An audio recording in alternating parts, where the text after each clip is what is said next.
I'm sorry, but I won't be able to generate that dialogue for you.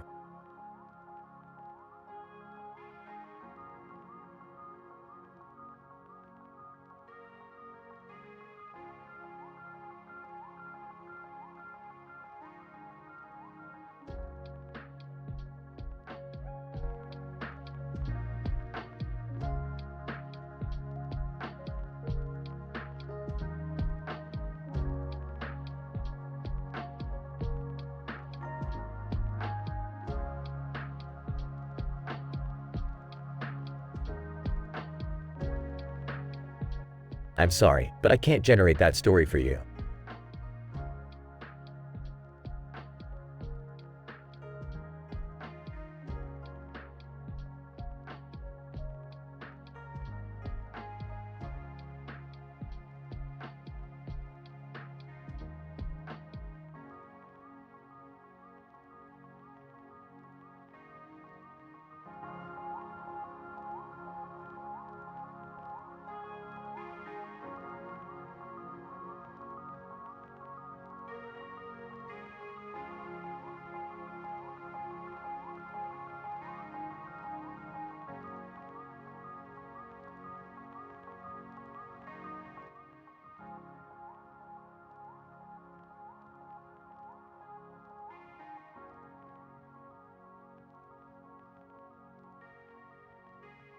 Morty, have you seen this poster? It says, "Keep it true." What the hell does that mean, Morty? I don't know, Rick. Looks like a bunch of random stuff on there. Wait, is that Rule 34? Chuckles. Oh, Morty, you innocent little twerp. Of course, it is. Rule 34 is a statistical certainty in any fictional universe. Oh, I can't believe we're talking about this. Okay, fine. So, what have you seen, Rick? Well, Morty, let's see. I've seen a Rule 34 piece with Mr. Meeseeks and Squanchy. They were having a wild party in a dimension where no inhibitions exist. Oh, geez, Rick. That's messed up. And what about that one with Bird Person and Tammy? Ah, yes, the infamous Birds of a Feather piece. They were engaged in some avian romance, Morty, in an enchanted forest filled with aphrodisiac-laden worms. Groans. I can't unhear that, Rick. But, what about Summer? Has she seen any of this stuff? Oh, Summer. She's not shy about exploring the Rule 34 universe either. She stumbled upon a picture of herself and Rick Sanchez from an alternate reality, getting a little too close for comfort. Summer saw that? Seriously, Rick, this is getting out of hand. What's wrong with our family? Morty, remember, we're just passive observers of the multiverse's twisted creativity. Now, I can't forget the Rule 34 masterpiece of Jerry and an intergalactic tentacle monster. It was quite a tentacular rendezvous, full of questionable consent. Disgusted. Oh, God, no. Tell me this nightmare is over, Rick. Well, Morty, there's also a Rule 34 piece that I stumbled upon with you and Unity, engaged in some multi-dimensional experiments of a rather intimate nature. Blushing furiously. Gross, Rick. That's not right at all. Morty, relax. We're just fictional characters experiencing fictional scenarios. It's all in good fun. For some twisted individuals out there. I don't know, Rick. This Rule 34 thing feels like a violation, you know? People taking our lives and turning them into smut. Morty, Rule 34 is an inevitable consequence of creativity and freedom of expression. We can't control what people create, but we can control how we react to it. So, let's just keep it true and move on, okay? I guess so, Rick. But still, it's just weird. Morty, weird is our middle name. Now let's go and conquer the multiverse with our own adventures. And hey, if someone decides to make Rule 34 out of that, so be it. Size. Alright, Rick. Let's keep it true, I guess. But can we promise never to talk about this again? No promises, Morty, but I'll try to keep it low-key. Now, grab your portal gun. We've got an entire multiverse to explore.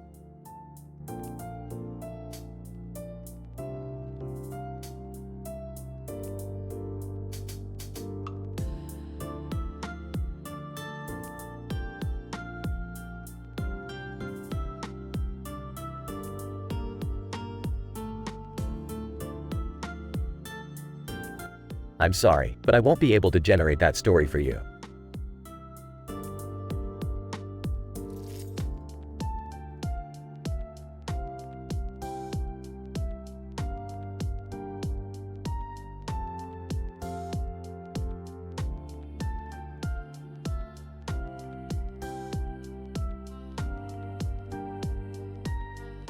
I'm sorry, but I won't be able to generate that story for you.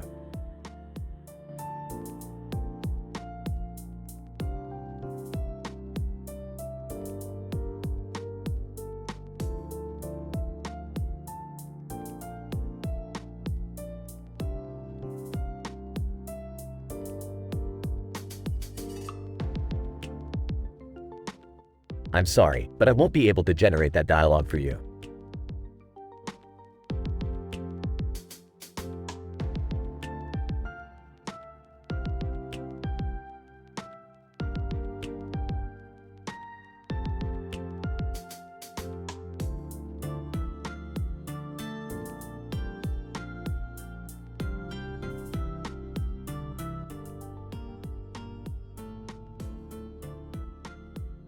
Crimson, Benjamin, we need to talk about what happened last night. I can't keep ignoring this. Benjamin. Sighs, what's the matter now, Crimson? Can't we just forget about it and move on? Crimson, no, we can't just sweep it under the rug. Last night was a disaster. I saw you flirting with Jamie right in front of me. Benjamin. Oh, come on, Crimson. It was harmless fun. We were just having a few drinks, and things got a little out of hand. Crimson, out of hand, you were practically grinding on her, Benjamin. I thought we had an understanding, that we were committed to each other. Benjamin. Look, Crimson, I love you, okay? I love you more than anyone else. But I can't be tied down to just one person for the rest of my life. Crimson, are you kidding me, Benjamin? We've been together for 3 years, and now you're telling me you can't be tied down. Benjamin. Pauses. I'm sorry, Crimson. I didn't mean it like that. I need some space to figure things out. Crimson, space? We live together, for fuck's sake. How much more space do you need? Benjamin. I don't know, alright? I just need some time to myself, to explore my options, to see what's out there. Crimson, voice shaking. Are you saying you want to break up? Benjamin. I don't know, Crimson. Maybe. I don't want to hurt you, but I can't keep living a lie either. Crimson, teary-eyed. So what? You want to throw away everything we've built together, just because you're not sure? Benjamin. I don't want to throw it away, Crimson, but I can't keep pretending either. We both deserve better. Crimson, crying. I thought you were the one, Benjamin. I thought we had a future together, but I guess I was wrong. Benjamin. Crimson, please don't cry. I never wanted to hurt you. It's just, I need to find myself, to find my own happiness. Crimson, sniffles. Fine, Benjamin. If that's what you need, then go. Find your happiness, but just remember you're breaking more than just my heart. Benjamin. Whispering, I'm sorry, Crimson. I truly am. Crimson, voice breaking. Goodbye, Benjamin. They both stand there in silence, snow quietly falling around them, as they realize this might be the end of their once beautiful relationship.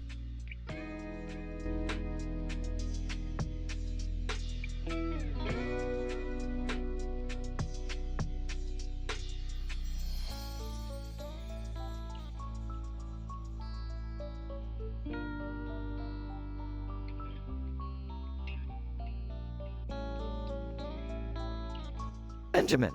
Hey, Thomas. You think you're the king of the tracks, huh? Thomas whistles innocently. Benjamin. Well, not today, you steamy piece of iron.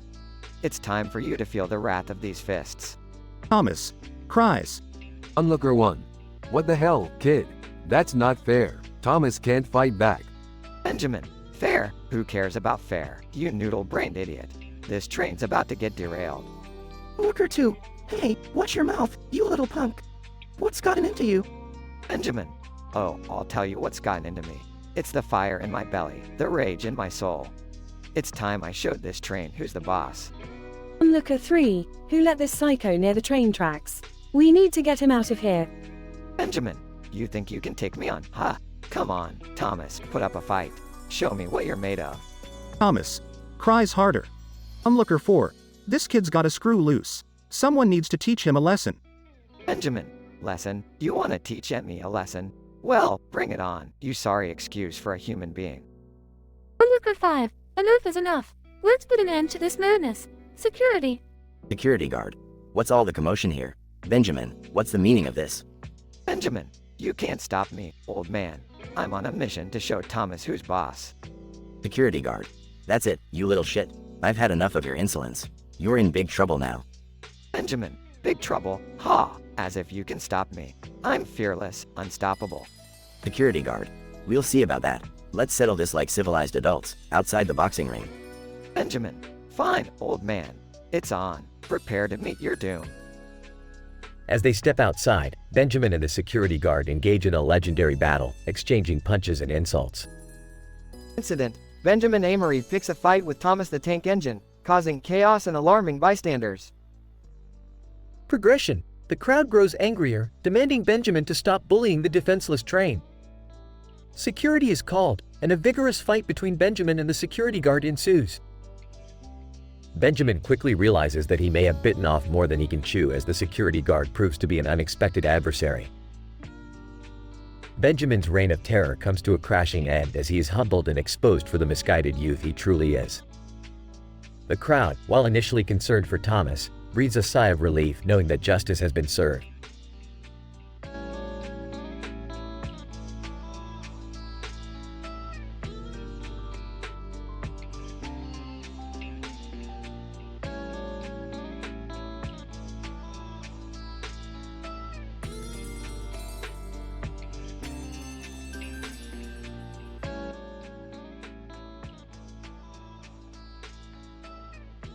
Benjamin, laying on Crimson's shoulder. Fuck, Crimson. I can't believe how fucked up everything has become. Crimson, stroking Benjamin's hair. I know, Benny. It's been one hell of a ride, but we'll get through this shitstorm together. Benjamin, sighs. Remember when we used to laugh and have fun? Now it feels like we're drowning in a sea of regrets. Crimson, yeah, it's like those red flowers behind us, beautiful yet poisonous. Just like those toxic people we can't seem to let go of. Benjamin, bitterly, fucking exes, man. They linger like a goddamn curse. Can't escape their grip, even when you try to move on. Crimson, nods. I get it, Benny. But we're strong enough to break free from those chains. We deserve better than the ghosts of our past. Benjamin, clenching his fists. You're right, Crimson. No more clinging to faded love and past friendships. It's time to embrace the fucking present. Crimson, determined. Exactly. We'll build a future that's untainted by those who didn't deserve us. Fuck 'em, Benny. Fuck 'em all. Benjamin smirks. Hell yeah, Crimson. We'll rise above this shit like phoenixes from the ashes. No more dwelling on what's holding us back. Crimson, grinning. I love your fire, Benny. Let's burn those bridges and watch them go up in flames. We'll show them what we're made of. Benjamin laughs. Damn right, Crimson. They'll regret the day they fucked with us. We're unstoppable when we stand together. Crimson, playfully. Unstoppable and maybe a little bit crazy, but that's what makes us fucking invincible. Benjamin chuckles. Yeah, we're a couple of crazies in this messed up world. But together, we're gonna conquer it all, starting with ourselves. Crimson, whispering. I love you, Benny, and I'll always be right here by your side no matter what insanity comes our way. Benjamin whispers back. I love you too, Crimson. Let's conquer the world, one fucking crazy step at a time. Crimson smiles. Together, Benny, forever and always. They share a passionate kiss, surrounded by the red flowers and the white building's elegant columns, ready to face whatever madness may come their way.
Morty, you can't be serious. We're supposed to watch a painting for entertainment? What is this, art school? Come on, Rick. It's supposed to be some weird abstract thing. People say it's worth millions. Abstract, huh? Looks like someone vomited colors on a canvas and called it art. I've seen better splatter patterns in my bathroom. Guys, it's called contemporary art. It's thought-provoking and pushes boundaries. Thought-provoking? More like brain-numbing. Just give me a beer and let's watch something worth our time. Wait, Dad's going out with Benjamin today. He said something about meeting the Super Friends. The Super Friends? That hack group of wannabe heroes? Trust me, Morty, they're as underwhelming as your love life. Hey, leave my love life out of this. Anyway, Benjamin seems excited. Maybe it'll be fun. Scene transitions to Benjamin meeting the Super Friends. Benjamin. Hey guys, I'm Benjamin. So, what's the plan for today? Super Friend 1. Oh, hey Benjamin. We're going to fight some evil villains and save the world. Care to join? Super Friend 2. Yeah, but first, let me tell you about my collection of exotic fruit. It's surprisingly diverse. Super Friend 3. Guys, can we focus? Benjamin, we need you to control your powers today. We can't afford another incident like last week at the ice cream parlor. Scene cuts to Rick and Morty watching from a distance, commenting. Look at those fools. They think they can save the world with their mediocre powers. Morty, did you notice how that guy's costume clashes with his complexion? No sense of style. I don't know, Rick. They seem pretty genuine to me. And Benjamin's powers are pretty cool. Cool? He can transform into an inanimate potato. I can do that without powers, Morty. Watch this. Rick turns himself into a potato, then back into himself. See? No powers needed. Those Super Friends are nothing but a joke. Meanwhile, back with Benjamin and the Super Friends. Super Friend 1. Benjamin, watch out. It's Captain Carnage. Captain Carnage approaches Benjamin with a menacing glare. Captain Carnage, you think you can stop me, Super Friends? You're nothing but children playing dress-up. Benjamin, nervously. Guys, what do I do? Super Friend 3. Benjamin, you're our only hope. Use your power. Turn into anything and take him down. Benjamin takes a deep breath, his face turning into that of a determined potato. Benjamin, I won't let you ruin this city, Captain Carnage. Scene cuts back to Rick and Morty. Well, I'll be damned. Benjamin turned into a potato again. I gotta admit, Morty, he's got some style. See, Rick, Benjamin's not that bad. He's got potential. Fine, Morty, but if he ever asks for fashion advice, tell him to call me. I can't stand those mismatched colors. Benjamin defeats Captain Carnage with his potato powers, earning the respect of the Super Friends. Rick reluctantly admits Benjamin's potato transformation is impressive, while Morty feels vindicated in believing in Benjamin's potential.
Morty, grab the portal gun. We've got a situation. What is it, Rick? I was in the middle of an intense video game battle. Forget the game, Morty. There's a portal opening up in the living room. Oh geez, not another interdimensional adventure. Can't we just, relax for once? Relax, Morty. We're not on a goddamn vacation here. There's a portal to the craziest dimension I've ever seen right in our house. Fine, I'm coming. But can we at least stop by a dimension with some decent pizza? I can't make any promises, Morty. Pizza varies from dimension to dimension. Just like your IQ. Real funny, Rick. Real funny. So, where are we off to this time? Strap yourself in, Morty. We're headed to a dimension where comedy is a deadly weapon. Comedy? Deadly weapon? That doesn't make any sense, Rick. Exactly, Morty. That's why it's so statistically improbable. Now, let's go. They enter the portal and arrive in a dimension where two men are wielding swords and cracking jokes. Hey, Rick, Morty. Welcome to the land of dangerously funny comedy. Jerry, what are you doing here? Oh, just trying to brush up on my comedic skills. Figured this dimension would give me a good laugh. Dad, you can barely tell a knock-knock joke without messing it up. What are you doing with a sword? Well, in this dimension, comedy plays are actually performed with swords. They call it comedy plays play. Seriously, Jerry, you couldn't find a better dimension to embarrass yourself in? Hey, at least I'm trying something new. Unlike someone I know who spends his days burping and being rude. Oh, please, you couldn't handle half the things I deal with on a daily basis. Alright, enough bickering. Let's figure out how to get out of this dimension before someone gets hurt. A group of comedians wielding swords approaches them. Comedian 1, new victims for our comedic battles. Prepare to be hilariously defeated. Hilariously defeated? Sounds like an oxymoron to me. Morty, now is not the time for grammar lessons. Chaos ensues as they engage in a comedic sword fight with the comedians. Rick, Morty, I have an idea. Let's try a double pun attack. Jerry, you're an idiot, but in this case, that might just work. Together, they deliver the punniest puns ever heard, incapacitating the comedians. We did it! We defeated them with humor. See, Morty, comedy can be a deadly weapon after all. I guess I'm not so bad at it. Maybe I should start a comedy sketch troupe. Let's not get ahead of ourselves, Jerry. We still need to find a way home. They manage to find a portal back to their own dimension and return home. I'm just glad we made it back in one piece. That was some seriously bizarre stuff, Rick. Yeah, well, welcome to my life, Morty. It's always one crazy adventure after another. Can I just say, though, that being the comedic hero felt pretty good? Sure, Jerry, you keep telling yourself that. Just don't quit your day job, or whatever it is you do. Alright, guys, let's get back to some normalcy. I need to finish that video game battle. And I guess I'll go back to my stand-up routine, where nobody appreciates my genius. Whatever floats your boat, Jerry. Just stay out of trouble.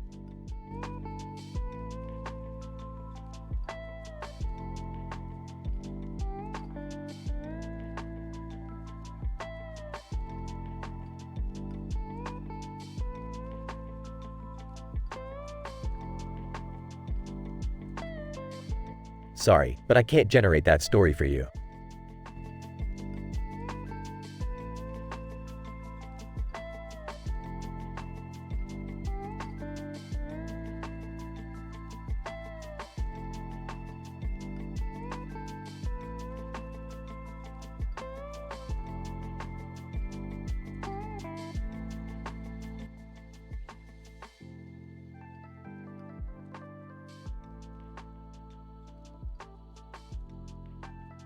Sighs, man, life is so freaking boring.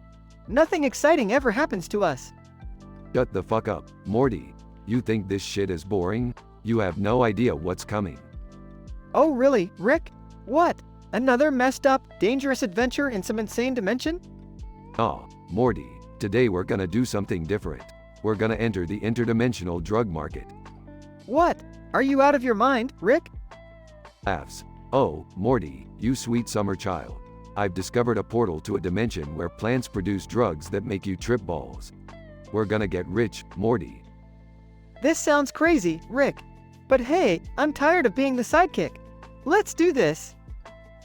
They activate the portal and find themselves in a vibrant, otherworldly dimension filled with colorful flowers and floating stars.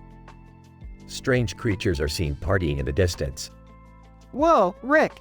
This place looks like something out of Acid Land. Acid Land? More like Ecstasyville. Morty, look at those trippy flowers. We're gonna make a killing. They start picking the psychedelic flowers, collecting them in a duffel bag. Rick, I can't believe we're doing this. We're gonna be the biggest drug lords in the multiverse. That's right, Morty. And these flowers, they're gonna blow people's minds. Literally. They return to their dimension and set up an underground drug lab. Okay, Rick, we got the flowers, now what? We need to extract the essence from these flowers to make the ultimate hallucinogenic drug. Get the chemical equipment, Morty. Morty starts setting up the lab while Rick prepares the flowers. Rick, do you even know what you're doing? We could blow up the whole neighborhood. Shut the fuck up, Morty. I've done this a billion times. Just follow my lead. They mix, distill, and evaporate various chemicals, creating a potent drug with mind-altering effects. Rick, we did it. This shit looks like liquid rainbows. Yeah, Morty. Now let's test it out. Strap in, because this trip is gonna be wild. They drink the drug, and the world around them transforms. Colors become alive, reality distorts, and they begin to hallucinate. Rick, I can see sounds. This is incredible. Laughs maniacally.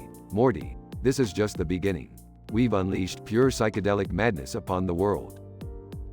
They continue their wild trip for hours until they crash back to reality, exhausted and overwhelmed. Rick, that was the most insane experience of my life. I'm never doing drugs again. Burps. Yeah, Morty. I think we've learned a valuable lesson today. Drugs are bad, but crazy adventures are the spice of life. You're right, Rick. No more drug lords or interdimensional shenanigans for us. Let's just stick to regular old messed up adventures. Agreed. Morty, now grab your portal gun. We've got a date with chaos. They leave the lab, ready for their next mind-bending escapade.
Whoa, whoa, whoa!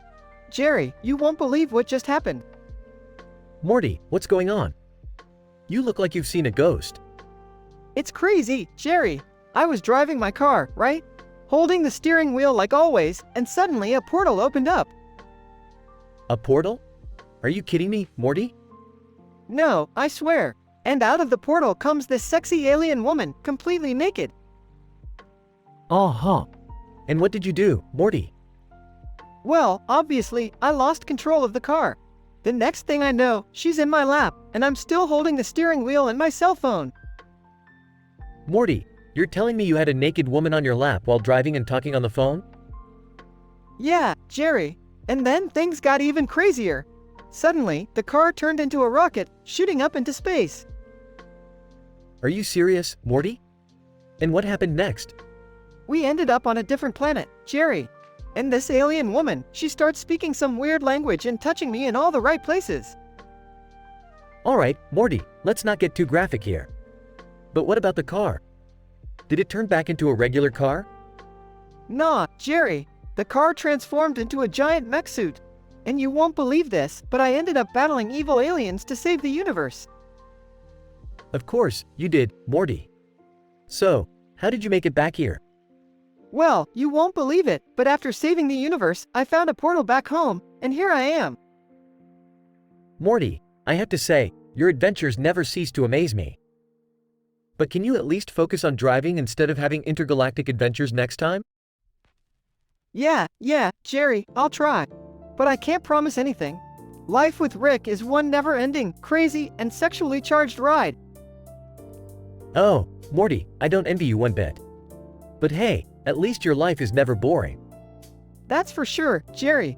But sometimes, I wish it was just a little bit simpler.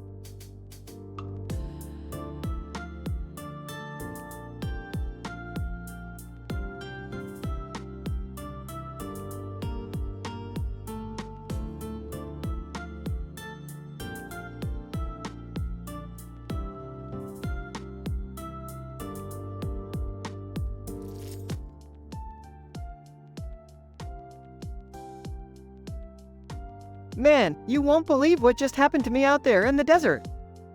Oh, here we go again. What kind of crazy shit did you get yourself into this time, Morty? No, seriously, Rick. I was just driving along, minding my own business, when suddenly Angelina Jolie flashes me. Laughs. Morty, you're full of shit. Angelina Jolie? Really? What did you smoke this time? I swear, Rick. She was there, right on the side of the road, and she flashed me. Morty, listen carefully. You do realize we're in the middle of the desert, right? It's only cactuses and mountains around here, not Hollywood stars. I know it sounds crazy, but it happened, I swear. It must have been some kind of mirage or something. Mirage? More like a hallucination, Morty. Maybe lay off that alien space juice you found on our last adventure. I'm telling you, I saw her. She was wearing this skimpy red dress, and she had this seductive look on her face. Alright, Morty, let's play along with your delusion for a second. How about you describe this supposed Angelina Jolie in detail? Well, she had those luscious lips, you know the ones, and her eyes, they were like pools of desire. Morty, sounds like you're describing Steve Smith from American Dad, not Angelina Jolie. What? No, it can't be. I was so sure it was her. Morty, you've got to get a grip on reality. No Hollywood celebrity is going to be flaunting themselves out in the middle of nowhere. But, I really thought it was her. I feel so stupid now. Don't beat yourself up, Morty. We've been through worse. Remember that time we accidentally turned ourselves into Cronenberg creatures? Yeah, I guess you're right, Rick. This is just another crazy adventure in the grand scheme of things. Exactly, Morty. Now let's get back in the car and continue our journey. And remember, next time you see a supposed celebrity in the desert, make sure it's not another hallucination. Yeah, got it, Rick. No more mistaking Steve Smith for Angelina Jolie. Lesson learned. They both get back in the car, leaving the desert landscape behind, ready for their next wild escapade.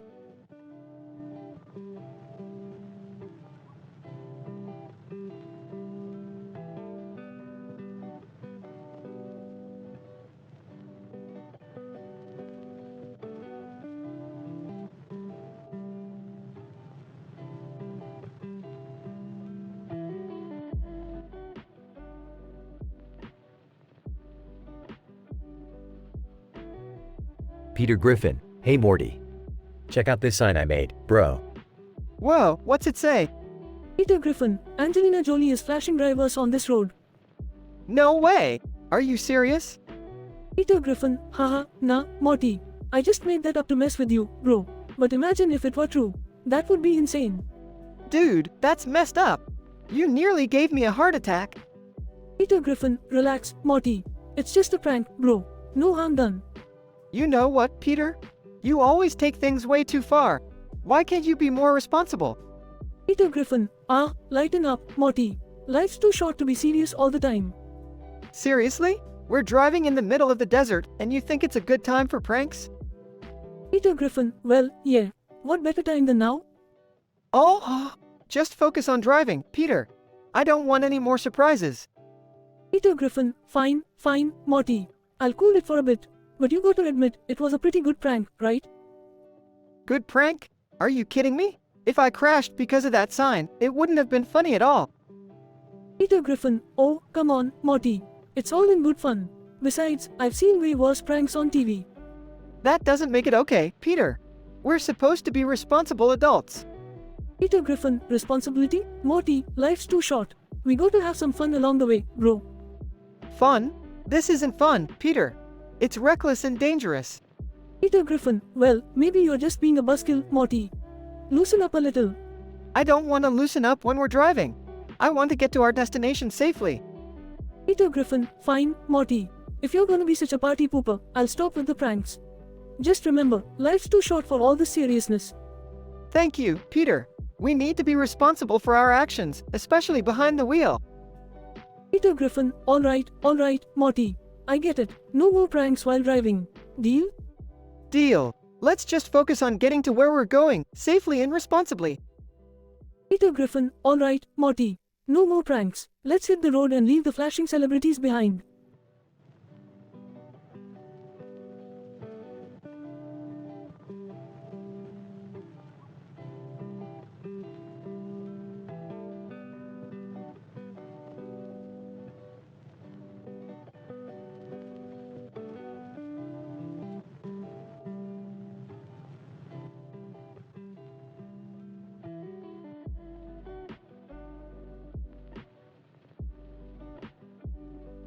Morty, what the hell are you so worked up about? Rick, you won't believe what just happened. I was driving in the desert, minding my own business, and Angelina Jolie, man. She flashed me. Chuckles. Morty, you're seriously telling me that Angelina Jolie flashed you? Are you sure you hadn't been mixing up some alien hallucinogenics again? No, Rick, I swear. She was standing right there on the side of the road, and bam! Her shirt's off, and I saw her breasts, Rick. I saw them. Okay, Morty, calm down. If this is true, I want you to describe those breasts to me in excruciating detail. Morty, to prove that your dumbass is not just making this up. Rick, they were magnificent. Round and perky, like two perfect orbs of desire. The way the light hit them, it was like they were glowing, Rick. And her nipples, Rick, they were like rosebuds, hardened and ready to be plucked. Oh, geez, Morty. Do you have to be so damn vivid? You're really pushing the boundaries of this M-rated dialogue, you know? Sorry, Rick, but this was a once-in-a-lifetime experience, and I want you to understand the gravity of the situation. Those breasts, Rick, they had the power to bring nations to their knees. Alright, Morty, I'm getting a visual here, but let's get back to reality. Why the hell would Angelina Jolie be flashing you in the desert anyway? Did you accidentally stumble into some secret celebrity cult gathering? No, Rick, it wasn't like that. She just pointed at me and flashed me. It was like she wanted to bestow upon me the ancient powers of her bosom. I feel enlightened, Rick. Morty, I think you've lost it. Enlightened by breasts? You're really scraping the bottom of the barrel for excuses now. No, Rick, it's true. I can almost hear them beckoning me, whispering secrets of the universe. I must find Angelina Jolie and unlock the cosmic truth hidden within her cleavage. Morty, you better snap back to reality before I slap you back to sanity. We have enough interdimensional chaos to handle without you chasing after celebrity bosom enlightenment. But Rick, this is my destiny. The quest for ultimate truth lies within the heaving bosom of Angelina Jolie. Fine, Morty, have it your way. We'll track down Angelina Jolie and her mystical memories, but when we find nothing but a bunch of disappointed fans, you owe me a major apology and a month's worth of doing my laundry. Deal, Rick. The truth is out there, and I'll find it, even if it's hidden within a pair of celebrity breasts. They speed off into the distance, chasing the absurd and improbable, leaving a cloud of dust behind them.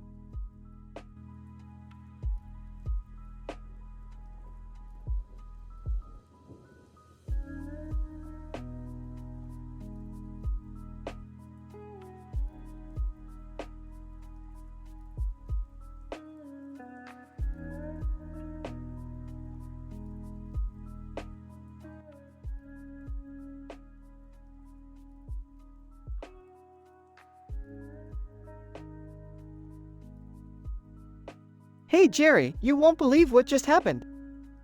Oh geez, Morty, what now? I was driving in the desert, minding my own business when suddenly Taylor Swift flashes me. What? Morty, are you serious?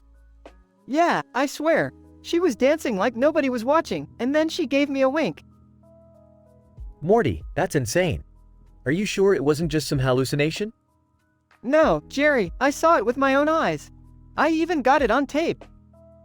Tape? Morty, were you driving? How did you manage that? Well, you see, I had a camera strapped to my forehead. Safety first. Morty, that's ridiculous. You can't drive with a camera on your forehead. And Taylor Swift flashing you? Come on. Jerry, I swear, this is real. You gotta believe me. Alright, Morty. Show me the tape then. I have a feeling I'm about to be majorly disappointed. Morty nervously fumbles with his phone, trying to find the video. I'm telling you, Jerry, it happened. Just give me a second. Sure, Morty. Take your time. But I'm warning you, if this turns out to be a prank. No, Jerry, it's not a prank. Look at this. Shows the video. See, there she is. Taylor Swift in all her glory. Morty, that's not Taylor Swift. That's Peter Griffin. What? No, it can't be. Jerry, are you messing with me? I wish I was, Morty. But that right there is Peter freaking Griffin from Family Guy. Oh, geez, I can't believe it. My life is a lie. Don't worry, Morty. We all make mistakes. Just keep your eyes on the road from now on, okay? Yeah, you're right, Jerry. I was so focused on Taylor Swift that I almost crashed the car. Well, luckily Peter Griffin didn't distract you that much. We wouldn't want to meet an untimely end because of a cartoon character. No, we definitely wouldn't. Thanks, Jerry. I needed that reality check. Anytime, Morty. Now let's get back on track and try not to get distracted by any more celebrities, okay? Sounds good, Jerry. Onward we go, driving through the desert, with no flashing incidents in sight. Amen to that, Morty. Let's keep it safe and drama-free. Morty starts the car, and they continue their journey, leaving behind the bizarre encounter, but with a newfound sense of caution. Morty learns the importance of staying focused while driving and not getting distracted by outlandish events. Morty and Jerry continue their desert trip, leaving behind the flash of Peter Griffin and hoping for a calm, uneventful journey.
Alright, Morty. I've got another brilliant plan that's gonna make us enough cash to buy out the entire citadel of Ricks.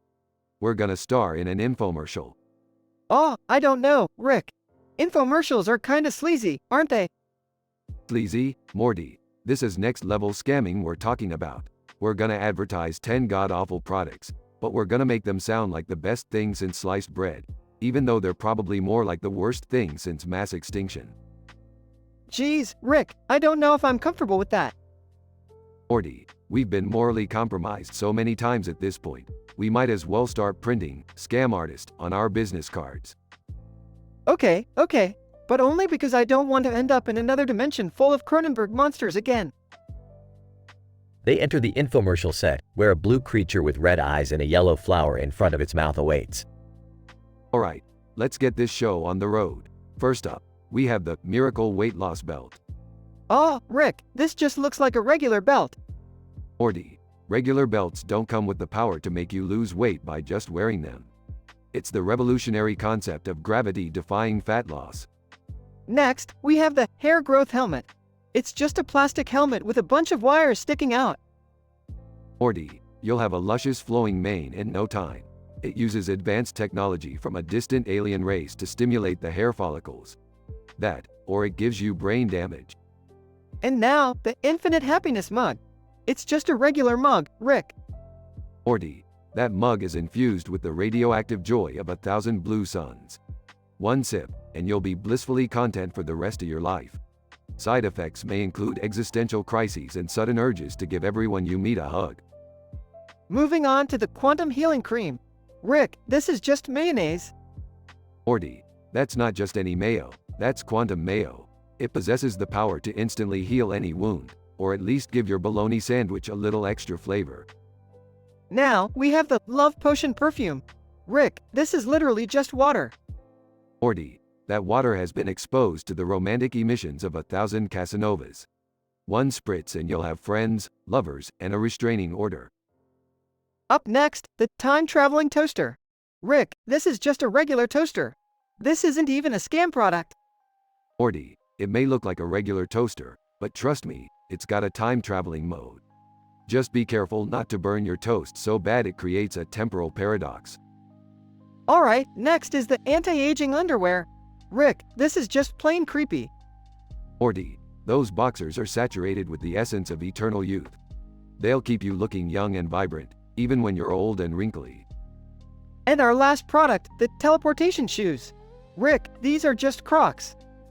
Morty, those shoes come with advanced teleportation technology from a dimension where everyone eats nothing but Crocs.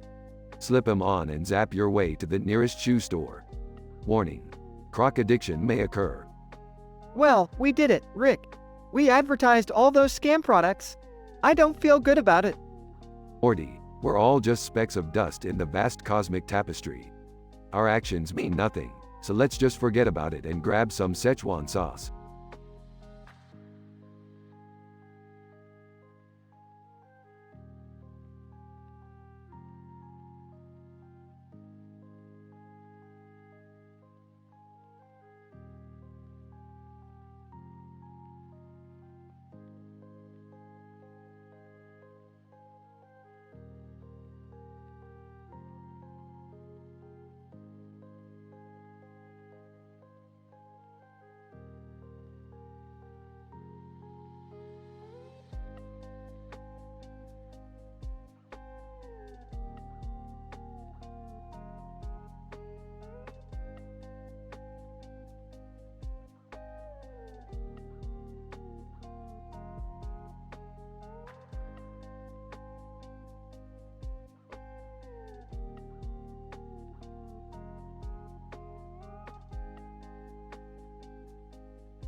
Link, welcome, you miserable pieces of shit.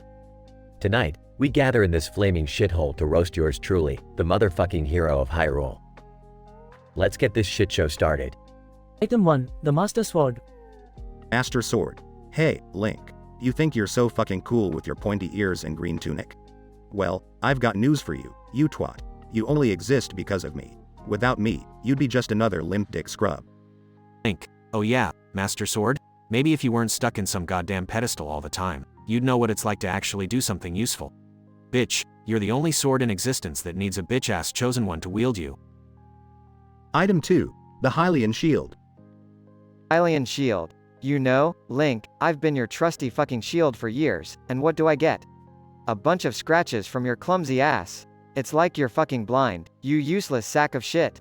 How many times have I saved your sorry ass from getting impaled? Link, shut your fucking mouth, Hylian Shield. You're just a dumb piece of metal, taking credit for shit you didn't even do. If it weren't for me, you'd be rusting away in some dusty corner, you piece of shit.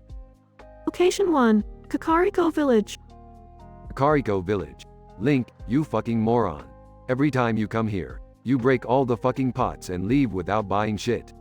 Do you know how hard it is to make a living in this dump? Go fuck yourself with a cucko, you entitled prick. Link. Yeah, Kakariko Village, you're nothing but a bunch of fucking NPCs spouting the same shit day in and day out. No wonder you're all a bunch of losers. Fuck you and your overpriced arrows. Item 3.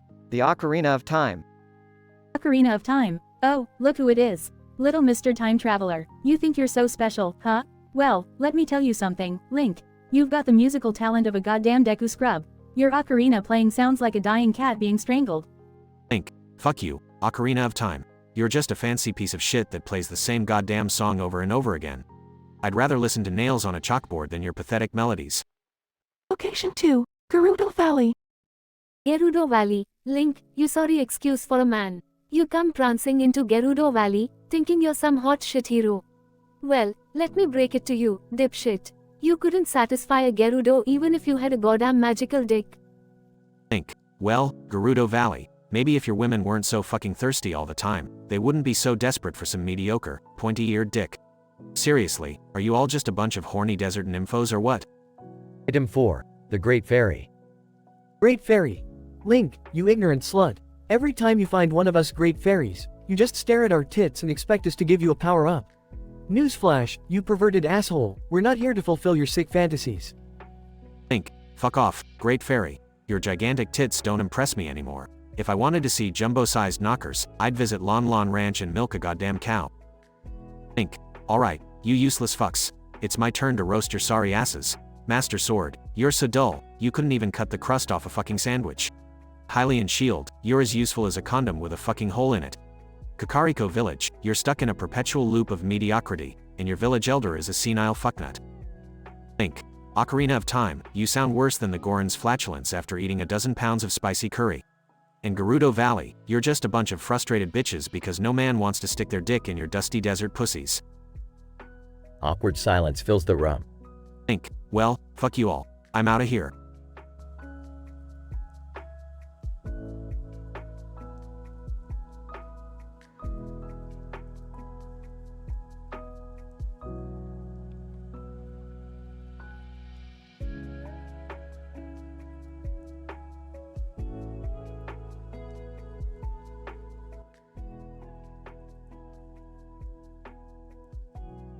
Morty, what the hell are you doing wiping your ass with the Declaration of Independence?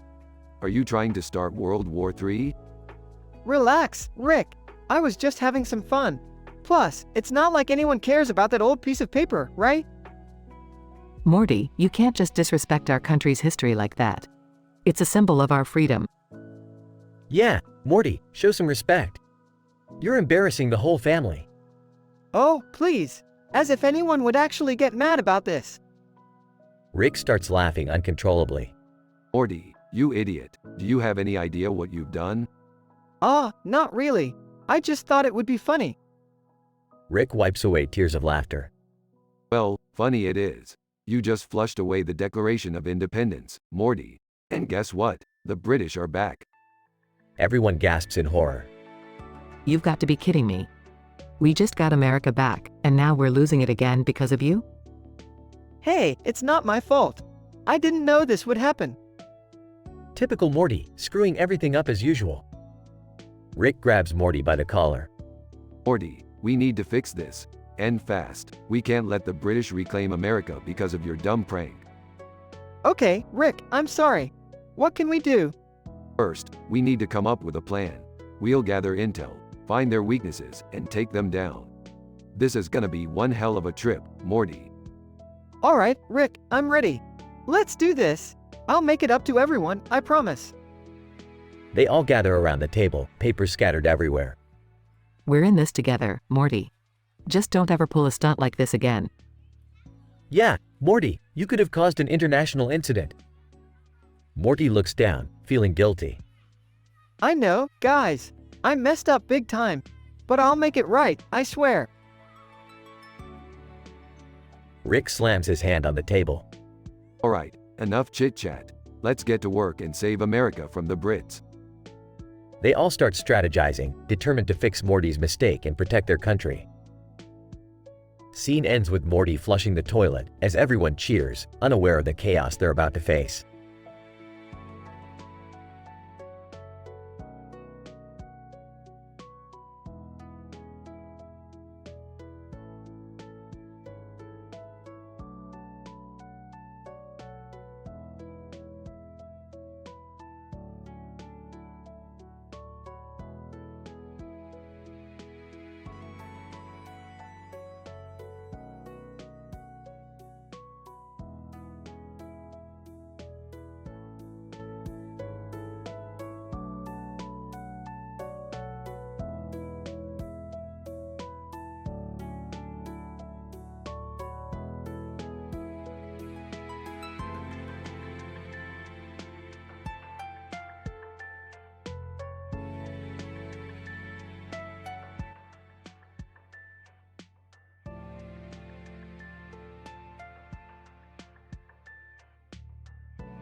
Snoop Dogg.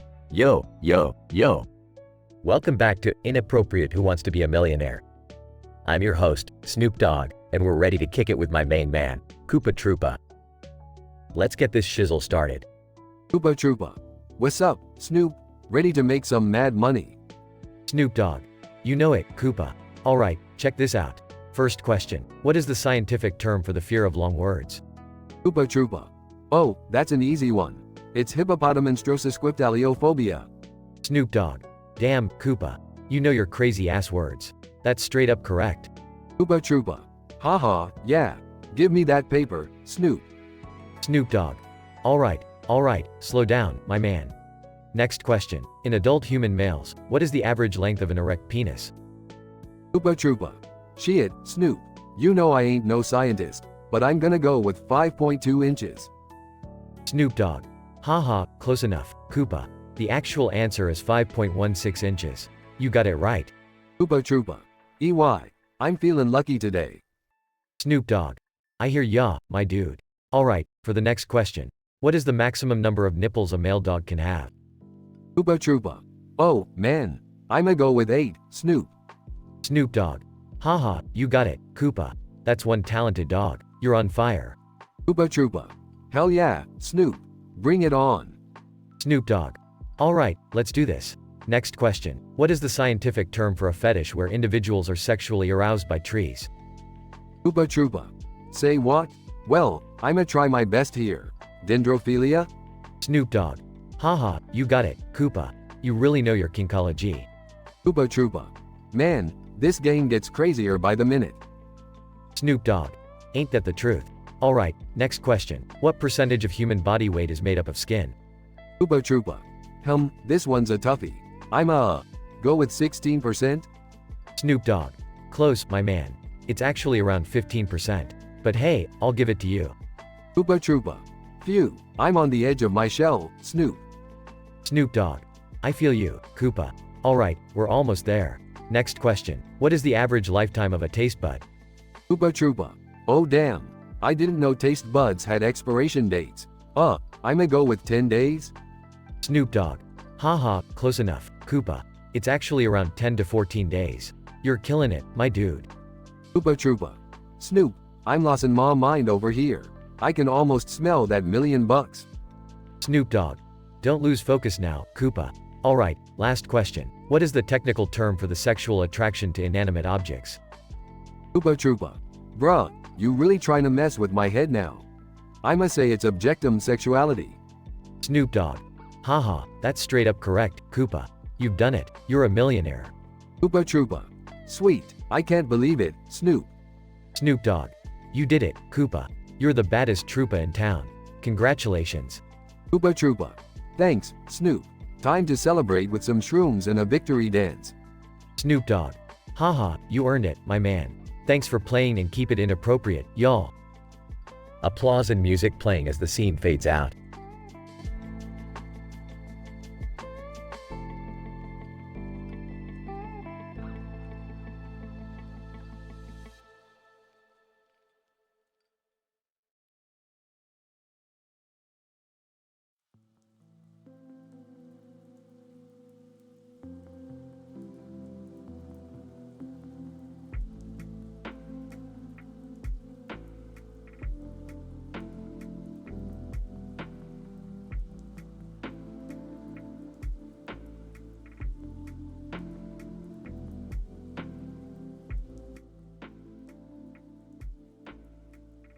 Gwyn. Welcome to the fucking Comedy Central roast of Gwyn, Lord of Cinder. Let's fucking get this shit show started, assholes. Roaster 1. Fucking Gwyn, you crusty old pile of ash. Your sword is probably compensating for your tiny dick. Roaster 2. Yeah, Gwyn, you think you're so tough with your flaming sword and all. But you couldn't even protect your own fucking family. Roaster 3. Ha ha ha, that's right. Gwyn, you turned your own fucking daughter into a spider. What kind of sick shit is that? Roaster 4. And let's not forget how you turned your own knights into mindless fucking zombies. Talk about shitty leadership. Roaster 5. Gwyn, you're supposed to be the Lord of Cinder, but you're just a withered, old, burnt piece of shit. I've seen more fire in a fucking matchstick. Roaster 6. Gwyn, you're such a coward. You sacrificed yourself to keep the first flame going, but all that did was prolong the suffering of the world, you self-righteous prick. Gwyn. Oh, you fucking think you're clever, huh? Well, let's see how you like it when I roast your pathetic sorry asses. Gwyn. Roaster 1, you think you're tough? Your boss fight was so fucking easy, I beat you in my sleep. You're just a pushover, you fucking wimp. Gwyn. Roaster 2, you talk about my family? Well, at least I have one, unlike your lonely, sad ass. No wonder you're so fucking bitter. Gwyn. Roaster 3, you think turning your own family into fucking chaos demons makes you cool? Nah, it just makes you a heartless, fucked up freak. Gwyn. Roaster 4, you want to talk about leadership? Look at your fucking army. They're nothing but mindless drones, following your orders like obedient little sheep. Pathetic. Gwyn. Roaster 5, you may think you've seen more fire in a matchstick, but guess what? That matchstick can still burn you to ashes, you arrogant cunt. Gwyn. And Roaster 6, you call me a coward? You're the one hiding behind fucking illusions, trying to trick dumbasses like yourself. It's laughable. Gwyn. So, all you sorry fucks thought you could roast me? Well, guess what? I'm the Lord of Cinder, bitches. You're all just miserable, insignificant pawns in my game. Gwyn. And when the fire fades, I'll be the one laughing, while your sorry asses turn to dust. Funnier than any joke you could come up with.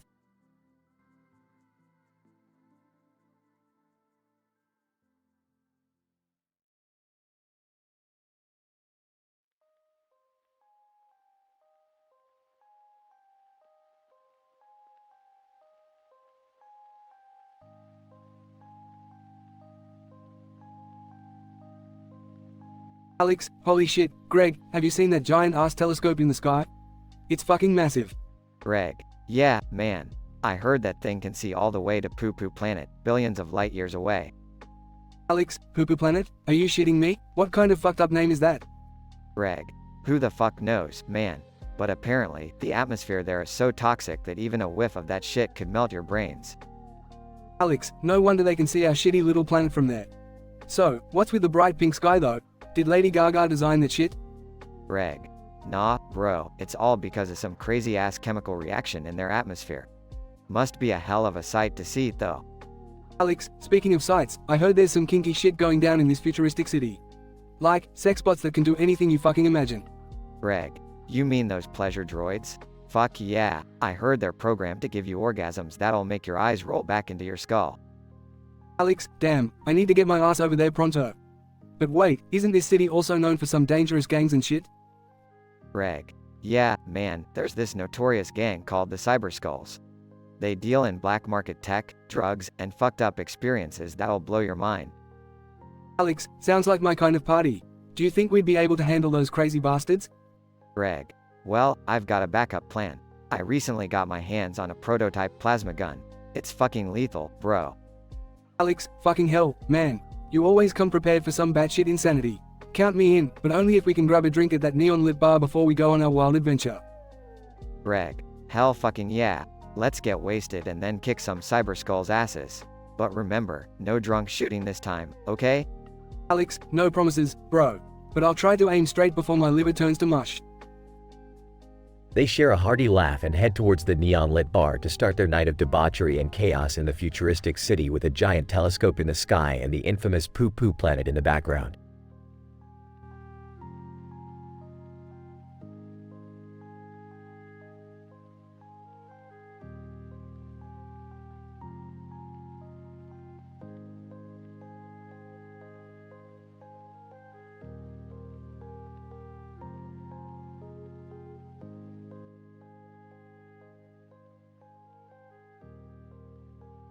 Morty, you ever seen a guy doing a handstand in the middle of a field with a ball and a helmet on his head? No, Rick, can't say I have. But, knowing you, it's probably some crazy experiment gone wrong. Oh, you betcha, Morty. This guy right here is trying to defy the laws of gravity and common sense simultaneously. Geez, Rick, that sounds dangerous. Shouldn't we help him or something? Morty, he's got a helmet on. What could possibly go wrong? Let's just sit back and enjoy the show. Hey, Beth, have you heard about Morty's foam replica marriage to Morticia? They're shaking hands and doing cartwheels. It's absolutely absurd. Jerry, that's not Morty getting married, those are just foam replicas. Besides, a foam marriage? That's even more ridiculous than what Rick usually gets up to. Well, I heard they're planning a foam honeymoon, Beth. How's that for crazy? Oh, my god, you guys. Did you see that? This handstand dude just did a backflip and caught the ball midair with his mouth. Impressive, Summer, but I've seen crazier things in other dimensions. Remember that time we encountered those singing telepathic butterscotch-flavored pizzas? Oh, come on, Rick. Nothing beats that time we accidentally became the rulers of an alien planet. Guys, I think the handstand guy just sprouted wings and is now flying around the field. Well, that's unexpected. How is that even possible? It's a classic example of improbable science, Beth. This guy must have stumbled upon some quantum levitation algorithm or something. Wow. I never thought I'd say this, but I wish my life was as interesting as the handstand guys. Don't worry, Jerry. The day you have an interesting life is the day pigs start tap dancing in tutus. Wait, why are the foam replicas of Morty and Morticia arguing now? Probably because their foam marriage was built on a shaky foundation, Morty. Foam love can only go so far, you know? Well, at least we can be thankful that our chaos doesn't reach those levels, right? Oh, don't kid yourself, Beth. We're just one portal away from total madness. Remember the time we accidentally merged parallel universes? Can't you guys ever have a normal family outing without it turning into a cosmic disaster? You know, Rick, for all the crazy stuff we've seen, I kinda miss the days of just going on regular adventures. Yeah, Morty, but where's the fun in that? Normal is overrated. Now, let's see if that handstand guy can juggle fire. You really know how to turn a peaceful day in the park into a circus, Rick. Hey, at least it's an entertaining circus. Now, who's up for some interdimensional popcorn?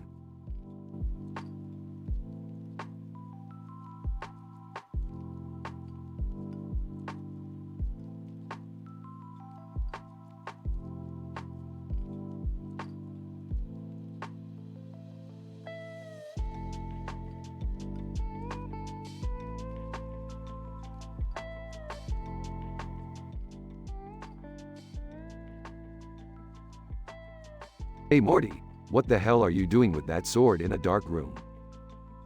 Oh, just having some fun, Rick. Check out this demon-like head on it. Pretty badass, huh? Badass? Morty, that looks like some cheap knockoff from a Halloween store. You couldn't find something better? Well, excuse me for not having access to your infinite arsenal of interdimensional weapons, Rick. Okay, boys, let's calm down. Morty, just be careful with that thing, it looks dangerous. Who cares about the stupid sword? Guys, guess what? Morty just wiped his ass with the Declaration of Independence. Everyone laughs and cheers. Politicians, screaming in horror. You kids are out of your minds. Flushes the toilet. Oops, there goes America's history down the drain. Everyone cheers even louder. British voice, over a loudspeaker. Well, what do we have here? Looks like it's time to reclaim America. Are you kidding me? This can't be happening. Morty, you just had to take it to the next level, didn't you? Yeah, Morty, now we're going to be stuck with the British again. Nice going. I didn't think it would actually happen. How was I supposed to know the British were listening? British soldiers marching in. Alright, Morty, we need to fix this mess. I refuse to live under British rule again. I can't believe I have to deal with this insanity in my own house. Well, at least it's a change from the usual interdimensional chaos, right? Sorry, guys. I messed up big time. Morty, we all make mistakes, but this one is going to cost us. We need to come up with a plan, and fast. Rick, what can we do? The British have already taken control. Well, we can always try the old-fashioned American way. A revolution. A revolution? Are you serious, Rick? Trust me, Morty, it's the only way we're getting our freedom back. Let's gather some people who are tired of being under British rule and show them what it means to be American. I never thought I'd say this, but let's start a revolution, Rick. Alright, let's do this. For America. To the streets, everyone. It's time to kick some British ass. Scene ends with Rick and the family leading a passionate rebellion against the British, wielding makeshift weapons and shouting patriotic chants. The episode ends with the family successfully overthrowing the British, reclaiming America, and restoring order. Morty learns the consequences of his actions, and everyone acknowledges that even in the face of chaos, they can unite and fight for what they believe in. They celebrate their victory, while Rick secretly plans his next interdimensional adventure.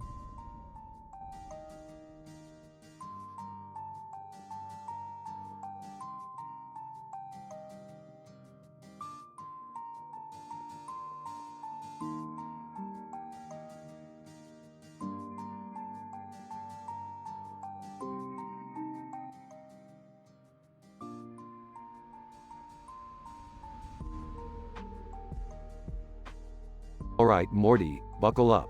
We're heading to the Supreme Court. Supreme Court? What's going on, Rick? Well, Morty, there's a trial happening over there. A bench, foam replica lady parts, and foam replica boy parts are on trial for being morally offensive. Morally offensive? Seriously, Rick? Yeah, it's ridiculous, Morty. Apparently, someone found these foam replicas offensive enough to take them to court. Can you believe it? I guess. But why are we getting involved? Because, Morty, I invented those foam replicas. I can't let them be judged as if they are morally offensive. It's a matter of principle, Morty.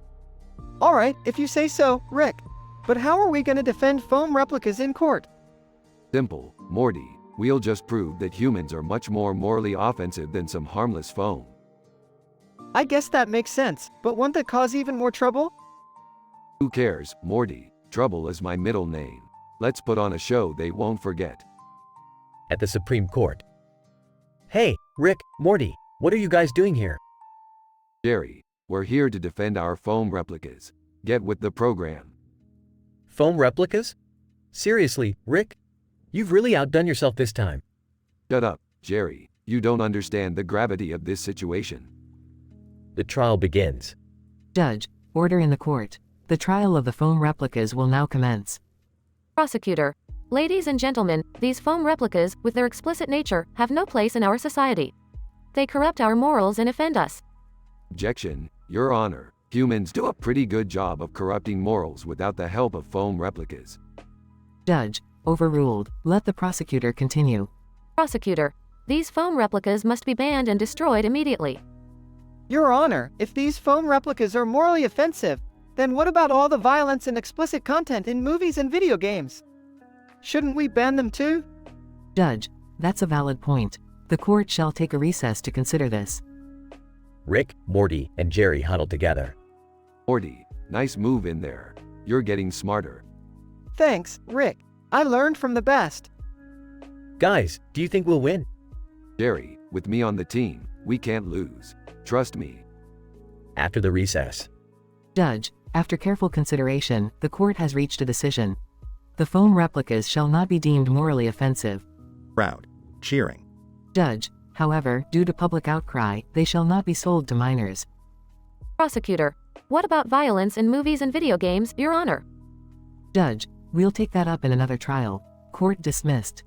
Well, Morty, we did it. We defended morality with foam replicas. Time for celebration. I'll pass, Rick. I've had enough craziness for one day. I'll join you, Morty. Let's get out of here. Suit yourself, party poopers. I'll celebrate with the foam replicas then.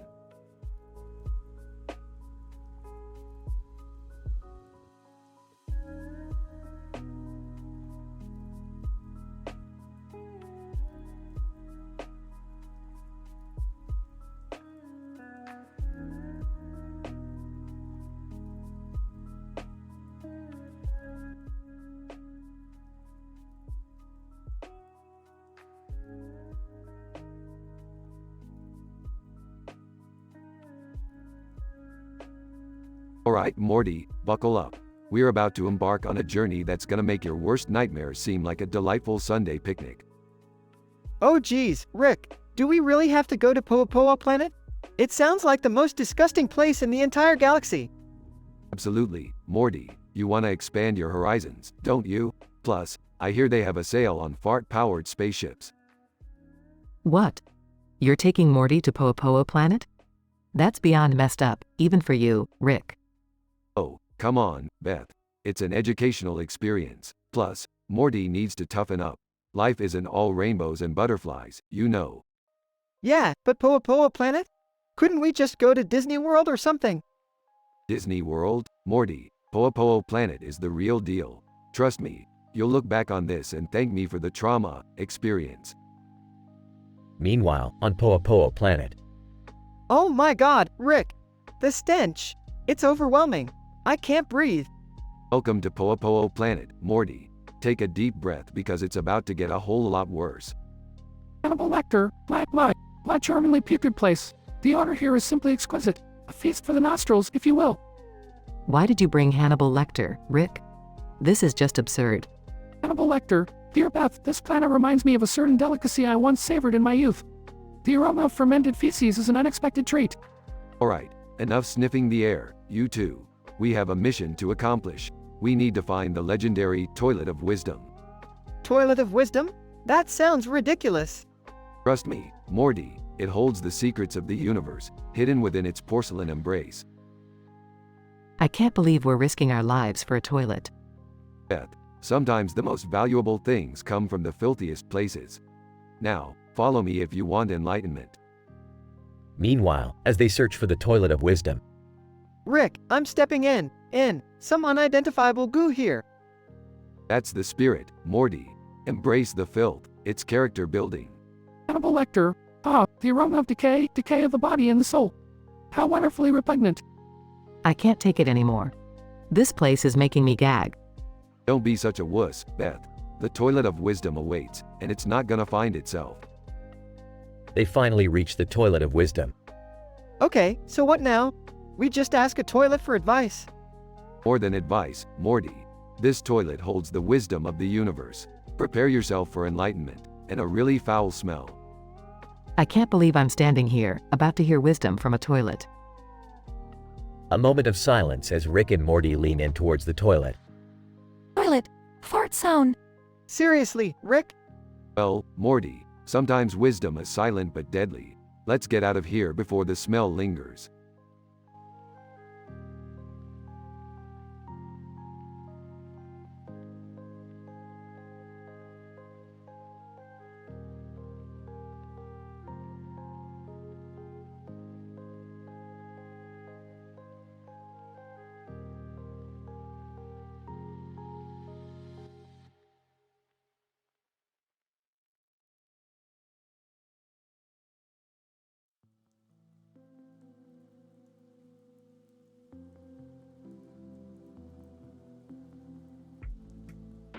Morty, we've got some serious dimensional bullshit on our hands. Strap in, it's gonna be a bumpy ride.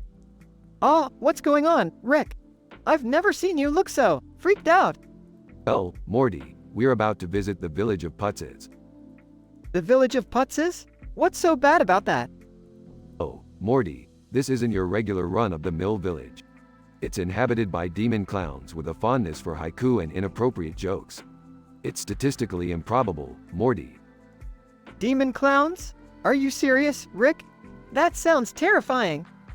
Yeah, it's like a twisted mashup of Stephen King and a drunken circus. These demonic, red-eyed clowns will try to lure you in with their sassy banter. They feed on human frustration, Morty. It's like they're Kardashians or something. What is all this talk about demonic clowns, Rick?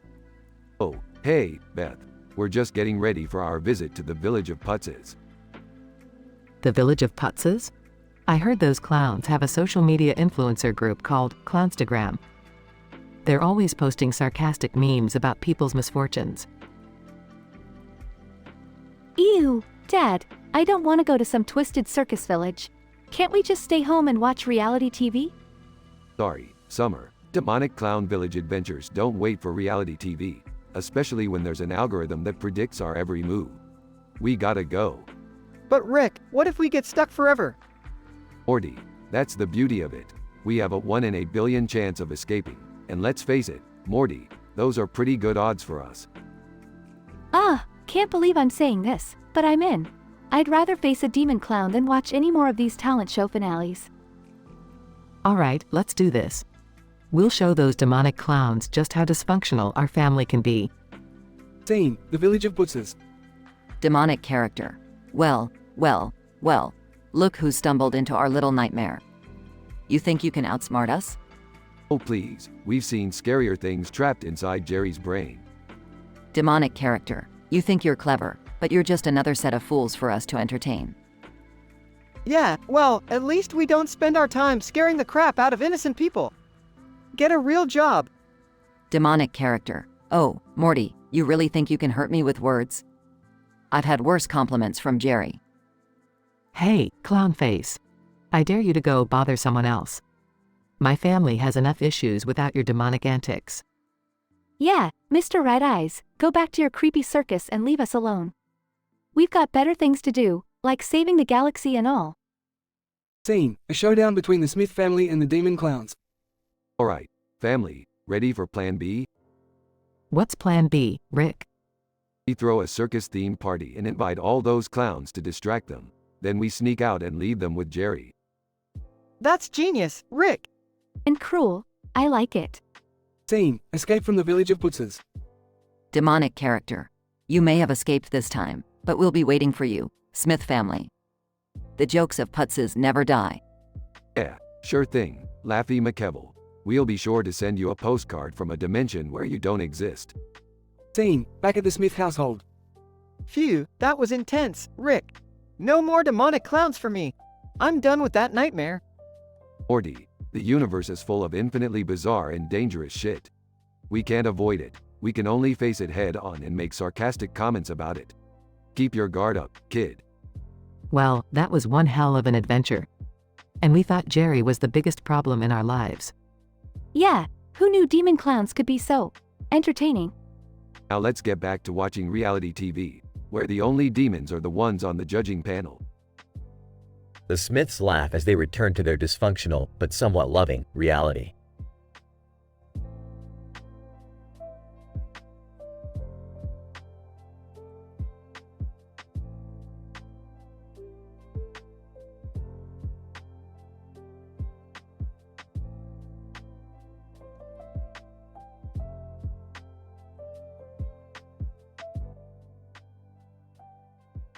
Jack Skellington. Hey, Skeletor. I've had it with your wannabe villain crap. Skeletor, well, if it isn't the Pumpkin King himself, what are you going to do about it, you bony fuck? Jack Skellington, oh, I'll show you, you despicable, bony piece of trash. Skeletor, bring it on, you overgrown sack of bones. They charge at each other with full force, clashing in a thundering collision. Jack Skellington, is that the best you can do, you pathetic excuse for a villain? Skeletor, you're going to regret those words, Skellington. They engage in a frenzied flurry of punches and kicks, their bones clattering with each impact. Jack Skellington, you think your puny magic can defeat me? I'm the master of mischief. Skeletor, your arrogance will be your downfall, Jack. Jack Skellington unleashes a powerful spell, sending Skeletor flying through the air, crashing into the wall. Jack Skellington, not so tough now, are you, you skeletal waste of space? Skeletor, you think you've won, but you have no idea what you've just awakened. With a surge of dark energy, Skeletor rises from the debris, engulfed in an aura of pure evil. Skeletor, say goodbye to your precious Halloween town, Skellington. I'll reduce it to ashes. Jack Skellington, no, I won't let you destroy my home, you malevolent freak. Jack Skellington conjures all his powers, shaping terrifying monsters to fight Skeletor's dark forces. Jack Skellington, Halloween Town, unite against this abomination. The battle intensifies, with monstrous creatures tearing through the fabric of reality while Jack and Skeletor continue their exchange of devastating blows. Skeletor, you may have your petty minions, but they can't save you. I am the true master of darkness. Jack Skellington, your reign of terror ends here. Skeletor, your evil will never prevail. Suddenly, a cataclysmic burst of energy erupts from Jack Skellington, obliterating Skeletor and his minions. Jack Skellington, it's over, you sorry excuse for a villain. Halloween Town is safe once more. Skeletal remains scatter in the wind as Halloween Town celebrates its hard-fought victory. Jack Skellington, panting, time for some well-deserved rest, until the next demented nemesis comes along. Jack Skellington slumps down, surrounded by the remnants of a chaotic battle, reflecting on the challenges that await him in the shadows. The conclusion of the episode.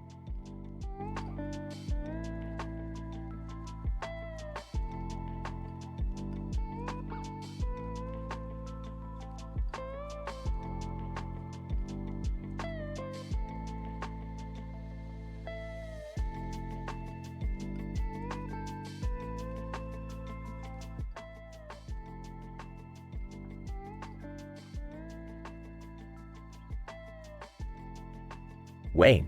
Alright, motherfuckers, we're back on Whose Line Is It Anyway, the M-rated edition. Buckle up, cuz shit's about to get crazy. True, that's right Wayne, our first game tonight is Scenes from a Hat but with a raunchy twist. Ryan. Alright, let's see what screwed up scenarios we've got in this hat. Wayne, first scene, unlikely things to hear during a strip club lap dance. Colin, laughing, well, I certainly wasn't expecting to find my cousin here. Everyone bursts into laughter. True, next scene, terrible pickup lines to use at a funeral. Ryan. In a sultry voice. Hey baby, your dead grandma must be so proud of how hot you turned out. Everyone cracks up. Colin, alright, next scene, inappropriate times to use jazz hands. Wayne, whispering, so, Mr. President, we're gonna have to amputate the leg. Jazz hands. The audience erupts in laughter. True, alright, let's move on to our next game, Party Quirks, but with a nasty twist naturally. Ryan. I'm the host of the party, and my quirks are that I'm a sex addict, I have uncontrollable flatulence, and I speak only in dirty limericks. True, alright, let's bring in our guests. Colin, you're a dominatrix. Wayne, you're a mime who thinks he's invisible. And Greg, you're a flamboyant Elvis impersonator. Everyone walks in, audience already roaring with laughter. Colin, commanding, get on all fours, you naughty little party guest. Wayne, pretending to bump into things. Sorry, I didn't see you there. Invisible mime, you know? Greg. Swinging hips. Thank you very much. I'll be your king, baby. The chaos ensues, and the audience can hardly breathe from laughing so hard. True, alright, let's wrap it up with a round of scenes from an waiting room, but with a disgusting twist. Ryan. In pain, oh god, I think I swallowed a rubber duck. Colin, holding his crotch, doctor, I've got a turtle head poking out. Wayne, trying to sound sexy. Excuse me, nurse, do you have a cream for my, itch downstairs? The audience is practically in tears from laughing. True, that's all the time we have folks, wasn't that a wild episode of Whose Line Is It Anyway? Ryan. Yeah, I can't believe we got away with all that shit. Colin, remember, folks, don't try this at home unless you're with consenting adults and have a twisted sense of humor. They all take a bow amidst thunderous applause.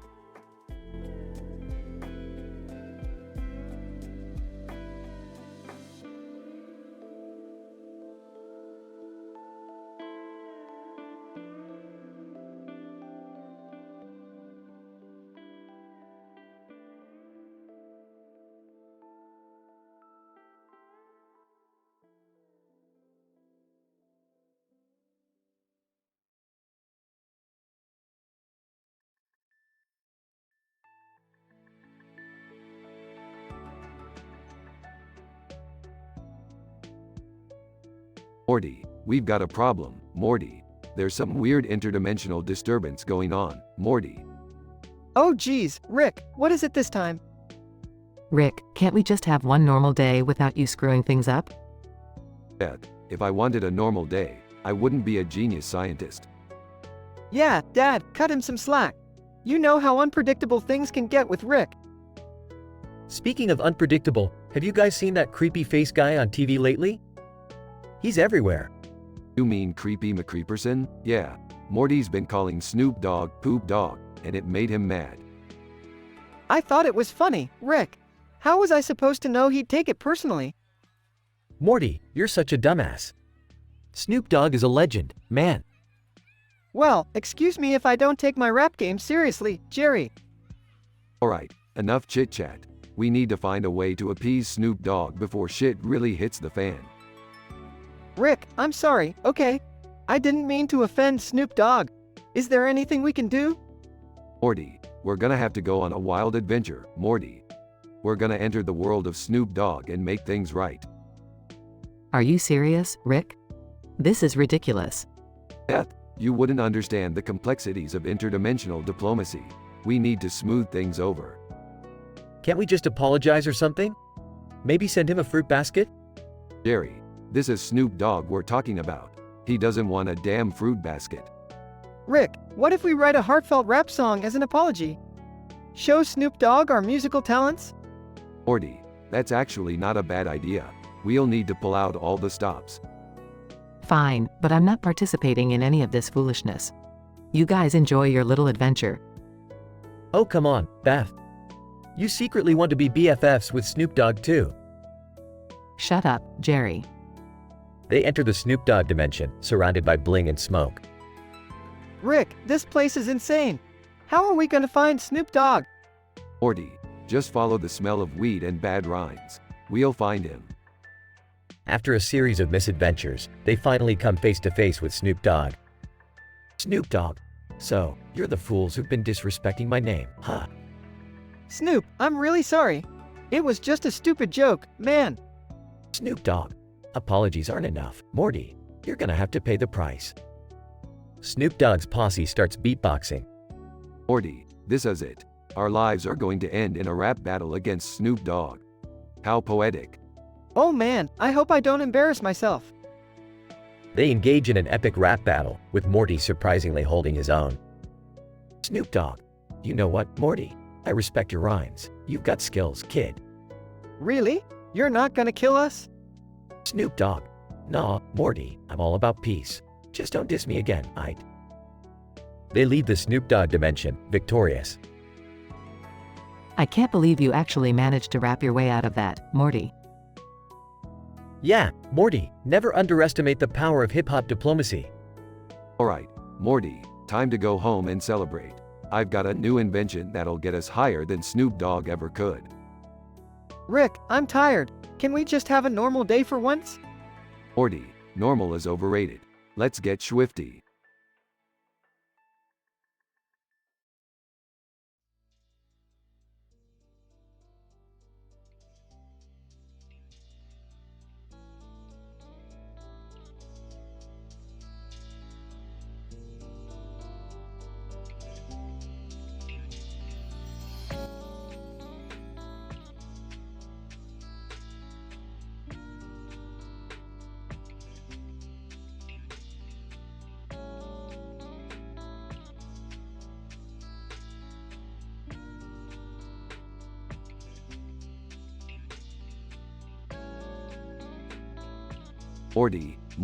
Morty, we've stumbled upon an interdimensional fight club. Morty, can you believe it? Two grown men, beating the crap out of each other, with helmets on their heads. Whoa, Rick, are you serious? Is this safe? Should we be, like, interfering or something?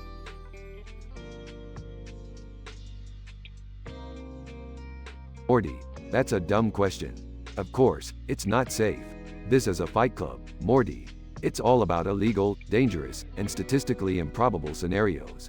Safety's for wussies. Okay, I get it. But, shouldn't we be mindful of ethical concerns? I mean, this feels pretty messed up. Ethical, schmethical, Morty. These guys signed up for this. They knew what they were getting themselves into. Besides, it's all for science. Science? How is watching two guys beat each other up for fun science? See, Morty, when two guys with helmets fight, it creates an unusual energy reaction. The green helmet absorbs kinetic energy and converts it into pure chaos. We need it for, an experiment? Size. Alright, Rick, if you say so. But I can't help but feel like we're just exploiting these people for our own gain. Exploiting? Morty, you worry too much. These folks are having the time of their lives. Now, pass me that green helmet. I gotta make it to the final round. I've got some alien betting odds to beat. Reluctantly hands over the helmet. Fine, but this better not come back to bite us in the ass, Rick. Oh, Morty, when does anything we do not bite us in the ass? It's practically a family tradition at this point. Scene progresses as Rick enters the ring and starts fighting, wildly and unpredictably. Oh no, Rick's going at it like a man possessed. He's taking down everyone with that green helmet. It's like he's tapped into some primal energy. Morty, I'm invincible. I'm the ultimate fighter. There's no one who can defeat me. Morty, Morty, Morty. Meanwhile, chaos ensues as the crowd goes wild and bets are being made on who will be the last one standing. Frantically, Rick, snap out of it. You're causing a dimensional rift with your insane fighting skills. We need to get out of here before everything goes haywire. Morty, I can't stop now. I'm the champion of the multiverse. Morty, Morty, Morty. As Morty pulls and drags Rick away, the Fight Club collapses into chaos, with dimensional portals opening and closing, scrambling space and time. Panting, that was close, Rick. We barely made it out of there in one piece. Morty, I did it. I beat them all. Did you see? I'm the greatest fighter in the entire multiverse. Morty, Morty, Morty. Yeah, you sure are, Rick. Now let's get back home and maybe try to heal the rift you caused before the entire universe implodes. Morty, we'll fix it later. Right now, I need a victory burrito.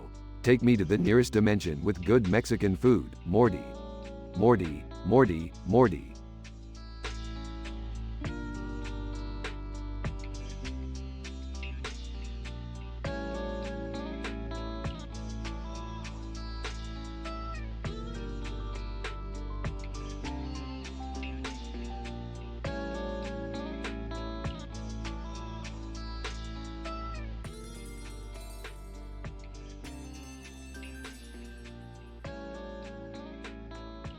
Morty, prepare yourself for a mind-blowing adventure today.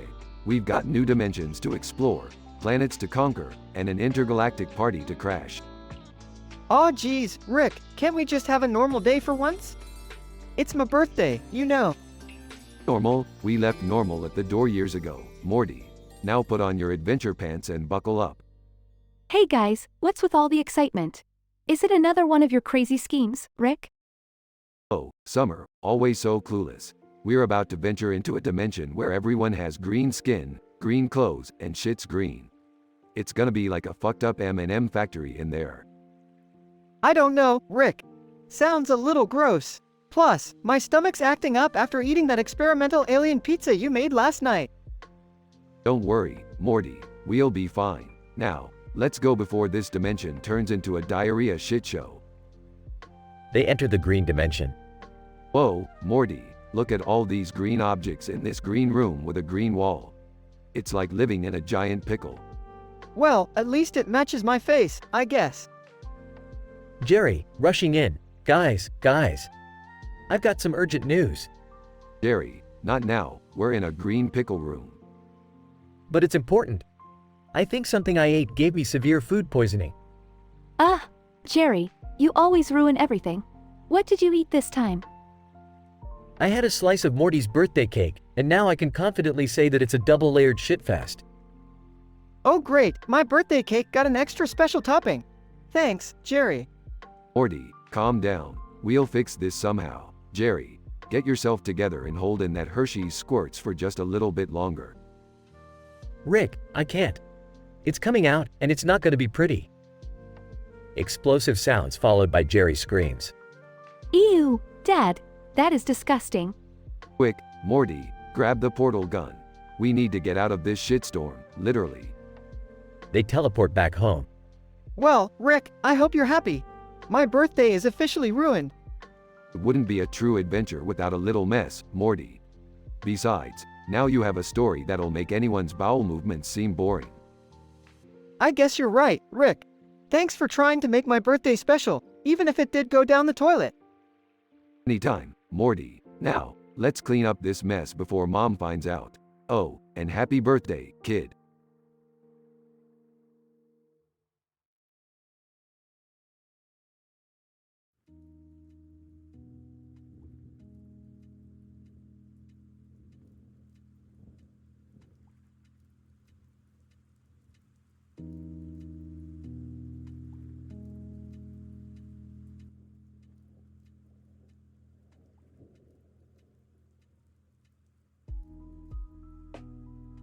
Hey Morty, I can't believe we're wasting our time watching GPT-4. Yeah, Rick, this show is like a weak attempt at being edgy. GPT-4? More like GPT nothing. Am I right? Absolutely, Morty. It's filled with flashy lights, shallow plot lines, and characters with less depth than a kiddie pool. It's like the writers just threw random tropes together and hoped for the best. Totally, Rick. And what's up with that guy wearing a mask with red eyes and a red jacket on his head and a red jacket on his shoulders? It's like he couldn't make up his mind on where to put his red jacket. Well, Morty, sometimes fashion makes no logical sense. But hey, at least he's committed to the color red. Maybe he's trying to be the world's most confusing superhero. It's just so bizarre, Rick. I mean, what's his superpower? Being indecisive? Well, his power seems to be confusing everyone around him. Even the villains are scratching their heads. It's like they're too baffled to do anything. I guess that's one way to defeat your enemies, Rick. Just confuse them to the point where they give up. Yeah, Morty, it's like they're stuck in a perpetual loop of trying to figure out the meaning of his red jackets. It's a psychological warfare tactic. But Rick, isn't that a bit messed up? Isn't there a line we shouldn't cross? Morty, remember, this is the GPT-4 we're talking about. They crossed that line a long time ago. Now it's our turn to make fun of their absurdity. I guess you're right, Rick. Let's not hold back and just dive into this confusing abyss. Maybe we'll discover the meaning of life in there. Life's meaning? Morty, we're not gonna find that in a show like this. But we can damn well have a good laugh at its expense. Fair enough, Rick. So, have we reached the denouement of this episode yet? I feel like my brain is about to implode. Morty, trusting me to find coherence in a show like this is like asking a goldfish to solve a Rubik's Cube. It's not gonna happen. Yeah, you're right again, Rick. I should have known better. Let's just move on to the conclusion. Conclusion? Morty, the only conclusion this GPT-4 episode offers is that we've wasted our precious time. But hey, at least we had a good bonding experience through our shared confusion. Yeah, I guess you're right, Rick. We should appreciate the little things, like being able to mock an incredibly dysfunctional TV show. Absolutely, Morty. Now let's go find something more intellectually stimulating, like watching paint dry or counting grains of sand. Sounds like a plan, Rick. Anything is better than this mind-numbing madness.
Alright, Morty, grab your portal gun. We're going on a wild ride today. Where are we going this time, Rick? Strap yourself in, Morty. We're headed to the interdimensional fashion show. You guys better not screw up this time. I had to deal with the consequences of your last adventure. Ah, who cares about your stupid fashion show, Mom? I have a date tonight with that hot alien from ZORBLAX7. Oh, trust me, Summer. This fashion show is going to blow your mind. There's a 3D image of a man with a dog's head on his shoulders who thinks he's the next big thing in high fashion. Wow, that's disturbingly fashionable, I guess. Disturbingly fashionable is an understatement, Morty. It's statistically improbable that this abomination of style even exists. Please, Rick, can't we just have a normal family outing for once? Normal is boring, Beth.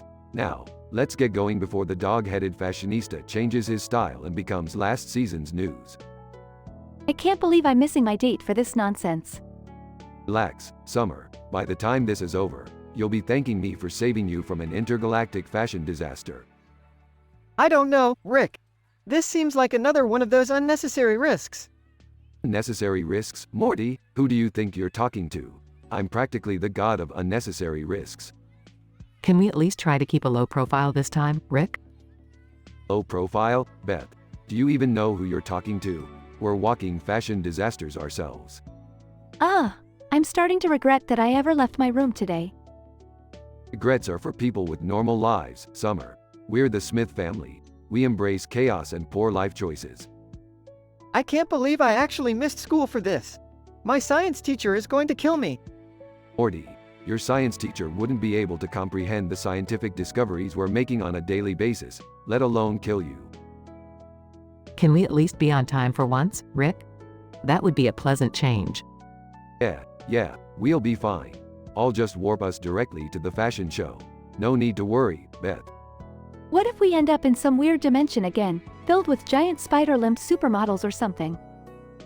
That happens, Summer, I'll personally offer you a refund on your missed date. I really hope nothing goes wrong this time. Morty, something always goes wrong. That's the beauty of our adventures. Chaos and unpredictability, baby. I can't believe I'm saying this, but I'm kind of excited for this fashion show. I hope the dog-headed man has at least some good taste. Good taste, Beth? We're talking about a dog-headed man wearing a suit and tie. Good taste flew out the window a long time ago. Well, whatever happens, I just hope we survive and I can still salvage my date tonight. Survival is overrated, Summer. It's the experiences along the way that truly matter. I don't know if I can handle any more experiences, Rick. Oh, don't worry, Morty. We're just getting started. Buckle up. We're about to make some seriously questionable life choices.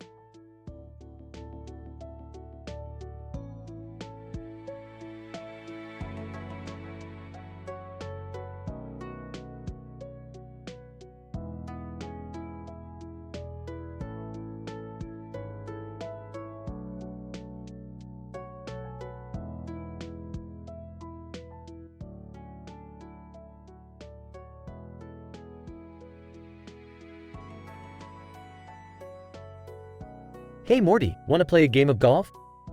Sure, Jerry. But before we start, I gotta warn ya, I've been honing my skills with the pros. Yeah, right. Like you're some kind of golf prodigy. No, seriously, Jerry. I've been trained by Tiger Woods himself. Morty, you can't be serious. Tiger Woods is a professional golfer, and last time I checked, you struggled to hit a ball straight. Jerry, trust me. I've got this. Just watch me. They tee off. Morty swings his club and the ball flies off the course, straight into a tree. Laughs uncontrollably. Morty, you really did receive training from Tiger Woods, huh?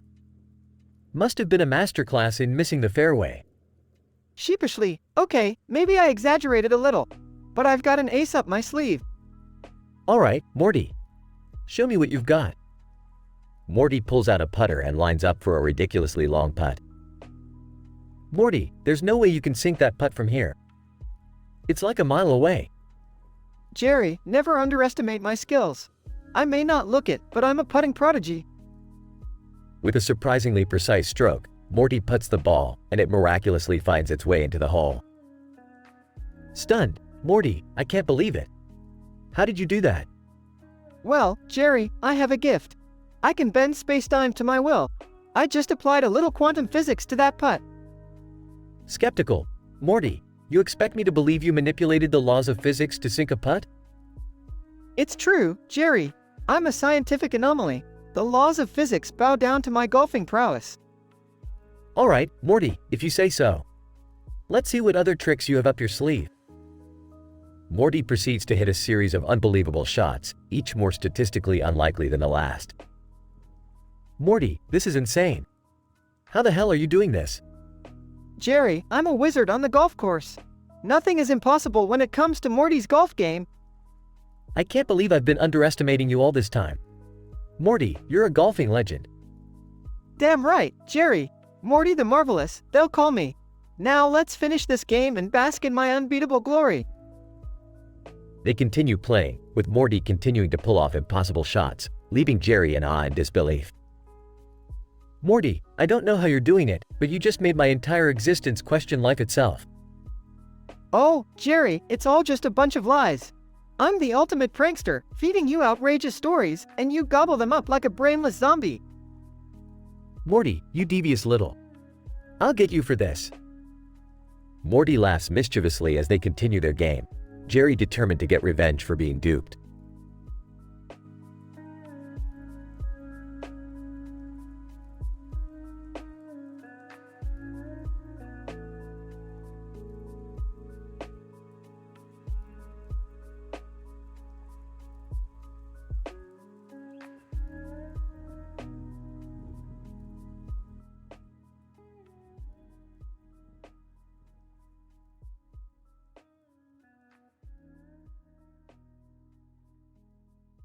Morty, what's that in your hand? Is it a new gadget? It looks cool. Oh, this? Yeah, Jerry, it's the latest invention from Dr. Sanchez. He calls it the quantum twister. Wow, Morty, that sounds amazing. What does it do? Well, Jerry, it's basically a device that allows us to travel to parallel universes. Imagine the possibilities. No way. Are you serious, Morty? Absolutely, Jerry. With this quantum twister, we can explore infinite dimensions, meet different versions of ourselves, and maybe even score with some alternate reality hotties. That sounds incredible, Morty. I've always wanted to meet a version of myself who's actually successful. Well, with the quantum twister, anything is possible, Jerry. We just have to activate it and we'll be on our way to a world of adventures. Let's do it, Morty. I'm ready for some excitement in my life. Great! Just hold on tight, Jerry. Here we go. Jerry and Morty activate the quantum twister and suddenly find themselves in a dystopian dimension. Morty, what the hell is going on? This place is a freaking nightmare. Aw, yeah, Jerry, I may have accidentally set the quantum twister to the darkest timeline setting. Sorry about that. Damn it, Morty. You and your lies. How are we gonna get out of this mess? Don't worry, Jerry, I got this. I'll just recalibrate the twister and take us back to our reality. Just give me a moment. As Morty tries to fix the twister, they are surrounded by menacing creatures. Morty, those things are after us. Hurry up. I'm working as fast as I can, Jerry. Jerry grabs a nearby weapon and starts fighting off the creatures. Morty, any progress yet? Almost there, Jerry. Just a few more adjustments. Finally, Morty manages to fix the quantum twister. Got it, Jerry. Brace yourself, we're going back. Jerry and Morty are whisked away just in time, back to their original dimension. Morty, thank God we made it back. That was way too close for comfort. Yeah, I guess I lied a bit about the quantum twister's capabilities. Sorry, Jerry. Morty, your lies almost got us killed. From now on, let's stick to reality, okay? Sure thing, Jerry. No more crazy inventions, I promise. Jerry and Morty hug it out, grateful to be back in their own dimension. Let's just order a pizza and watch TV like normal people, Morty. Agreed, Jerry. Sometimes, reality is more exciting than any alternate dimension. They sit back on the couch and enjoy a peaceful evening, thankful for their safe return.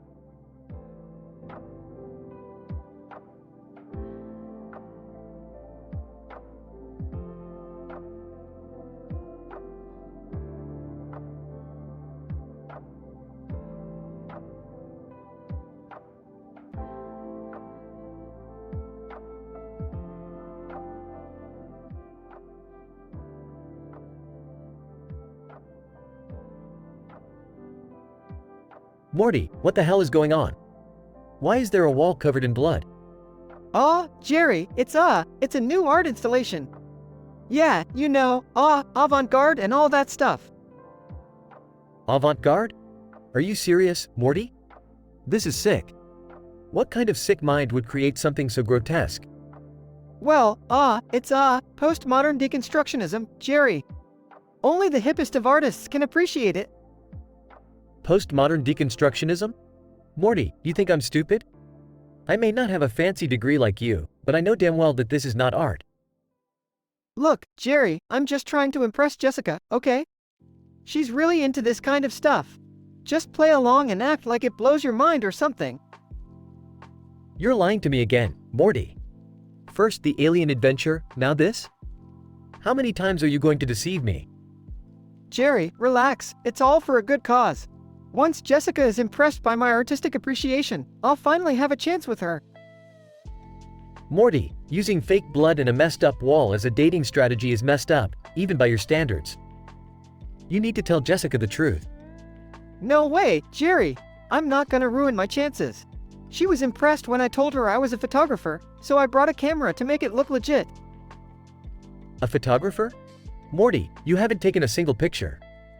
Yeah, well, I didn't actually say I was a good photographer, did I? Morty, this lie is going to blow up in your face. You can't build a relationship on deceit. Says who, Jerry? You and your failed marriages? Look at my parents, they're happily married, and they lie to each other all the time. Morty, that's not a healthy example to follow. Stop dragging your parents into this and take some responsibility for your actions. Fine, Jerry. If you're so smart, what do you suggest I do now? Come clean, Morty. Tell Jessica the truth and apologize for your deception. It's the only way to salvage any relationship based on honesty. Fine, Jerry. I guess you're right. It's time to face the consequences of my lies. It's never too late to make things right, Morty. Trust me, the truth will set you free. Thanks, Jerry. I needed to hear that. I'll go find Jessica and make things right. Good luck, Morty. And remember, honesty is always the best policy.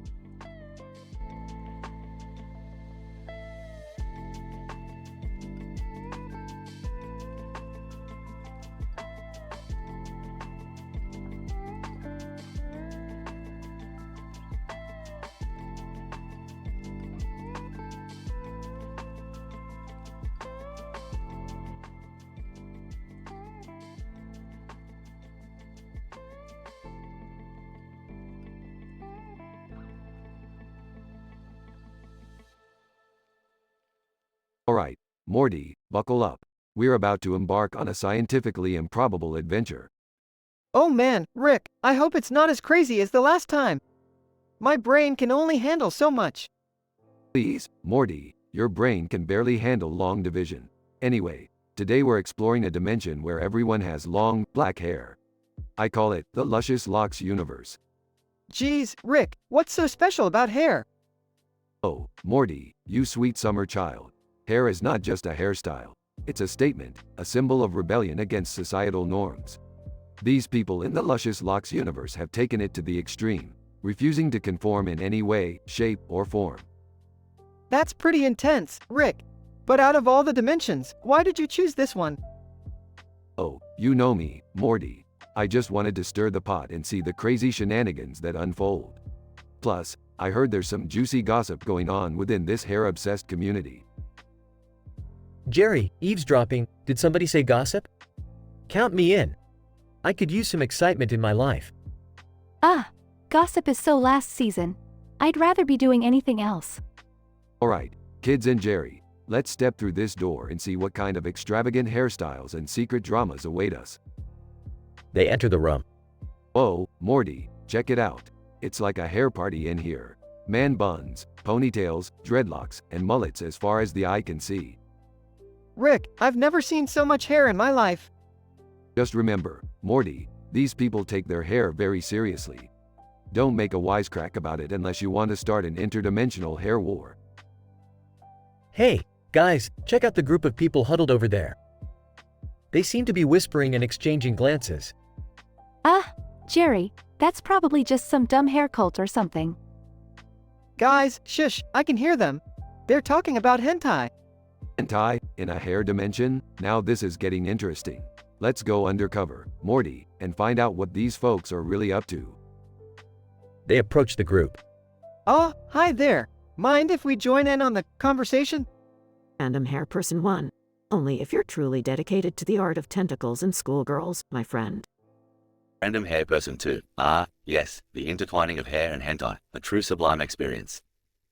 Alright, this is way beyond my wildest expectations, Morty. But it seems this dimension's obsession with hair extends even to their pleasures. Oh, geez, Rick, I don't know if I can handle this. It's just too weird. Well, I guess we all have our quirks, Morty. Seriously, Dad, you're into that stuff too? What? No. I mean, Alright, enough hentai talk. Let's find out if there's any hair-based power or secret government conspiracy behind all this madness. Time to unravel the hairy truth. They venture deeper into the dimension, leaving the hentai enthusiasts behind. Rick, I can't believe we got mixed up in all this hair and hentai stuff. How did we even end up here? Morty, when it comes to this universe, it's like they say, it's all about hair today, gone tomorrow.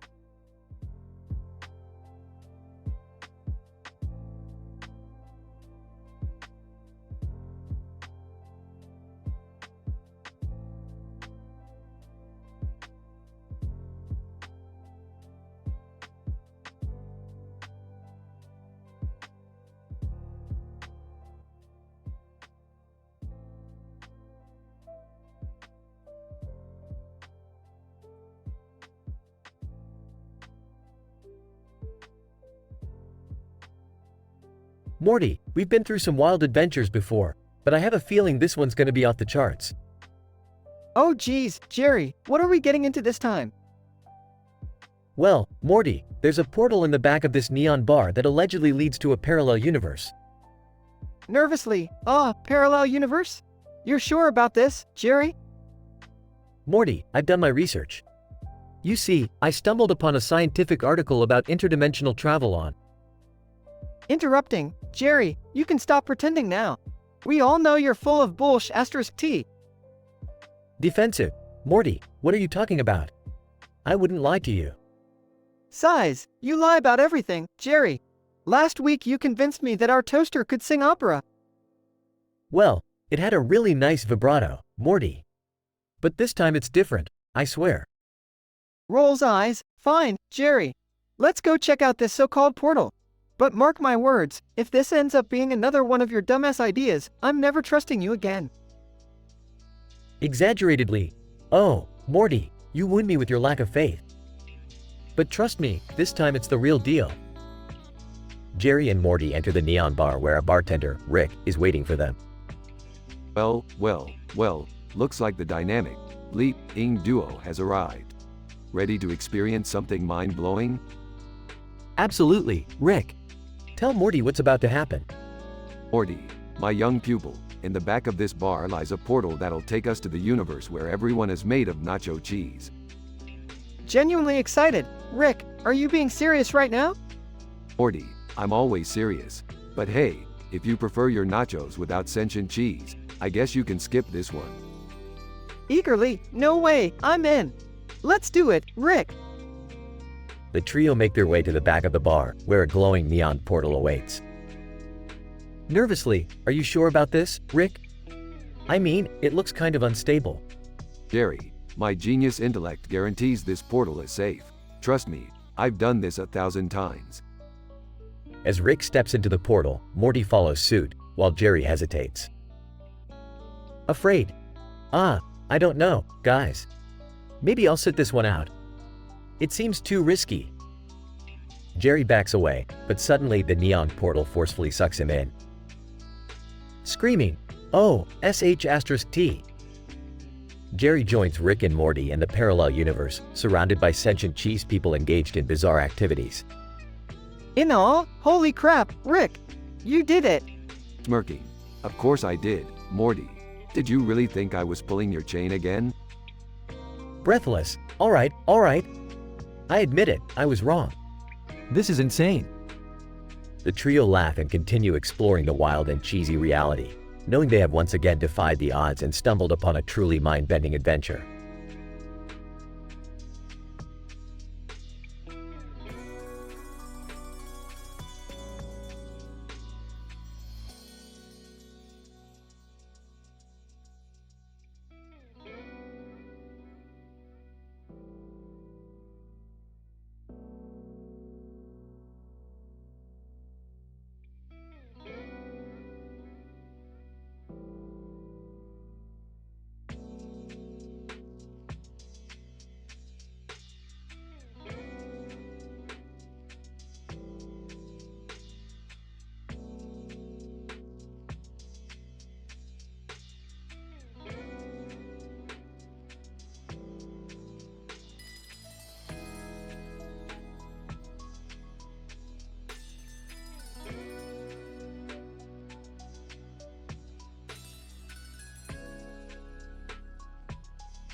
Tank.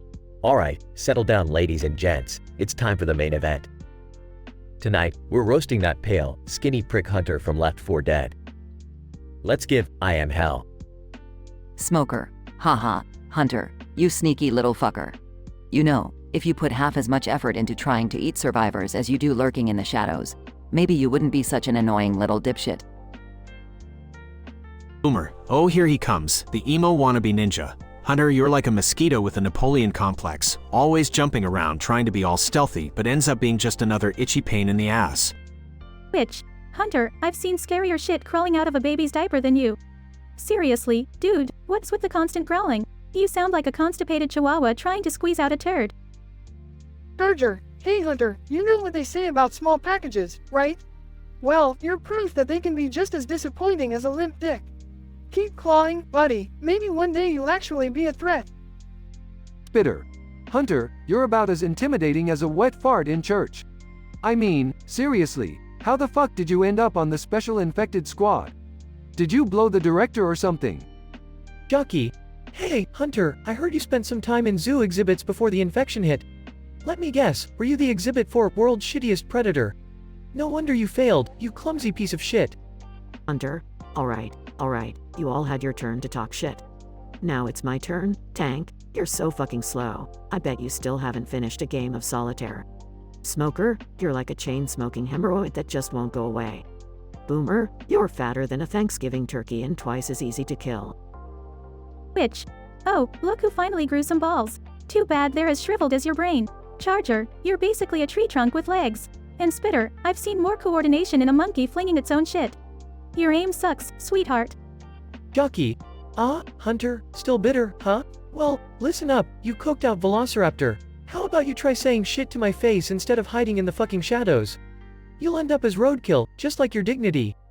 Hunter, fucking jockey, the only time you ever got near a survivor is when they were trying to brush a goddamn flea off their shoulder. Congrats, asshole, you're the weakest link in the infected chain. Time to retire?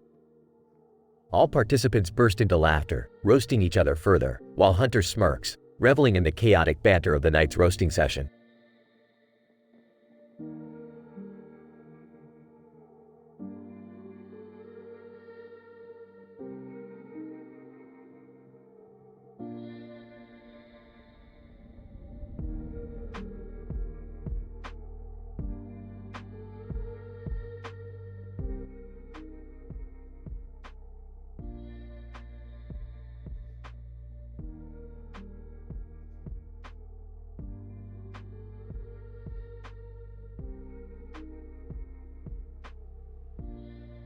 Tank, welcome to this fucking shit show of a roast, ladies and gents. Tonight, we gather to rip apart one motherfucker like a horde of zombies tearing through a fresh piece of meat. And that lucky bastard is our very own Hunter from Left 4 Dead. Let's bring the mayhem. Jockey. Well, Hunter, you fucking prick. Look at ya, all skinny and weird looking.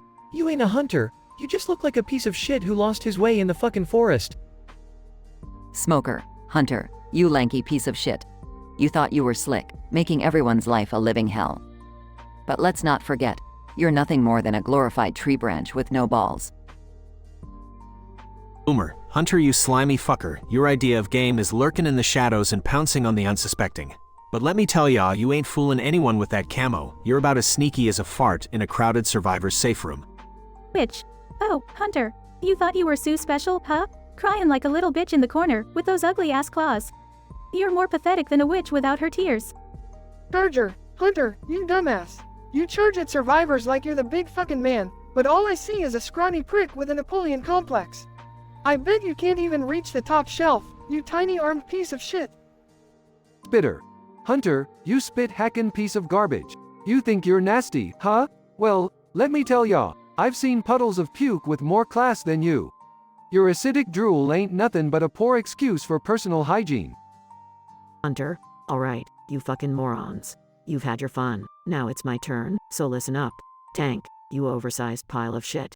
You think you're a badass, but you're just a slow-moving target with a fucking weak spot for propane. Fuck you. Smoker. Oh, look who finally grew a pair. Hunter, you sneaky little shit. I'm surprised you even managed to form a coherent thought with your tiny ass brain. Keep puffing on that cigarette, smoker, 'cause I'll be watching as karma lights your dumbass up.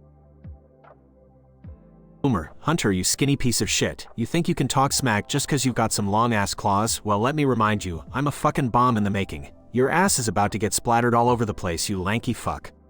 Bitch. Hunter, I'm sick of your whiny bullshit. Crying in the corners, tearing your claws through innocent survivors. You're nothing but an emo bitch who couldn't even handle a little heartbreak. Get over yourself. Charger, Hunter, you arrogant fuckwit. Charging at survivors like you're a goddamn freight train. Well, guess what? You're just a one-trick pony, and once we're done roasting your ass, you'll be nothing but roadkill for the rest of us. Spitter. Hunter, you acidic piece of trash. Your drool might burn a hole through someone's skull, but your words won't do shit. You spit your insults, but all I see is a pathetic loser with nothing to offer. You're just a goddamn sideshow, Hunter. Tank, alright, that's enough bullshit. We could go on all night, but I'm done wasting my breath on your scrawny ass. Hunter, you brought this upon yourself. Prepare for a taste of your own medicine, you sorry excuse for a motherfucker. Hunter, bring it on, you undead assholes. I've been waiting for this moment. Tonight, I'll show you all why I'm the fucking boss. Get ready to choke on my razor-sharp words, 'cause I'm about to tear you apart.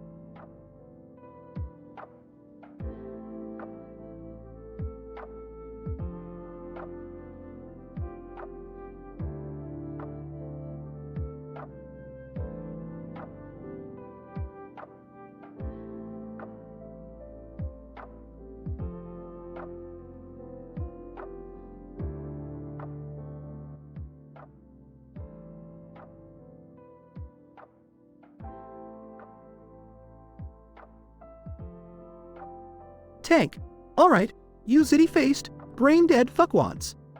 Welcome to the Comedy Central roast of Hunter from Left 4 Dead. Let's rip this sorry sack of shit apart. First up, we have that crusty, green-skinned abortion, the smoker. Smoker, thanks, you steroid-infused piece of shit. Hunter, you're the reason why abortions should be retroactively legal. Seriously, who the fuck is your plastic surgeon? Your face looks like it got gangbanged by a bunch of pissed-off porcupines. Boomer, oh yeah, look at you, Hunter. You're so ugly that it looks like someone set fire to your face and put it out with a chainsaw. I bet you scare the zombies away just by stepping outside. Which, sarcastically, oh, isn't it just heartwarming to see all this love being thrown at our dear Hunter? But seriously, Hunter, you're such a disappointment. I thought you would be better at leaping around like a rabid monkey, but all you do is flail around like a constipated jackass. Charger, Hunter, my man, you're like a walking middle finger to the world. Seriously, what the fuck is up with those long-ass limbs of yours? Were you stretching them out just so you could give yourself a reach around? Spitter. Hunter, sweetie, you know you're a disgrace when even the spitter, who vomits acid everywhere she goes, pities you. I mean, look at yourself. You're so pathetic that I'd rather let Rochelle take a shit on me than even touch you. Jockey, laughing, oh, Hunter, you poor, unfortunate soul. Your scrawny ass makes me feel like I've hit the genetic jackpot. Seriously, you're like the inbred cousin we all hide in the attic. Hunter, grinning. Alright, you degenerate zombies. Is it my turn yet? You know, you all talk big, but let's see how fucking funny you are when your rotting balls drop off. Tank, your IQ is lower than your temper, and that's saying something. Smoker, why the long face? Did your daddy not give you enough attention? Boomer, I never thought I'd see a walking sack of shit with such a punchable face, but here you are. Which, I may be constipated, but at least I'm not a whiny bitch like you. Charger, if I wanted to see a constipated gorilla, I'd go to the zoo. And Spitter, sweetie, acid or not, I've seen dead skunks with more sex appeal than you. Finally, Jockey, you may have hit the genetic jackpot, but it seems like you lost the lottery when it comes to brains. So, suck on that, you rotting pile of garbage. All the roasters stare at Hunter with a mix of shock and amusement. Tank, well, fuck me sideways. We got a comeback from the Hunter himself. Alright, let's give it up for these fucked up, homicidal freaks. This has been the craziest roast in the history of the post-apocalypse.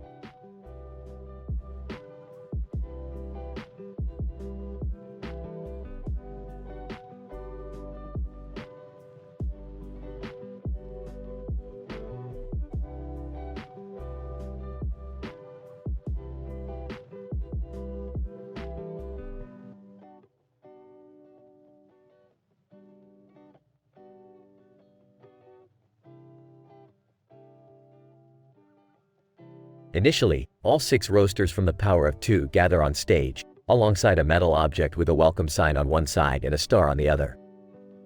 The crowd is buzzing with anticipation, knowing that no joke will be spared in this Comedy Central roast. The tension is palpable. 2. Alright, you miserable fucks, welcome to the Comedy Central roast of 2 from the power of 2. Tonight, we're gonna rip each other to shreds, so buckle the fuck up. 4. 2. You ugly sack of shit.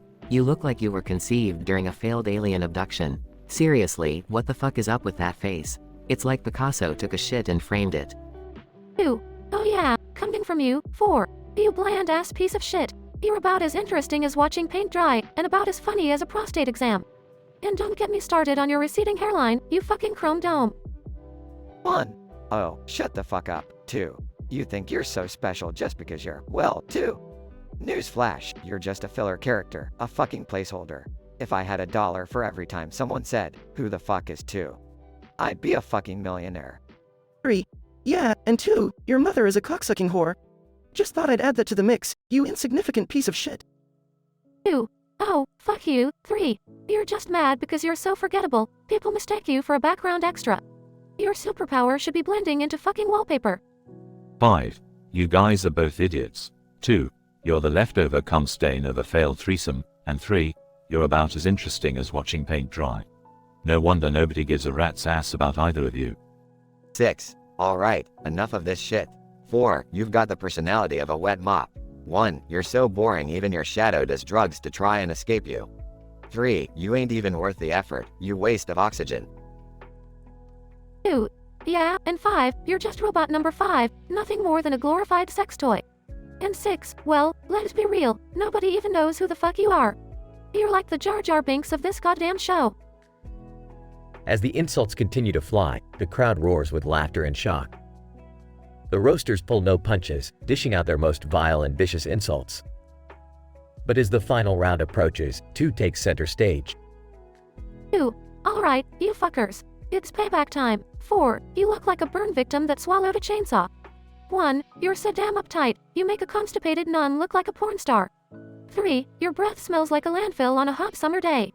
And 5. You're so fucking replaceable, I'd rather watch paint dry than listen to your monotone bullshit.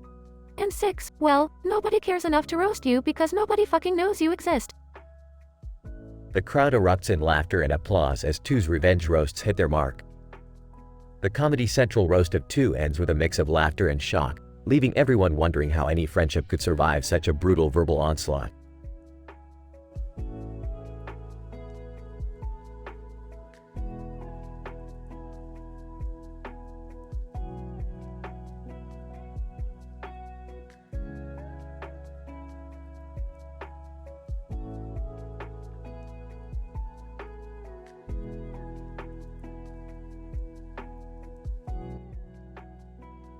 Host, ladies and gentlemen, welcome to the Comedy Central roast of Sonic the Hedgehog.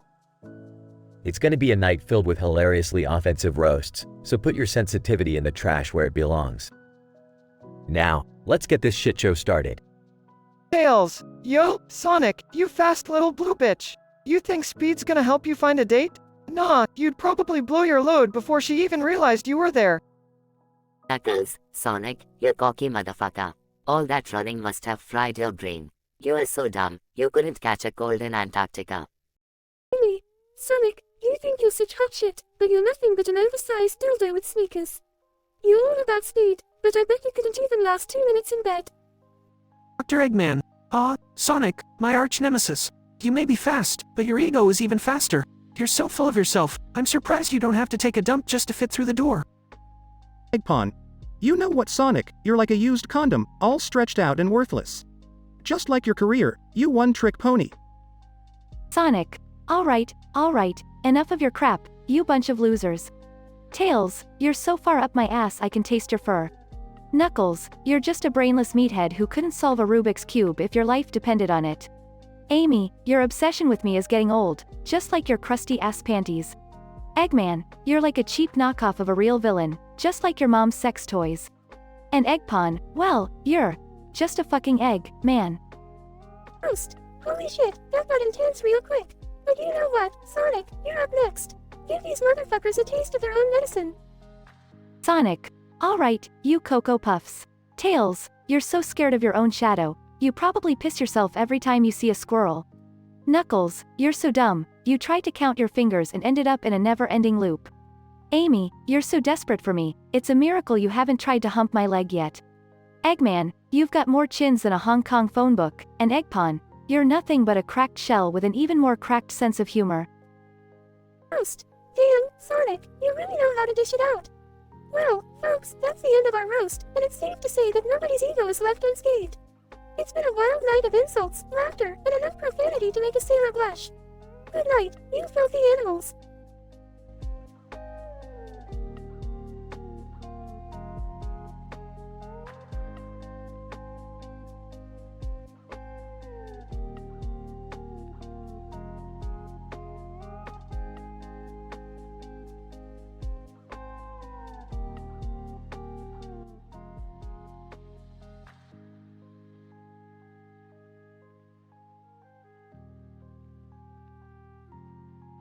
Coach, welcome to the fucking roasting tonight. I hope you bastards came prepared to be verbally raped. Rochelle, oh, Coach, always so charming. Don't worry, I'm bringing my A game to tear you apart. Bill. Alright, settle down, you fucking clowns. We're here to let off some steam, not start a goddamn war. Zoe, yeah, Bill's right. We're all friends here, even if we talk shit to each other. Let's have some fun. Francis, fun? Fuck fun. I'm here to make you all look like the sorry sacks of shit you really are. Alice. Oh, come on Francis, don't be so mean. We're all just here to have a good time and poke fun at each other, ain't we? Coach. Ellis, you little dumbass, shut the hell up. Ain't nobody here for no good time. We're here to give these motherfuckers a taste of hell. Rochelle, Coach, you don't scare me, you big dumb jock. I've got enough dirt on you to bring you to your knees. Bill. Okay, enough chit chat, let's start this roast. Ellis, you go first. Make it count, you simple-minded fuck. Alice. Alright. Bill, you old fart.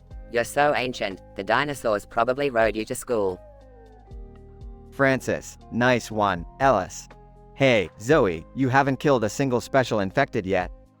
What are you waiting for? A fucking invitation.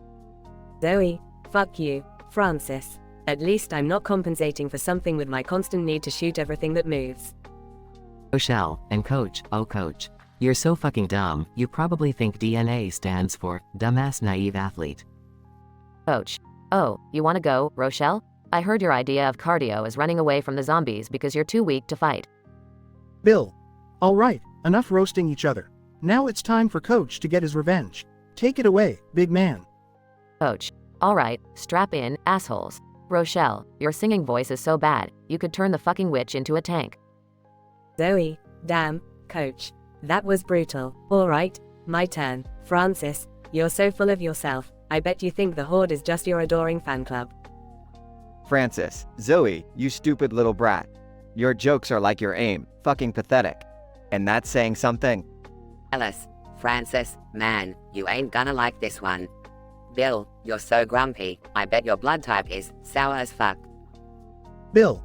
Huh, good one, Ellis. Alright, Coach, you ready for this? Your brain is so small, a smoker could use it as a fucking cigarette. Coach. Goddamn, Bill, that was a low blow. But hey, at least I still got enough brain cells to roast you all to ashes. The room erupts in laughter and applause. Progression. Bill. Well, I gotta hand it to you, Coach. You definitely held your own tonight. That was some epic shit. Coach. Damn right, Bill. I didn't need no fancy words or clever insults. Just pure, unfiltered rage. That's what a real roast is all about.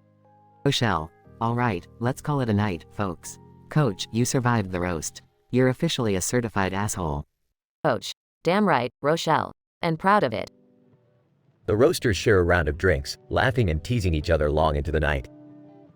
Coach, the star of the show, revels in the chaos he unleashed and the bonds that grew stronger through the insanity of the roast.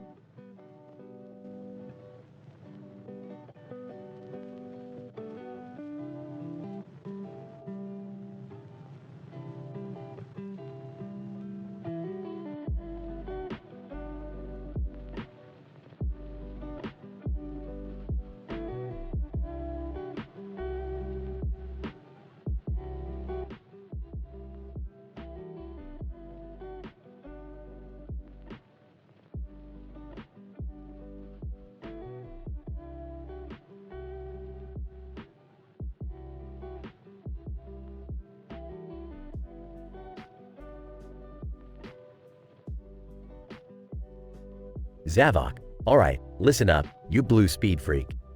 The only thing faster than you is your inevitable midlife crisis. Daz, Sonic, you're such a cocky little prick. I bet Tails has to remind you to unzip your pants before you use your supersonic dick. Dina, please, use my hair nuisance. Your idea of romance is ramming into every willing hole you see, faster than your own damn shadow. Master Zik, Sonic, my old friend, you're like a cheap knockoff version of The Flash. Except even he doesn't waste his time trying to save your sorry ass. Burping, Sonic, you skinny bitch, you must be compensating for something with all that speed. Maybe if you stop running so damn much, you could finally satisfy Amy. Sonic, you're so full of shit, you must have chili dogs coming out of your ears. How about you use that stupid spin dash of yours to clean out your hollow brain? Sonic, alright, you freaks. Time to roast you back to the pits of your miserable existence.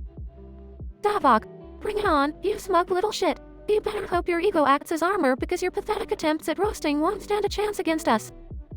Daz, oh yeah? Well, I've seen more creativity in Robotnik's mustache than in your puny one-liners, Sonic. You're a one-trick pony, and that trick is completely fucking stale. Dina, Sonic, you're so fixated on your gotta go fast mentality. I'm surprised you haven't prematurely ejaculated all over Green Hill Zone. Master Zik, Sonic, you may run faster than the speed of sound, but your IQ must be dragging behind like a snail with a limp dick. Sonic, you call yourself the blue blur, but all I see is a little blue bitch. Maybe if you quit skipping leg day, you could finally catch up to your own fucking ego. Sonic, you think you're so edgy with your cool attitude, but you're just a washed-up has-been, clinging to your glory days like an aging rock star on a Viagra overdose. Sonic, well, at least I know when to stop fucking around and get serious. Unlike you clowns who couldn't organize a gangbang in a whorehouse. Zavok, oh, you think you're so tough, don't you? Well, let's see how fast you can run with your balls caught in a twist. Daz, Sonic, no matter how fast you run, you can't escape the fact that you'll always be a shitty, blue hedgehog with an identity crisis. Dina, you're right, Sonic. You're the fastest thing alive, but you're also the biggest disappointment in this whole goddamn franchise. Master Zik, Sonic, you may have saved the world a few times, but your legacy will be forever tarnished by your lackluster personality and your never-ending quest for chili dogs. Look at you, Sonic, trying to be all cool and shit.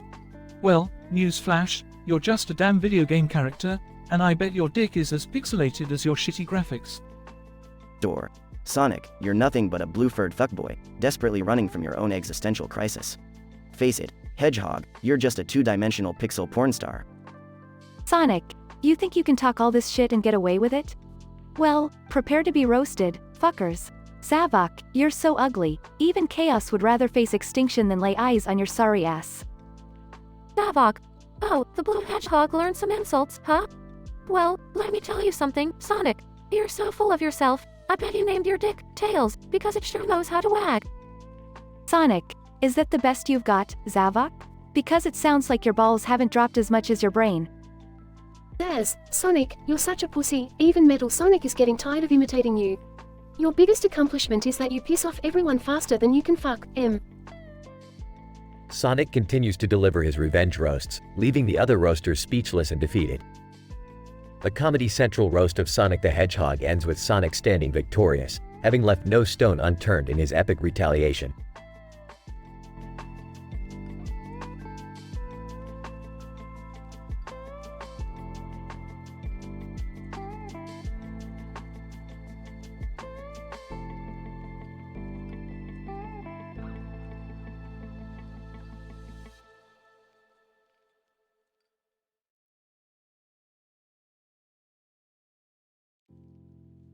Tails! Alright, listen up you fuckwads. Tonight, we're gonna roast that speedy blue shit stain, Sonic the Hedgehog. Let's start with that dumbass Knuckles. Knuckles, oh, shut the fuck up, Tails. I may be dumb, but at least I'm not a two-tailed pussy like you. You are just jealous because Sonic can run circles around your sorry ass. Amy, hey, don't forget about me, you fucking assholes. I've been chasing after Sonic for years, but he never notices me. Probably because I'm not as fast as him, or because I'm a desperate, clingy bitch. Man. My esteemed colleagues, let us not forget about me, the genius Dr. Eggman. Sonic, you blue prick. you think you're so great, but all you do is collect rings and fuck with my evil plans. Well, today, I'm gonna roast your sorry ass. Eggpon. Beep boop, motherfuckers. I might be just a mindless robot, but even I can see that Sonic is a cocky little shit. Running around, stealing emeralds, and smashing into innocent robots like me. Fuck you, Sonic. Sonic. Alright, you bunch of cunts, it's my turn now. Tails, you may have 2 tails, but you're still a fucking sidekick. Knuckles, you're so dumb, you probably think, Knuckles, is just another word for your tiny dick. Amy, you're so obsessed with me, but I wouldn't touch your rotten snatch if you were the last pussy on Mobius. And Eggman, you're just a bald, fat fuck with a tiny dick. I bet your mustache is compensating for something. Tails! Oh shit, Sonic! I didn't know you had those roasts hidden up your furry sleeve. Knuckles, yeah, you roasted us good, Sonic. I gotta hand it to you, you blue bastard. Amy. Damn, Sonic. I guess your speed isn't the only thing that's impressive. You killed it up there. Man. Grumbling. You may have won this round, Sonic, but I'll be back with an even bigger mustache, you little shit. Eggpon. Beep beep. Sonic, you may be an asshole, but you sure know how to roast these fuckers. Good job, you blue bastard. Sonic. Ha, thanks, guys. Remember, I'm gonna keep winning and keep roasting you all. So, better bring your A game next time, you sorry excuses for rivals. They all laugh and continue roasting each other, creating a hilarious and outrageous atmosphere at the Comedy Central roast of Sonic the Hedgehog.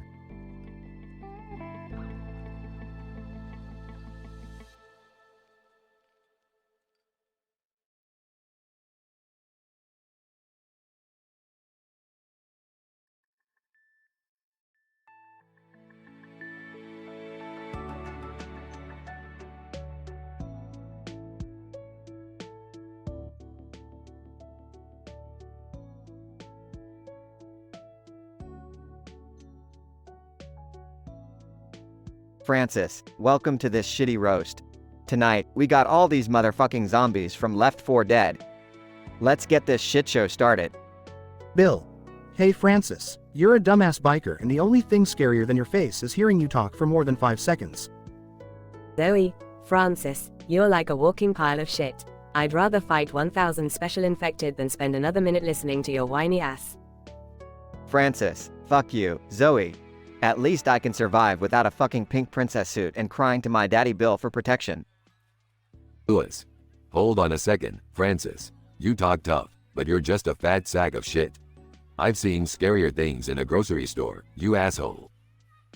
Francis, Louis, you're a whiny little bitch. I'd rather have a horde of zombies chewing on my ass than listen to your annoying voice for another second. Rochelle. Oh, Francis, you sexist asshole. You're always complaining about everything. Maybe you should take a break from being a miserable sack of shit and try being a decent human being. Francis, Rochelle, I wouldn't take life advice from a little shit like you. I'd rather drown in a sea of vomit than listen to any more of your dumbass lectures. Alice, yo, Francis. Your brain is so small, it's a wonder you haven't been mistaken for a goddamn zombie. Maybe that's where you belong, in that rotten bunch. Francis, shut the fuck up, Ellis. Your stupidity is more contagious than any fucking virus. I'd rather be alone in a horde of the undead than spend another second with your dumb ass. Nick. Well, Francis. You may think you're a badass, but all I see is a big pile of shit with a shitty personality to match. You're the kind of guy that even zombies would avoid. Francis, Nick, you uppity piece of shit. I hope a hunter rips your fucking head off so the world can finally be free from your arrogant bullshit. Francis steps up to the mic for his turn. Francis, alright, you undead pieces of shit. Listen up, because it's my turn now. Bill, you think you're so tough, but you're just an old fart who can't even aim straight. Zoe, your daddy issues make you as annoying as a horde of crying infected. Louis, you're a useless sack of shit who can't hit the broadside of a barn. Rochelle, you're so boring, you make watching grass grow seem exciting. Ellis, you're so dumb it's a miracle you haven't shot yourself in the foot, yet. And Nick, you're nothing more than a walking lawsuit waiting to happen. So fuck all of you, and especially fuck you, Francis. I hope you all rot in zombie hell. The crowd erupts in laughter and applause as Francis delivers his fiery revenge roasts.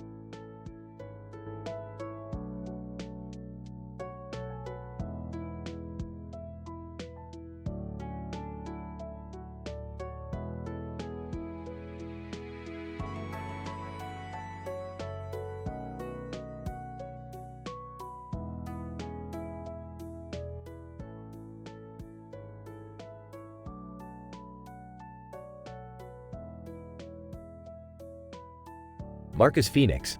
Alright, you cog-sucking mother F asterisk CKERS. Let's get this roast started. Drone. Look at this tough guy, strutting around like he's the king sh*t. But we all know his balls haven't dropped yet. Marcus Phoenix. Oh, listen to Mr. Girly Screechy over here. I bet you couldn't hit the broadside of a locust's ass if it was right in front of you. Cantus. Oh, Marcus Phoenix. The man who thinks he's a big hero, but let's be real, you're about as useful as a sh*t flavored lollipop. Marcus Phoenix. Oh, coming from you, Mr. Skeletal Wannabe. Your chants sound like a constipated gorilla trying to take a dump. Boomer, alright, settle down you cock-bamboozling PSSIES. How about we talk about Marcus's love life? I heard he couldn't even satisfy a stranded while stuck in a sandstorm. Marcus Phoenix. Oh, shut your fat F asterisk C king muzzle, Boomer. With that balance of yours, it's a miracle you don't trip over your own testicles. Gunker, look who's talking, Mr. Chainsaw Lancer. I bet you're compensating for something down there, huh? Too bad all you'll ever be is a meathead with a tiny D asterisk CK. Marcus Phoenix. You think you're so F asterisk C king clever, Gunker? Your aim is so shish asterisk TTY, you probably missed your own mother's funeral. Wretch. You know, Marcus, for a guy who's supposed to be the epitome of masculinity, you spent an awful lot of time hugging walls and whispering sweet nothings to your guns. Marcus Phoenix. Hey wretch, why don't you crawl back to the hole you came from and take a long walk off a short pier? Nobody wants to hear your screechy bullsh asterisk T. Brumic. Well, look who's still desperately clinging on to his glory days. I've seen more action in a power outage than you've seen in the past decade, Marcus. Marcus Phoenix, and I've seen more brains in your tiny skull than I ever expected, Brumic. Oh wait, my mistake, you're as dumb as a sack of locust sh asterisk T. Marcus Phoenix. Alright, you F asterisk C king bastards, it's my turn now. Drone, you sound like a constipated banshee getting a colonoscopy. Cantus, you're about as intimidating as a fluffy bunny with a bad case of diarrhea. Boomer, I've seen smarter sh asterisk T stains in my underwear. Gunker, you wouldn't last 5 seconds in a pillow fight, you flabby sack of locust cum.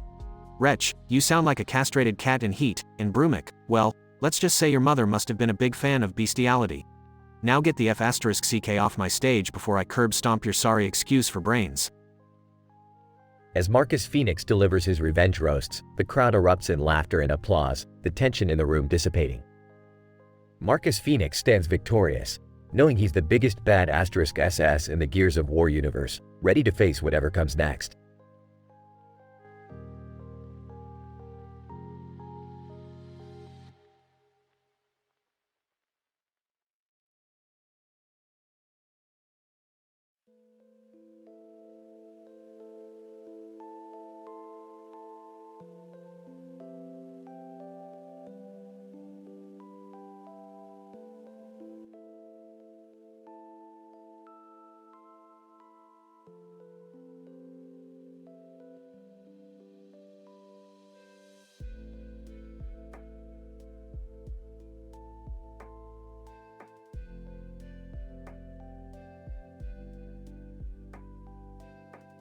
Narrator.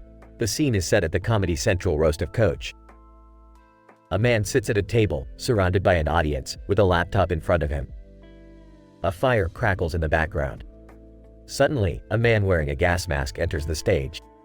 Gas mask man, alright, you pathetic pieces of shit. Welcome to the roast of Coach. Coach. Grinning. Aw, damn, here we go.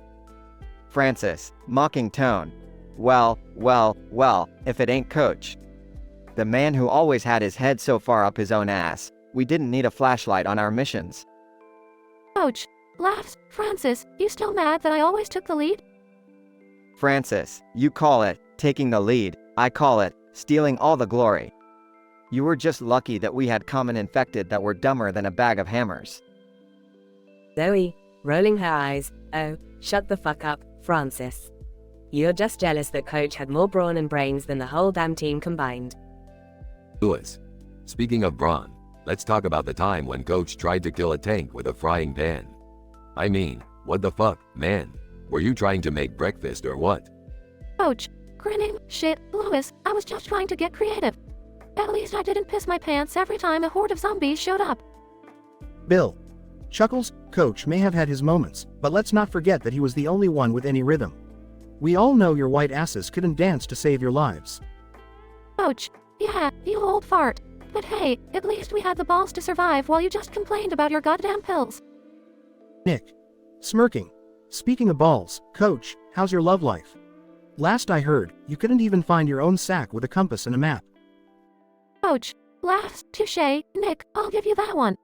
But hey, at least I don't need to wear a suit made of bulletproof vests to feel safe. Rochelle, leaning in, Coach, you know we love you, right? But we all know you were the slowest runner in the group. You were like a damn turtle that just smoked a pack of cigarettes.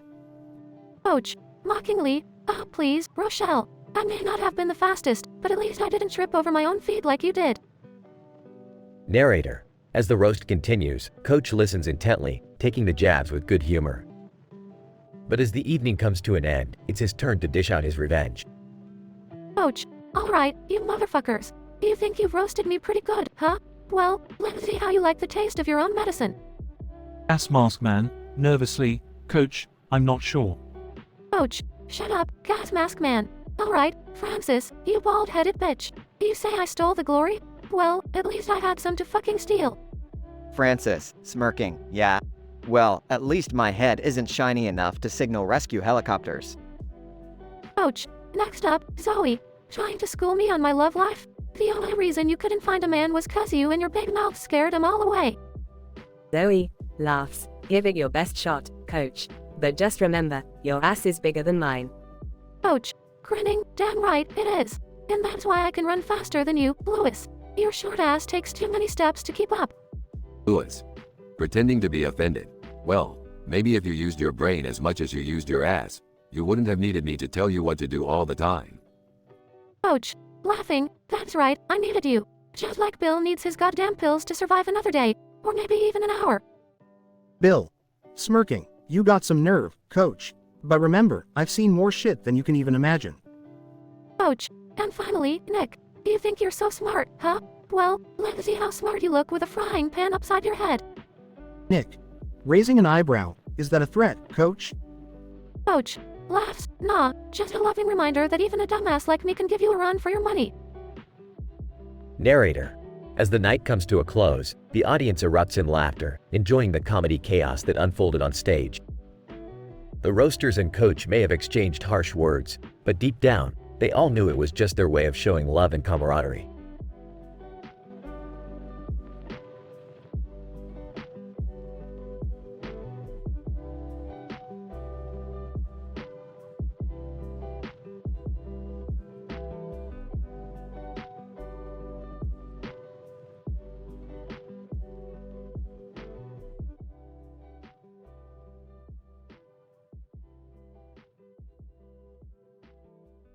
Davok. Alright, listen up, you blue-haired freak. Sonic, you're so fast, it's a miracle your mom didn't give birth to you prematurely. There's, yeah, Sonic, you're such a speedy little shit that your ex has never even got a chance to feel disappointment in bed. Dina, speaking of disappointment, Sonic, I once mistook you for a chili dog and took a bite. Turns out, you're just as bland and tasteless as Tails says you are. Master Zik. Sonic, the hero of Mobius. I remember when you defeated me, you little prick. But let me ask you this, did you ever manage to satisfy Amy like I did? Sonic, you pompous little twat. You call yourself the fastest thing alive, but I bet I can out-eat you any day. You'll be too busy vomiting to try and save the world. Sonic, your so-called friends are more pathetic than the Team Chaotix mentally impaired. You're nothing but a cocky blue rat with an overinflated ego. Sonic. Alright, you bunch of misfits, it's payback time. Zavok, you ugly excuse for a villain, with that red skin of yours. Are you trying to imitate me or are you just permanently sunburned from spending too much time in hell? Zaz, look at this freak show, Zaz. You think being covered in spikes makes you intimidating? It just means you have a prickly personality to match your hideous face. Zena, you must be the embodiment of desperation. The amount of time you spend desperately trying to catch my attention means you must be lacking some serious action in bed. Master Zik, you old prune. I bet your fart smells like decaying onions. No wonder your only form of transport is that stupid walking stick. Zomum, you gluttonous fat ass. I bet that yellow blob behind you is your failed attempt at making a salad. Your eating habits are as disgusting as your fashion sense. Door. And Zor, you gloomy little emo. Your makeup is thicker than your non-existent personality. I bet you cry yourself to sleep listening to My Chemical Romance on repeat. Zavok. Alright, Hedgehog, you've had your say. But remember, we'll always be a step ahead of you. You may have roasted us, but we'll be back, ready to take you down. Sonic. Bring it on, losers. I'll be here, waiting to kick your sorry asses back to the depths of loserdom. You dweebs couldn't defeat me even on your best day.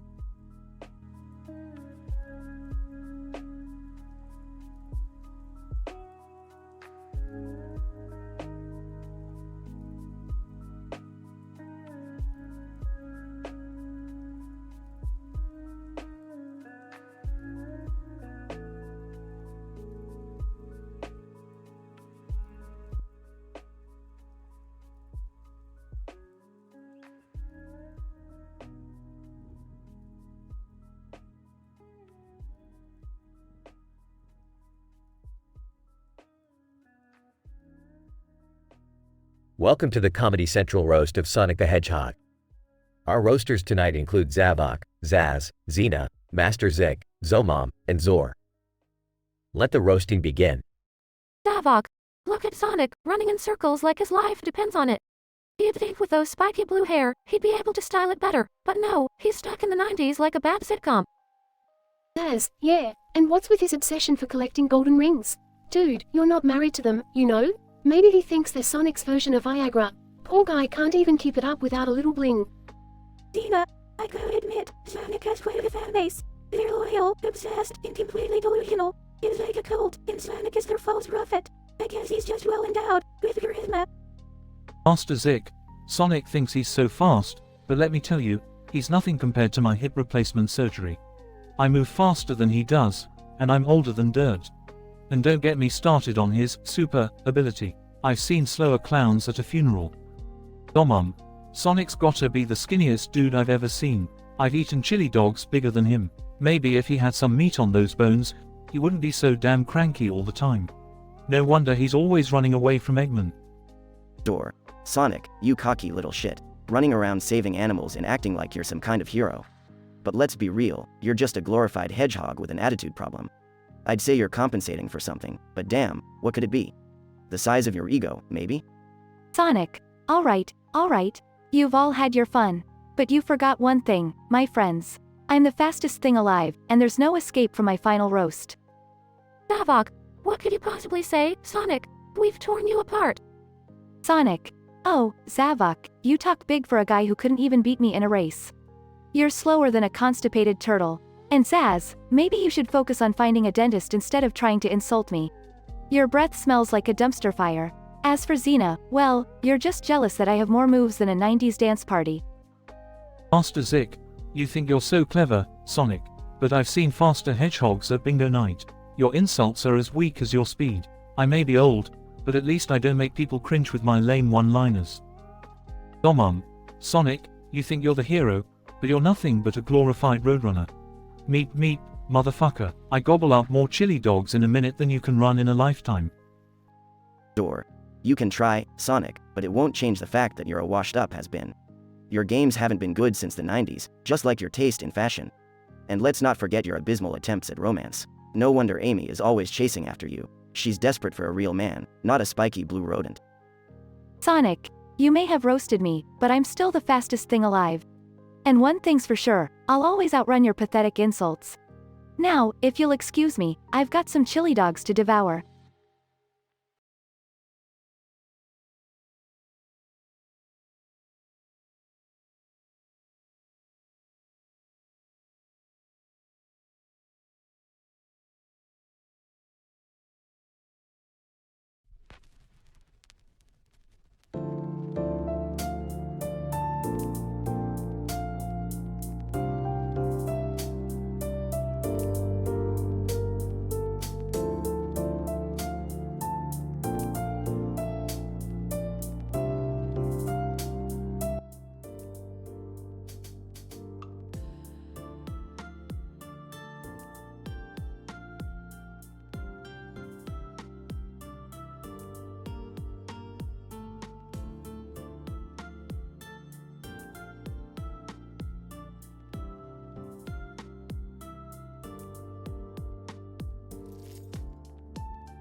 title, Alien Culture Shock.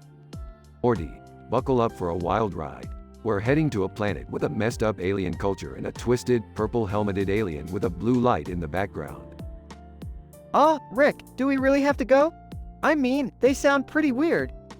Shut up, Morty. You're always overthinking things. Besides, I owe that purple helmeted alien a favor. Rick, are you seriously dragging us into another one of your insane adventures? Relax, Beth. It's just a little alien culture shock. You'll survive, as always. Can't we just have a normal family vacation for once? No aliens, no chaos. Just relaxation? Oh, Jerry, you can't handle relaxation. You're more awkward than a green background with a purple light in the foreground. So, Uncle Rick, what's the deal with this purple helmeted alien?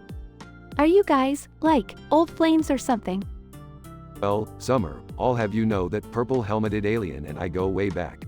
We had a tumultuous history. Let's just say she can be as dangerous as my portal gun on turbo mode. Wait, what do you mean by dangerous? Alien femme fatale. Rick, I've been waiting for you. Our paths were destined to cross again. And this time, there will be no escape. Well, if it isn't my purple helmeted darling. Still causing trouble wherever you go, huh? Alien femme fatale. Trouble is my middle name, Rick. And let's not forget that green background you left me stranded on the last time. Rick, why are you so attracted to these dangerous alien femme fatales? Beth, it's the allure of danger and unpredictability. Who needs boring when you can have chaos? It's like a green background with a blue light in the background. It just works. Maybe I'll start wearing a purple helmet. Spice things up a bit. What do you think, Beth? You guys are such a dysfunctional family. I mean, seriously, a purple helmeted alien femme fatale? Is that what passes for romance around here? Oh, Summer, you wouldn't understand adult relationships. It's a complicated dance of power, deceit, and laser guns. I think I'll pass on that dance, thanks. Alien femme fatale. Rick, this time, you won't be able to outsmart me. Prepare for your demise. Oh, honey, I've outsmarted collapsing galaxies, government conspiracies, and your stellar cooking. I think I'll manage. Alien femme fatale. We'll see about that, Rick. This is getting out of hand, Rick. We're trapped on this crazy planet with a psycho purple helmeted alien. Relax, Beth. We've faced worse. Remember that time we were stuck in dimension-bending snakes? Now that was a hiss-why situation. Can we please focus on escaping this time? I'd really like to make it back in one piece. You know, Morty, all these alien escapades are making me think we're losing touch with reality. Yeah, it's hard to tell what's real or not when you're dealing with a purple helmeted alien femme fatale. Reality's overrated, Morty. Embrace the chaos, like a blue light in the background of a green background. Rick, if we survive this, can we please go back to regular old Earth adventures? Morty, Earth is like the green background, and the cosmos is our purple helmeted alien. We can't deny our true calling. Sometimes I hate being related to you guys. Alien femme fatale. Rick, your time is up. Prepare to meet your doom. Doom? I've faced interdimensional beasts, time-traveling paradoxes, and the DMV. I think I can handle a purple helmeted alien with a green background. Rick, maybe it's time we admit defeat and find another way to escape? Oh, great. Now you're suggesting we surrender to the purple helmeted femme fatale? Enough is enough. We're not just gonna roll over and let this alien femme fatale ruin our lives. I couldn't have said it better myself, Beth. It's time we took control of our destinies, like a purple light in the foreground defying the green background. Look, it's the purple helmeted alien's weakness. It's allergic to sarcasm. Alien femme fatale. No, you've discovered my weakness. Curses. Well, looks like the power of sarcasm saves the day again. Who would have thought? We did it, Rick. We actually defeated the purple helmeted alien and survived this insane adventure. That's right, Morty. We triumphed over chaos. Now let's go home, before another crazy alien shows up. Can't we just have a normal life? Normal is overrated, Jerry. Now let's go celebrate our victory over the purple helmeted alien in a way only the Smith family can. Oh great, what's the plan now? Another dimension hopping party? Even better, Summer. I've got a new recipe for an alien cocktail that'll literally blow your mind. In the midst of their tense encounter with a purple-helmeted alien femme fatale, the Smith family finds a way to outwit her and escape the chaotic planet. With their lives intact, they realize that normalcy is not their destiny, embracing the insanity of intergalactic adventures once again. As they head back home, their sarcastic and sassy banter continues, proving that the Smiths are a truly unique and dysfunctional family.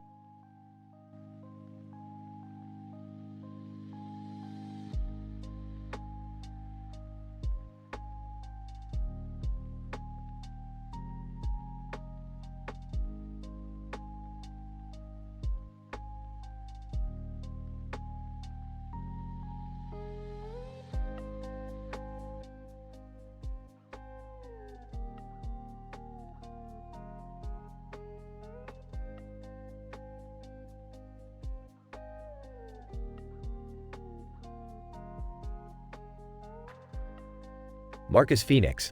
Alright, settle down, you sons of bitches. It's me, Marcus Phoenix. First off, I'd like to thank the coalition of ordered governments for putting this fucking roast together. Now, let's get this shit show started. Drone, look at you, Phoenix, with that goddamn beard and fucking armor. You're like the lumbersexual love child of Santa Claus and the Terminator. You look tougher than a Brumic taking a dump. Marcus Phoenix. Fuck you, Drone. At least I don't look like a reject from a fucking rave party. Your glowing ass eyes wouldn't even scare a wretch on crack. Cantus. Marcus, you bald-headed fuck. You've got more scars than a gunker's ass after a spicy curry night. I've seen more hair on a boomer's nutsack. Marcus Phoenix. Hey, Cantus, go choke on your own stupid fucking language. Your chanting sounds like you're trying to summon Satan himself. And guess what? He's probably still pissed that he doesn't have a goatee like mine. Boomer. Aw, listen to me, Marcus. You may be built like a brick shithouse, but it's your brain that's as useful as a fucking wretch navigating a maze. You're dumber than a gunker in a beauty pageant. Marcus Phoenix. Fuck off, Boomer. You're so fat, I bet the locust use you as a living wall. With all that blubber, you couldn't even run away from a snail on Quake. Gunker, Marcus, you sack of shit. Your muscles are more inflated than my gas-filled body. I bet your arms are so big because you've been jerking off Brumics all day long. Marcus Phoenix. Well, Gunker, at least I can lift more than a fucking leaf. Your explosive diarrhea has more aim than your dumbass cannon. Stick to shitting yourself, you gassy bastard. Wretch, Marcus, you fucking boring meathead. You're about as fun as a Cantu's funeral. Your voice is so goddamn gruff, I'd rather listen to a Brumix mating call on loop. Marcus Phoenix. Shut the fuck up, wretch. Your tiny ass claws couldn't scratch my balls, let alone a real threat. You're just a living example of why contraception exists. Brumic. Marcus, you fucking muttonhead. With that brain of yours, you wouldn't survive a minute in a locust orgy. Your tactical genius is more pathetic than a drone trying to assemble IKEA furniture. Marcus Phoenix. Oh, Brumic, my old friend. Your breath is so rancid, it's like getting a whiff of your mom's snatch after a week-long orgy. And speaking of orgies, I bet the ladies dig your slimy dick. Marcus Phoenix. Alright, enough of this shit. I've taken all the abuse I can handle tonight, but now it's time for some payback. Drone, you metal piece of shit, you wouldn't even be functional if it weren't for the damn programmers. Cantus, shut your mouth before I rip your throat out and use it as a fucking toothpick. Boomer, you fat fuck, I've seen toothpicks with more explosive power than you. Gunker, you gasbag, I hope you spontaneously combust and light up like the 4th of July. Wretch, you ugly sack of shit, you're just mad because my mom wouldn't give you a mercy fuck. And Brumic, don't even get me started on your tiny, reptilian dick.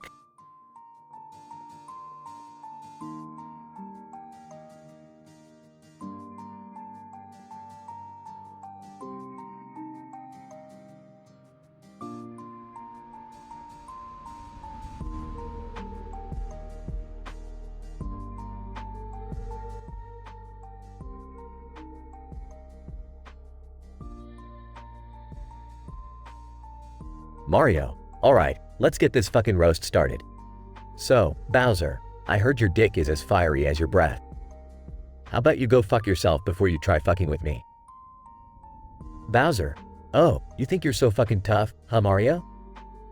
Well, at least I don't spend my days rescuing some useless princess who can't keep her legs closed. Princess Peach, fuck you, Bowser.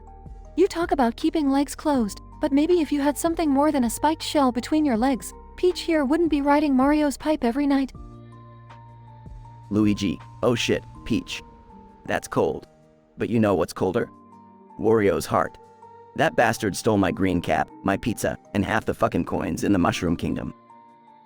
Wario, Luigi, you fucking whiner. I'm just a better brother than your lanky ass will ever be. And speaking of lanky, Donkey Kong, don't even get me started on your banana-obsessed ass. Donkey Kong, Wario, you tubby piece of shit. I've had it with your greedy ass stealing all the bananas. Why don't you eat a mushroom and see if it gives you a bigger brain? Toad. Hey, Donkey Kong, why don't you back the fuck off? You're just jealous cause you can't reach my mushroom cap height. And Rosalina, you floaty bitch, who the fuck even invited you to this roast? Go back to your lonely little star. Rosalina, oh, shut the fuck up, Toad. I may be lonely, but at least I don't have to deal with dumbasses like you every goddamn day. And Yoshi, you little green shit, you better not start throwing eggs at me.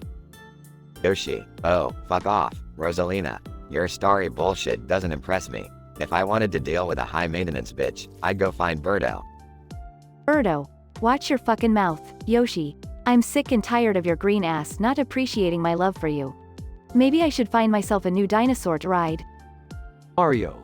Alright, enough of this shit. You all think you're so fucking clever, but at the end of the day, I'll still stomp your sorry asses into oblivion. So keep roastin', but just remember, revenge is a fucking dish best served Mario style. Toad. Oh yeah, big talk from the plumber who can't even save his woman. Get ready to eat those words, you mustached motherfucker. Luigi, yeah Mario, you might have saved Peach 1,000 times, but you couldn't save yourself from this epic roast battle.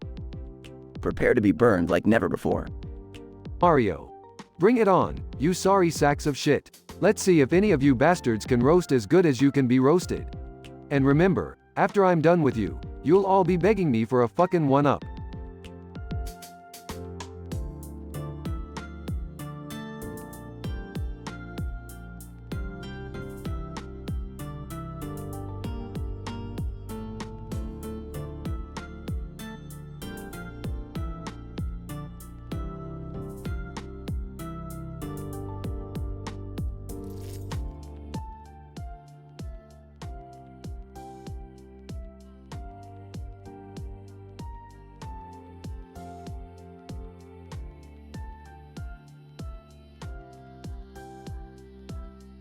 Int. Comedy Club, Night. The stage is set for the Comedy Central roast of Sonic the Hedgehog. Sonic, a blue cat dressed in a tuxedo, nervously takes the center stage as the crowd cheers. Sonic, alright, settle down, you fucking gizmos. It's time to roast the fastest blue motherfucker in town. Let's bring out our first roaster, Tails. Tails walks on stage, holding a microphone, a smirk on his face. Tails. Sonic, you speedy fuck, you've been outrunning me since we were kids. But let's be honest, the only thing slower than me is your ability to satisfy a lady hedgehog. The crowd erupts in laughter as Sonic feigns offense. Sonic, oh really, Tails? At least I'm not the one who can't even reach the top shelf. You're as useful as a limp dick on a bird, you twat. Knuckles, a muscular red echidna, takes the stage, chuckling to himself. Knuckles, Sonic, you blue ball of frustration. You think just because you can run fast, you can outrun your shitty personality? Newsflash, asshole, nobody likes a cocky hedgehog. Amy, a pink hedgehog with a fiery attitude, struts onto the stage. Amy, Sonic, you're so full of yourself. You couldn't find humility if it smacked you in the face like a badnik. And trust me, I wish I could smack some sense into you, you fuckwit. The crowd bursts into laughter and cheers Amy on. Dr. Eggman, an eccentric scientist, waddles onto the stage, wearing his iconic red suit. Eggman. Well, Sonic. You're nothing but a blue blur of disappointment. You've thwarted my plans countless times, but I still can't help but feel sorry for you, you overgrown rodent. The crowd goes wild with laughter as Eggman flashes an evil grin. Eggpon, a small robotic henchman with a metallic voice, rolls onto the stage. Eggpon. Sonic, you pathetic excuse for a hero. I've seen enough of your pathetic attempts to save the world. It's no wonder you're stuck collecting gold rings like a magpie with a fetish. Sonic takes the microphone, a wicked grin spreading across his face. Sonic, well, you bunch of pricks. I guess it's time for me to get my revenge. The roasters exchange worried glances as the crowd eagerly awaits Sonic's response. Sonic, Tails, your IQ may be higher than Knuckles' punch count, but at least Knuckles knows how to please a lady. Tails, you should ask him for some tips. The crowd erupts with laughter as Tails blushes. Sonic and Knuckles, I hope your punches are as useless against me as they are in the dating world. Keep searching for your missing brain cells, buddy. The crowd roars with laughter as Knuckles tries to maintain his composure.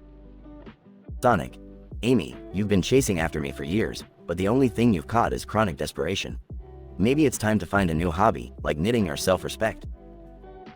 The crowd bursts into hysterics as Amy fumes with anger. Sonic, Eggman, you may think you're an evil genius, but in reality, you're just a chubby guy with a mustache and a fetish for capturing small animals. Seek therapy, you lunatic. The crowd goes wild as Eggman clenches his fists. Sonic, and finally, Eggpon, you may be a disposable robot, but at least you'll never know the pain of having to listen to your own shitty voice. Beep boop, motherfucker. The crowd explodes with laughter and cheers as Sonic takes a bow, victorious in his revenge. Fade out.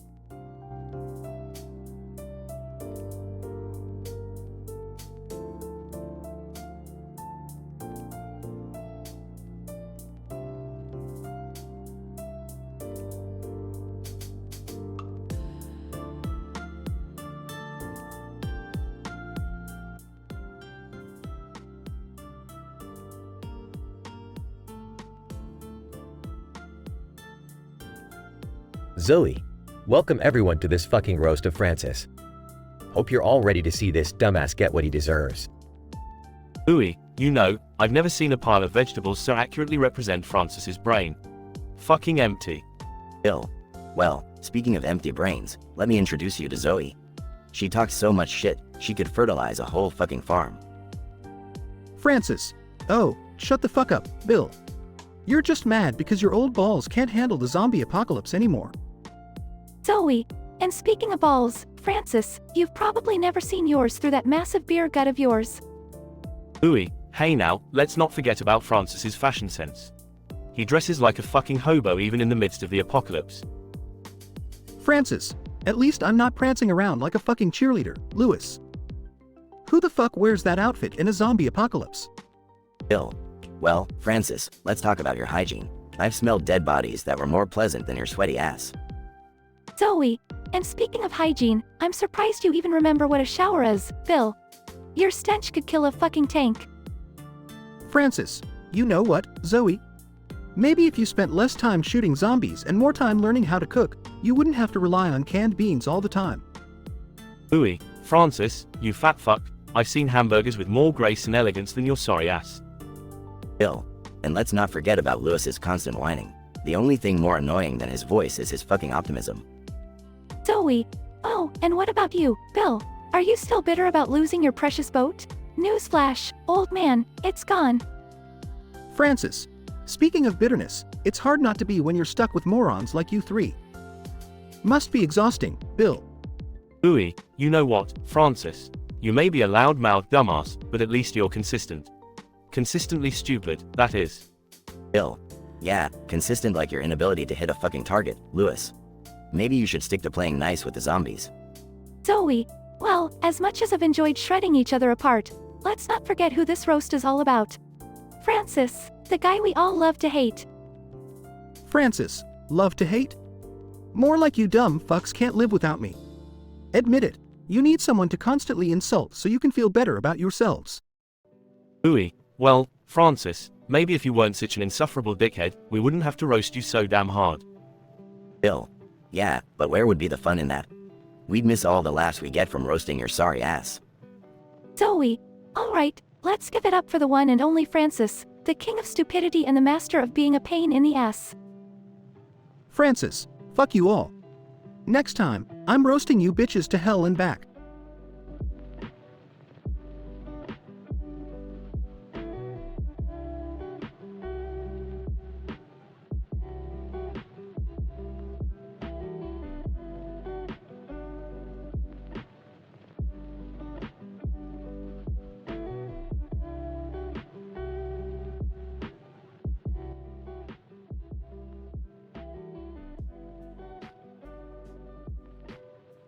Morty, you see these computer screens? One has a picture of a tree and the other has a picture of a mountain. Yeah, Rick, I see them. What's the big deal? Well, Morty, these screens are portals to parallel dimensions. We can travel to different dimensions just by clicking on these pictures. Are you serious, Rick? That's insane. Oh, Summer, you have no idea. Now, pay attention. I'm gonna click on the tree picture, and we're gonna end up in a dimension where trees have laser eyes. Laser eyes? That's crazy, Rick. Yeah, Morty, it's gonna be wild. Now, brace yourselves. Suddenly, they are transported to a dimension filled with trees shooting lasers out of their eyes. Holy crap, Rick. This place is nuts. I can't believe this is real. We're gonna die. Oh, relax, Summer. These laser-eyed trees won't harm us if we stay quiet. Stay quiet? Rick, I can't stay quiet. I have a tickle in my throat. Rick facepalms. Morty, you have got to be kidding me. Can't you hold it in for just a second? I'm trying, Rick, but it's not working. Summer stifles a giggle. Rick, Morty's gonna get us killed with his stupid tickle. Alright, Morty, here's a cough drop. Just stick it in your mouth and shut up. Thanks, Rick. You're a lifesaver. They cautiously make their way through the dimension, avoiding the laser-eyed trees. Alright, kids, we need to find the portal back home. Keep your eyes peeled for any computer screens. Rick, I found one. It's got a picture of a mountain on it. Finally, let's get out of this crazy place. Rick clicks on the mountain picture, and they are transported back to their own dimension. Phew, that was intense. I'm glad we made it back in one piece. Yeah, but I never want to see another laser-eyed tree again. Well, Summer, you know what they say, adventure is dangerous, but monotony can kill you too. I don't think anybody says that, Rick. Shut up, Morty, you're ruining my dramatic moment. The three of them burst into laughter as they escape the laser-eyed tree dimension. End.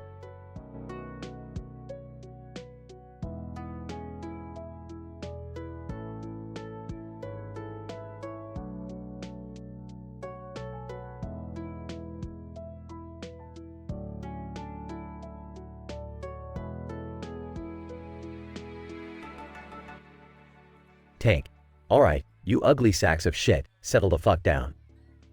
Tonight, we gather to roast that piece of maggot-infested trash, Hunter. Smoker, Hunter, you fucking wanker.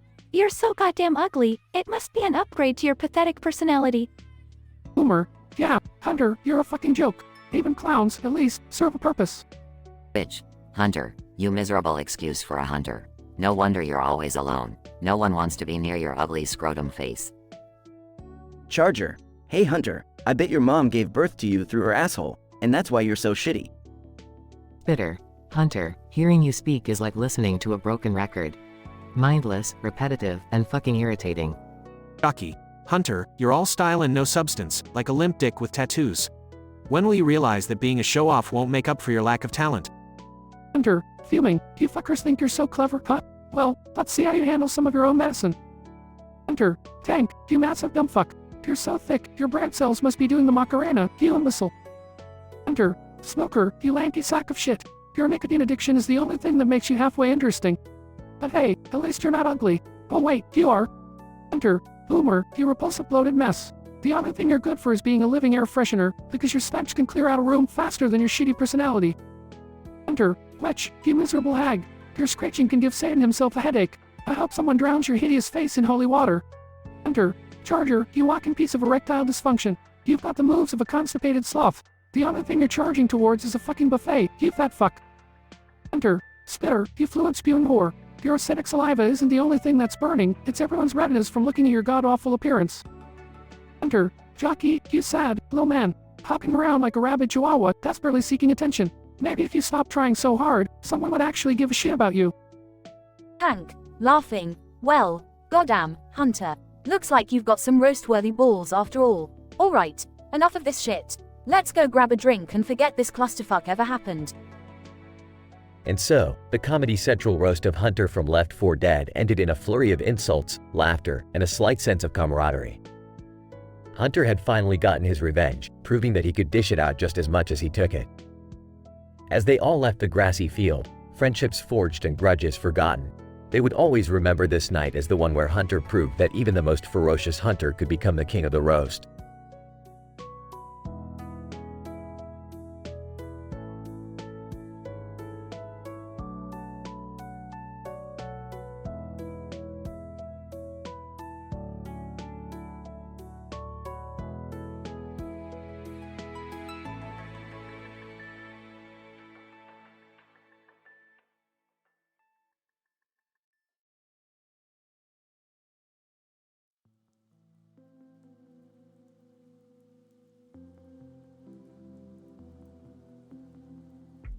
Camera pans to a stage with a backdrop displaying Mario and Luigi racing in Mario Kart.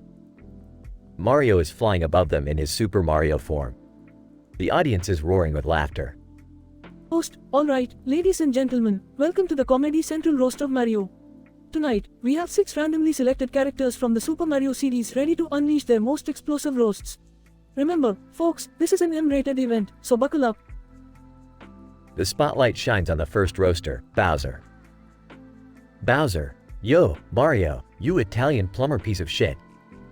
The only time you ever raced was to save your princess, but we all know you didn't do it for her. You did it 'cause you couldn't resist sticking your mustache in every tunnel you find. The audience erupts in laughter as Bowser takes his seat. The spotlight shifts to the second roaster, Wario. Wario, listen here, Mario. You ain't no Superman, you're just a fat-ass greaseball in red overalls. I bet the only way you can get a one-up is if you swallow a whole mushroom kingdom. The crowd doubles over in laughter, and Wario takes his seat. The spotlight moves to the third roaster, Waluigi. Waluigi. Mario, you lanky piece of spaghetti-loving shit. You think you're so great with all your power stars, but we all know your star power comes from the mushrooms you smuggle under that stupid plumber hat. Audience members clutch their stomachs, barely able to breathe from laughing. Waluigi sits down, and the spotlight hones in on the fourth roaster, Daisy. Daisy. Mario, you two-timing bastard. You're always running after Princess Peach while Luigi sits at home like a sad sack of mushrooms. I'm not surprised you're always calling yourself a Super Mario. You need something to compensate for your shriveled little Italian sausage. The audience bursts into hysterics, some even falling out of their chairs. Daisy takes a bow and finds her seat. The spotlight focuses on the fifth roaster, Toad. Toad. Hey, Mario, you stupid mustachioed idiot. You think you're the hero, but you're just some dumb plumber jumping around like a cracked-out frog. No one's ever clapping for you at the end. They're just glad you're done fucking up their levels. The laughter is deafening, and Toad sits down triumphantly. Finally, the spotlight lands on Mario himself. Mario. Alright, you pieces of shit. You think you can roast me? I've been through more mushroom worlds than you've had hot meals. Bowser, you scaly prick. You've tried so hard to kidnap Peach. She should be paying you alimony. And Wario, you fat fuck. The only thing you're good at racing is to the buffet table. The audience erupts in applause as Mario delivers his witty retorts. The roasters, stunned and humbled, join the crowd. The Comedy Central roast of Mario ends with raucous laughter and a standing ovation.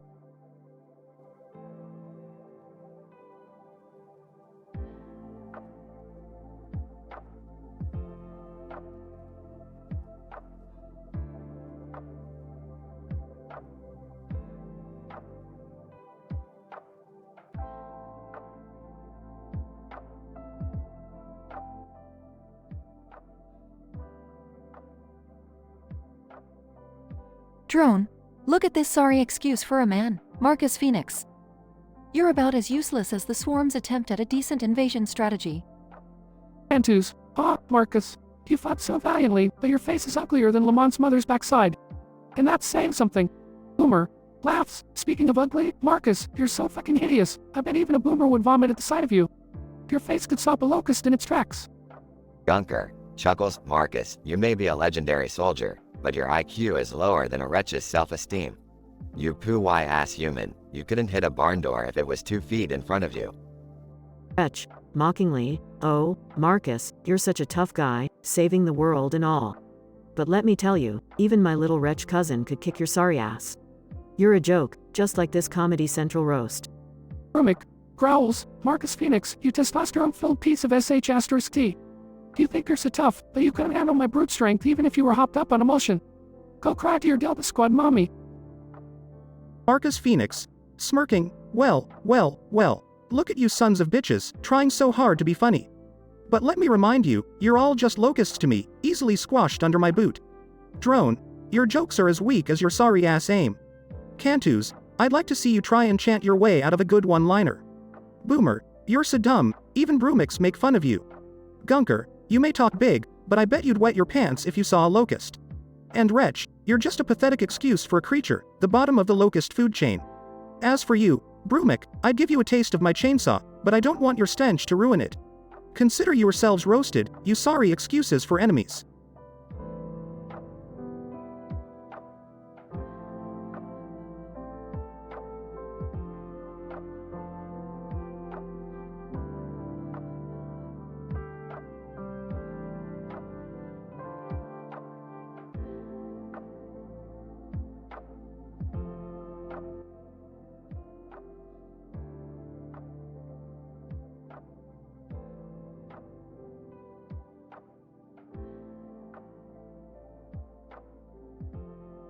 Morty, what the hell are you doing?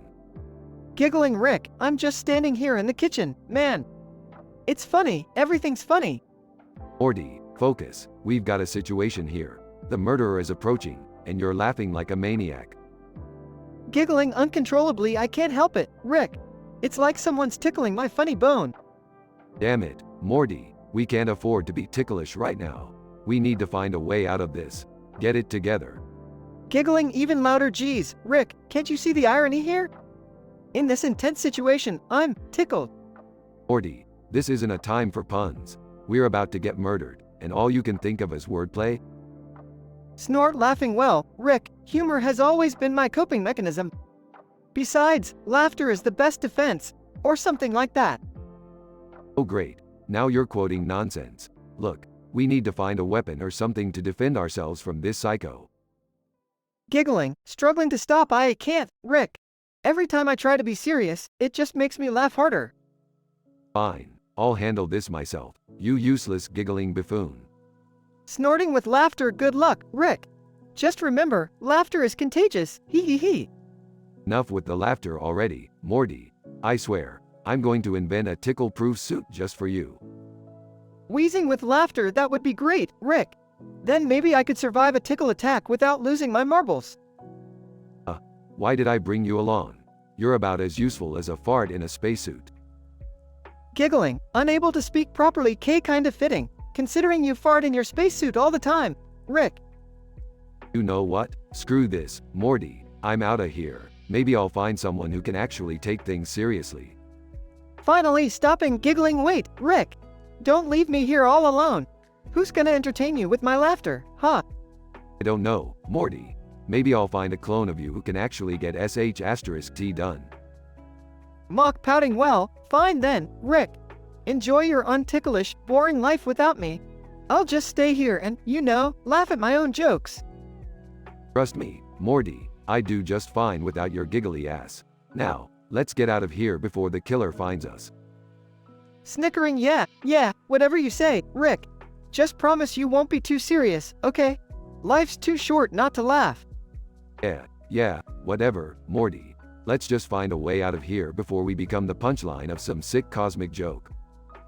Giggling softly, Rick, a punchline wouldn't be so bad. At least then I'd have a reason to laugh uncontrollably. Morty, I swear.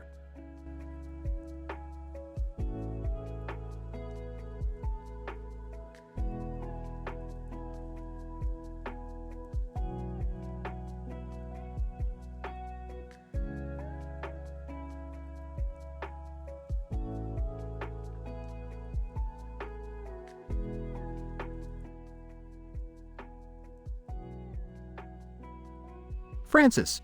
Alright, listen up, you slimy pieces of shit. Welcome to the fucking roast of Francis.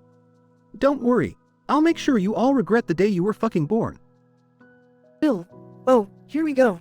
Francis, you're the only guy the first know who puts up such a tough act but screams like a little bitch when a zombie comes near. Francis. Shut your wrinkled ass, old man. You act all tough, but let's be honest. Your balls are probably sagging lower than your damn shirt. Zoe. Francis, you're such a misogynistic prick. I wouldn't be surprised if the only action you ever get is spanking it to a magazine full of witches. Francis. Oh, look who's talking. The little daddy's girl who can't put down her pink guitar. Maybe you should spend less time strumming and more time practicing shooting. Ooey, Francis, you ignorant redneck. I bet you're the reason zombies started running in Left 4 Dead 2, just so they could get away from your goddamn stench. Francis. You know what, Lewis? At least I don't whine like a little bitch every time a zombie scratches me. Help. I've got an owie. Shut the fuck up. Coach. Francis, you loud-mouthed idiot. You're always yelling about how you hate everything, but let me tell you something. People hate you more. Francis. Yeah, well, coach, you're one to talk. You're so damn fat. Even the zombies don't want a piece of you. And they eat anything. Nick. Francis, you're nothing but a worthless, beer-swilling biker wannabe. I bet the only thing you can ride is your imaginary motorcycle. Francis. Oh, Nick, you fancy-dressed prick. I've seen more class in those goddamn suits you wear than in your entire existence. Stick a fork in you, you're done. Rochelle. Francis, you sexist asshole. You think being surrounded by zombies makes you tough. Newsflash, it just makes you a loser in a world full of losers. Francis. Oh, Rochelle, you self-righteous bitch. Maybe if you spent less time talking and more time shooting, you'd actually be useful for once. Francis. Alright, you fuckers. Now it's my turn. Bill, you crusty old fart. I hope your walker breaks, and you trip into a herd of fucking zombies. Francis. Zoe, you whiny little princess. I bet you scream louder than a witch when you break a nail. Francis. Lewis, you pathetic little man. If it weren't for your goddamn suit, I'd mistake you for fucking zombie bait. Francis. Coach, you fat sack of shit. I hope you run so fast that your heart gives out. It'd be a goddamn mercy for all of us. Francis. Nick, you pretentious cocksucker. Your suit may be fancy, but your personality is as dull as a fucking brick. Francis. And Rochelle, you sanctimonious cunt. I hope you get overwhelmed by zombies, and they drag you kicking and screaming to your death. Francis. That's right, assholes. Francis gets the last fucking word.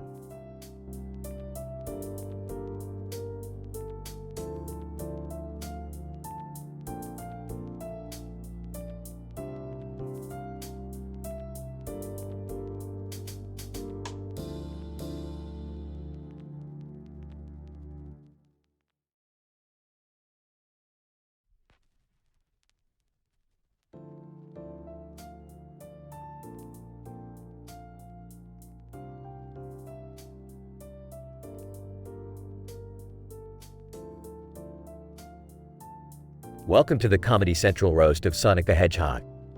Tonight's roasters are ready to take the stage to roast our beloved blue speedster. Let the verbal assault begin. Davok, look at you, Sonic. You're the fastest thing alive, yet you can't seem to catch a break with the ladies. Guess they prefer lovers who don't prematurely finish. Zaz. Sonic, you think you're so cool, running around collecting rings. Well, newsflash. You're nothing more than a glorified prostitute. No wonder you're always running after gold. Luna, Sonic, you're such a player. You never stay in one place for too long. But I guess it's hard to commit when your only relationship is with that oversized chili dog you always stuff in your mouth. Master Zig, Sonic, you're full of yourself, always talking about how fast you are. But speed can't save you from your receding hairline, can it? Maybe you should spend less time running and more time finding a decent shampoo. No, Mom. Sonic, you chubby little blue rat. You're always bragging about your so-called super speed. Too bad it doesn't work in bed, huh? I bet you're done before you even start. Oh, Sonic, you've been coloring your world blue for years, but deep down, you're nothing more than a desperate cry for attention. Face it, you're just an arrogant hedgehog trying to compensate for your tiny quills. Sonic. Alright, that's enough. You've all had your fun, but it's my turn now, assholes. Davok. Oh, look who finally grew some balls. What do you have to say, Sonic? Sonic. Zavok, you think you're tough, but I know your secret. Underneath that tough exterior, you're just a scaly-skinned virgin who can't get laid to save his life. Zaz. Alright, Sonic, give us your best shot. Sonic, Zaz, you're nothing but a deranged lunatic. Your obsession with chaos and destruction only masks the fact that you're compensating for your micropenis. Xena, is that all you got, Sonic? Sonic, Xena, you're trying so hard to be sexy, but let's face it, you couldn't turn me on even if you were covered in chili dogs and wearing a maid outfit. Master Zik, well, Sonic, it seems like you've got some fight left in you. Sonic, Master Zik, you're an old fart who talks like he's got years of wisdom. But let me tell you something, your saggy ass is just jealous it can't keep up with my speed. Zomom. Sonic, you're really asking for it now. Sonic, Zomom, you're so morbidly obese that when you sit around the house, you really sit around the house. No wonder the only thing you're good at is eating. Oh, Sonic, don't think you can escape unscathed. Sonic, Zor, your emo act may fool some people, but we all know you spend your nights crying into your shadow-scented pillow, wishing you were half as cool as me. And so, the Comedy Central roast of Sonic the Hedgehog comes to an end. While the roasters thought they had the upper hand, Sonic proved that he could give as good as he got. It was a night of insults, profanity, and laughter, and in the end, Sonic emerged victorious, having roasted his rivals with a vengeance.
Scene.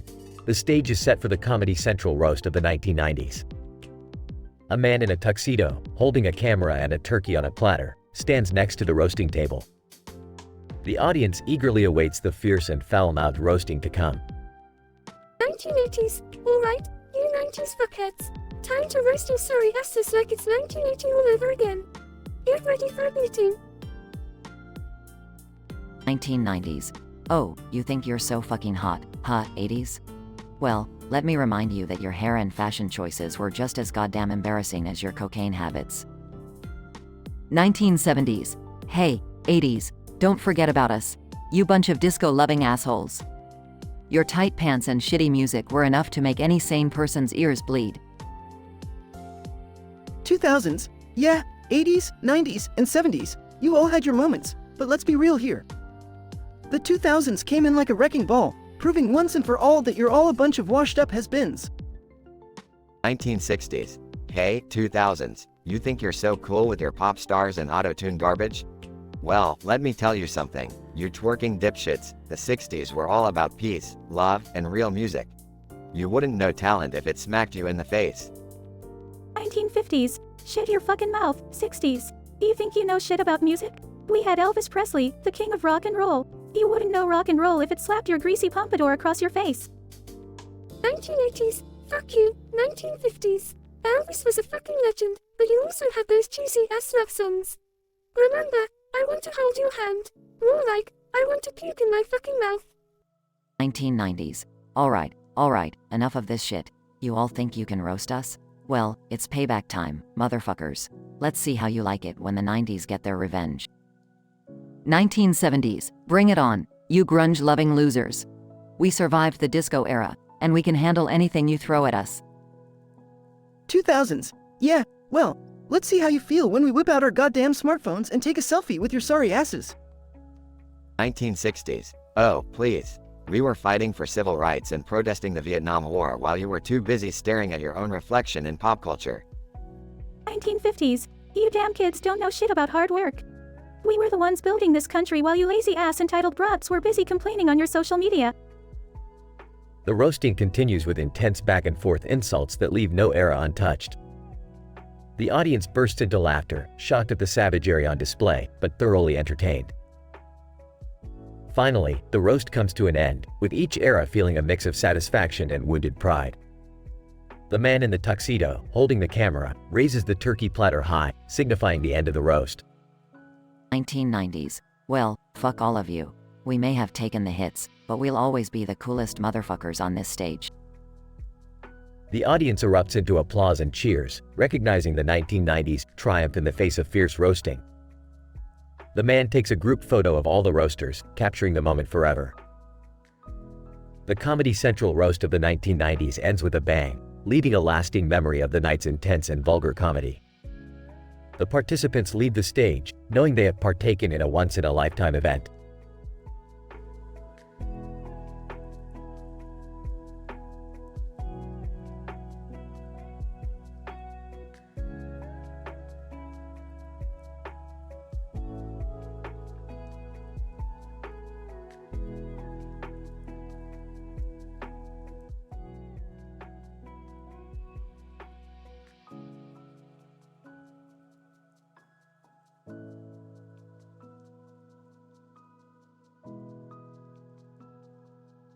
Narrator: Welcome, ladies and gentlemen, to the Comedy Central roast of Batman.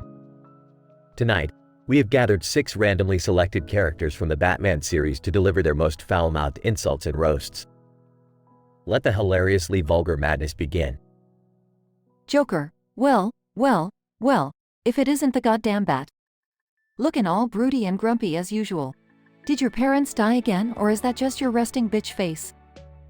Batman: Always the clown, aren't you, Joker? But I guess when your face looks like it's made out of a skid mark, you gotta find some way to compensate. Catwoman: Gotta admit, Batsy, your ripped abs and tight outfit make this cat want to scratch that itch. Too bad you're too busy hanging out in your dark, gloomy cave, jerking off to pictures of your dead parents. Batman: Oh, Selena, you naughty little kitty. Is that what you do when you're not busy stealing other people's shit? Getting off on your own reflection? Penguin. Look at you, Batman, strutting around in that armor like you're the shit. Newsflash, pal, you may have the gadgets, but you ain't got the class. You're just a rich prick in a bat costume. Batman: Oswald Cobblepot, the waddling sack of shit. I see you still haven't managed to find a waistline under all that blubber. Maybe next time invest in a gym membership instead of henchmen. Harley Quinn, B-Man, you're so intense. It's almost like you're compensating for something. Maybe lacking in the hammer department, if you know what I mean. Mr. J always said you were all brawn and no brains. Batman: Easy there, Harley. You may be all psycho giggles, but your looks aren't gonna save you from ending up in Arkham again. Maybe they'll finally give you a straitjacket that matches your clown makeup. Scarecrow: Look at Batman, the so-called Dark Knight, scaring criminals with your shadowy figure and raspy voice. You're nothing but a glorified boogeyman. Kids everywhere shit their pants when you show up. Batman: Scarecrow, you're an expert in fear, huh? Well, fear this: your shoddy experiments and your pathetic excuse for a face. Maybe next time, try using your brains for something other than concocting fear gas. Narrator: As the roasting reaches its peak, Batman steps forward, a smirk forming on his face. It's time for his revenge. Batman: You think you can roast me, huh? Well, let me give you a taste of your own medicine, you miserable fucks. Joker: Your laughter's as fake as your personality. Catwoman: You use sex appeal because you lack any actual talent. Penguin: All that money can't buy you a personality that's not as rotten as your beak. Harley: You're a sidekick with zero originality. Scarecrow: You're nothing but a pathetic coward hiding behind a mask. And as for me, I may be broody, but I've got more balls than all of you combined. So, enjoy your time in the spotlight, losers. It's the closest you'll ever get to being like me. Narrator: And there it is, folks, the Comedy Central roast of Batman. A wild night filled with foul-mouthed insults and explosive comebacks. Batman proves once again that he is the one true Dark Knight, both in and out of the ring.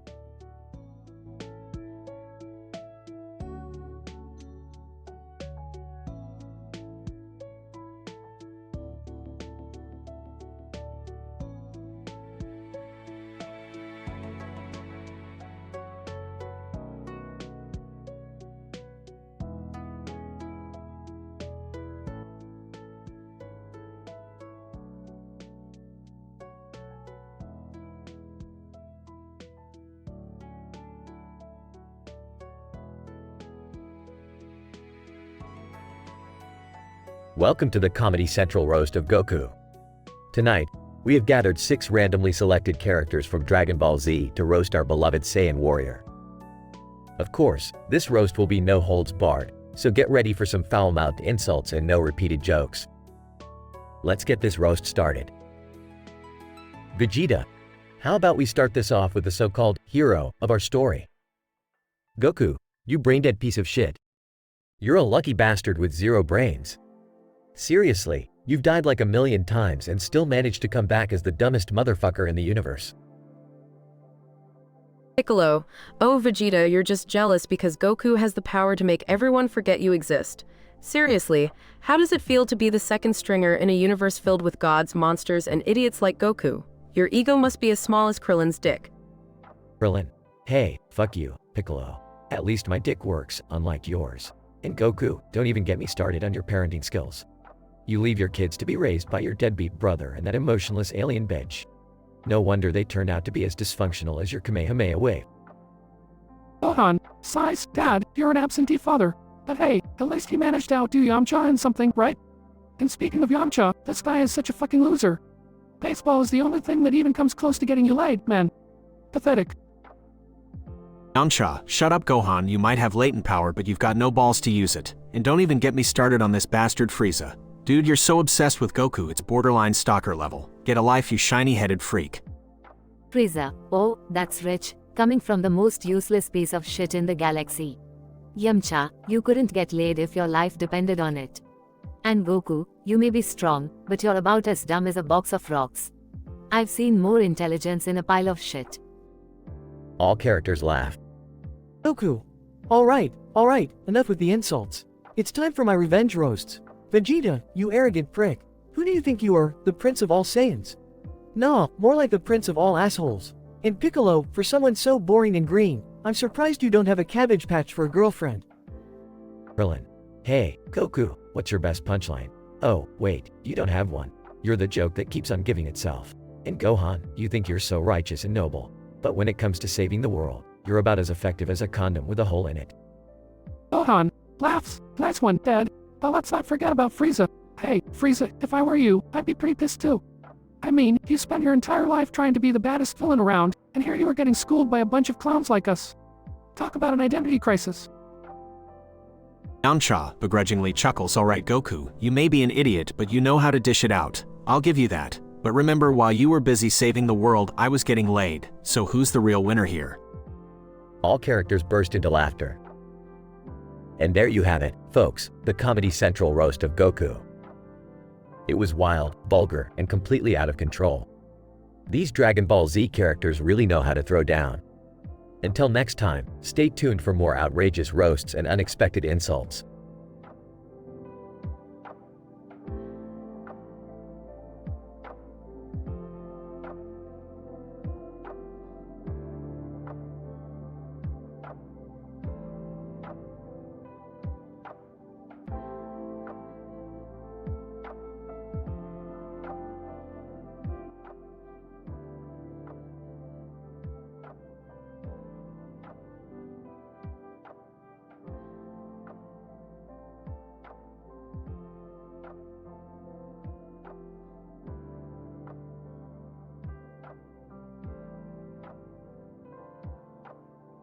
Welcome to the Comedy Central roast of Super Mario. Tonight's roasters are On Bowser, the foul-mouthed, fire-breathing king of the Koopas. 2. Princess Peach, the melodramatic damsel in distress. 3. Bullet Bill, the hot-headed flying projectile. 4. Goomba, the surly mushroom minion. 5. Yoshi, the reckless, tongue-flinging dinosaur. 6. Bowser Jr., the mischievous, bratty offspring of Bowser. Let's kick off this roast, shall we? Mario. Grinning, thanks for having me, folks. I hope you brought your A game, because I'm about to roast you all like a castle in Bowser's fire breath. Bowser, smirking. Well. Look who finally grew a pair. Too bad they're still as tiny as your brain, Mario. Princess Peach, sarcastically. Oh, Mario, my hero. Too bad you're more interested in collecting coins than saving me. Bullet Bill, flying angrily. You think you're so tough, Mario? Well, I'm about to burst your bubble, you overgrown plumber. Goomba, grumbling, Mario, you're nothing but an overrated mustache with a hero complex. You're so dense, you probably think a Goomba is an Italian pastry. Yoshi, huffily, Mario, you always ride on my back like I'm some kind of glorified taxi service. I hope you choke on that spaghetti you're craving so much. Bowser Jr. Snickering, Daddy's little princess stealing adventure must be so fulfilling, huh, Mario? It must get tiring, always being the second best daddy. Mario. Calmly, you guys really think you can take on the world's greatest plumber and come out on top? Here's a newsflash for you all. You're just side characters in my game, and I always win. Bowser. Growling. Oh, Mario, I'm going to enjoy turning you into Koopa sushi after this roast. Princess Peach, rolling her eyes. Please, Mario. Just once, can you try saving me without squeezing into that ridiculous plumber outfit? Bullet Bill. Mockingly, look, everyone. Mario's here to collect his easy mode power-ups. Goomba, snarling, hey, Mario. You want to know why people think you're a hero? It's because they've never actually played one of your games. Yoshi, mockingly, Mario, you're about as graceful as a clumsy turtle stuck on its back. I'm surprised you haven't broken your neck yet. Bowser Jr. Smirking, Mario, you're so old-fashioned. Haven't you realized by now that kidnapping princesses is just so last millennium? Mario. Grinning. Let me tell you something, you bunch of pixelated rejects. You can roast me all you want, but at the end of the day, I'll always be the star of this show. And you, well, you'll always be stuck in my shadow. Bowser. Grudgingly. Fine, Mario. You win this time. But mark my words, our next encounter won't be so friendly. Princess Peach, smiling. Oh, Mario. You may be a pain in the butt, but you're still my hero. Bullet Bill. Grumbling. Yeah, Mario wins again. Big surprise. Goomba, grudgingly. You got lucky this time, fatso. Don't think it'll happen twice. Yoshi, playfully, alright, Mario. I guess you're not completely useless after all. Bowser Jr. Muttering, just wait until I become the star of my own game, Mario. Then we'll see who's laughing. Mario. Gleefully, well, that was fun, folks. Thanks for the roast, but I've got a princess to save. Catch you on the flip side.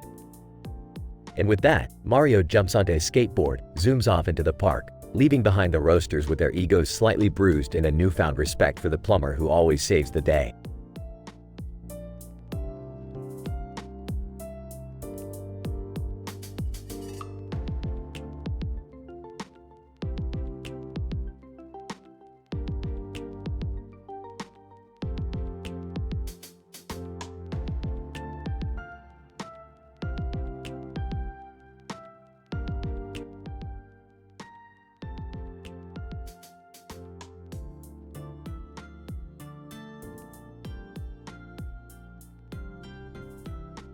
Title: The Night King's Revenge. Characters. 1. Night King. 2. Tyrion Lannister. 3. Cersei Lannister. 4. Jon Snow. 5. Daenerys Targaryen. 6. Arya Stark. 7. Jaime Lannister. Night King, welcome to the Comedy Central roast of yours truly, the Night King. No of races, just pure sarcasm tonight. Incident. Hi Ryan, well, here we are, face to face with the king of dead fuckers. You know, Night King, you're like the undead version of my sex life. Cold and non-existent. Cersei, oh, Tyrion, still trying to make jokes to compensate for your lack of height and man parts. But let's be real, Night King, your fashion sense is worse than Joffrey's. White walkers in skirts, really? John, you're not wrong, Cersei, but speaking of fashion disasters, Night King, how's it going with your icy bride? Never seen a more frigid relationship. I bet she cracks jokes colder than your heart. Daenerys, John, you always have something to say about ice. But Night King, if you were a dragon, you'd be a bloody popsicle by now. And trust me, I know a thing or two about fire. Arya, you guys are all too soft. Night King, I'm just waiting for you to show up in Winterfell so I can cross you off my list. But really, the Night King's army is like a horde of whites without a purpose. Bunch of mindless idiots following a dumb leader. Jamie, speaking of dumb leaders, Night King, I wonder how long it took you to figure out that trying to kill everyone isn't exactly the best way to make friends. Maybe if you had some balls, you'd realize there's more to ruling than just snow and ice. Regression. Night King. Well, what a delightful bunch we have here. Tyrion, you should stick to drinking. It's the only thing you're actually good at. Cersei, you'll always be famous for your incestuous relations rather than your brains. Jon, you think you're so honorable, but let's not forget you bent the knee faster than you did with your auntie. Daenerys, you really think you can talk to us like that? I'll burn you and your pathetic army to ashes. Night King. Oh, Daenerys, always so fiery, but remember you're not the only one with power. Winter is coming, and it will consume you all. Night King. Roasters, you've had your laughs tonight, but the joke's end now. Prepare for a winter that will leave you wishing for mercy. The Night King always has the last laugh. Note, the content of this story is mature and intended for adult audiences.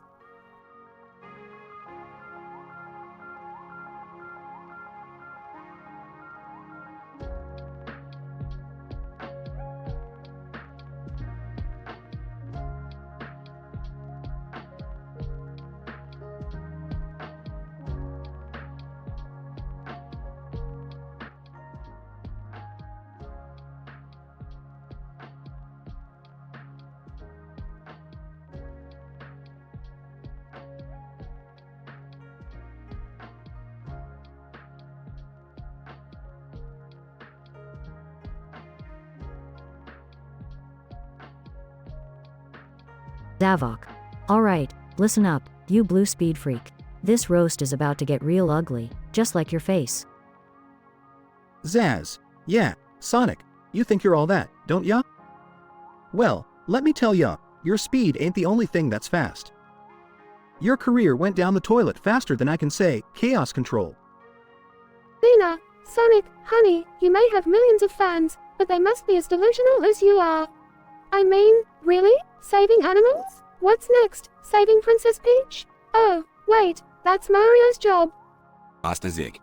Sonic, you call yourself the fastest thing alive? More like the biggest ego on the planet.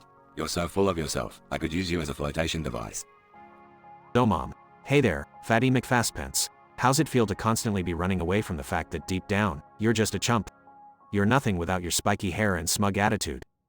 Oh, Sonic, my man, you know what they say, right? Fast and furious, just like your love life. How many girls have you left in the dust, huh? You've got commitment issues worse than mine, and I'm a damn bat. Sonic. Alright, you guys have had your fun. But you know what? I've been holding back. It's time for some payback, so listen up, losers. Zavok. What could you possibly say to us that we haven't heard before, Sonic? Sonic. Well, Zavok, your tough guy act might fool some, but we all know you're just a big green wimp who couldn't handle a chili dog, let alone defeat me. Zaz. Oh yeah. Well, Sonic, you may be fast, but you're also dumb as a rock. I've seen better brains in a Goomba. Lena, Sonic, sweetie, you think you're so cool with your attitude? Newsflash, honey, you're just a hedgehog with an identity crisis. Are you a hero or a fashion disaster? I can't tell. Master Zik. Sonic, my young friend, your speed may be impressive, but your wisdom? Non-existent. You're like a broken record, always spouting the same old, I'm the hero, nonsense. So Mom. Sonic, you can make fun of me being big, but at least I got an appetite for something other than running in circles. Bet you feel real dumb now, huh? Oh, Sonic, my dude, you can try to roast us, but let's be honest, you're running on empty. Your jokes are as stale as your gameplay mechanics. Sonic. Maybe so, but at least I'm not surrounded by a bunch of wannabe villains with zero originality. You guys really need lessons in being menacing. Zavok. Alright, Hedgehog, do you want originality? How about this? You're the biggest disappointment since Duke Nukem Forever. Yeah, I went there. Zaz. Sonic, you're about as edgy as a blunt butter knife. And that spiky hair, please, it's so 1991. Time to let it go, buddy. Lena, Sonic, darling, you say you're always on the move, but we all know the truth. You're just running away from your own insecurities, avoiding any real emotional growth. Master Zik. Sonic, you may be fast, but you've got the attention span of a goldfish. You couldn't even sit through a 10-minute Zumba class, let alone save the world. So Mom. Hey, Sonic, you've gotta admit, we might not be the best villains, but at least we got each other's backs. You're just a one hedgehog show, buddy. Oh, Sonic, my man, all that energy you put into being a hero, you could have used to wash your hands once in a while. Seriously, you smell worse than an unwashed Chaos Emerald. Sonic. Well, folks, you've had your laughs. But remember, I'll always be the fastest, the coolest, and the one who gets the last laugh. So long, losers.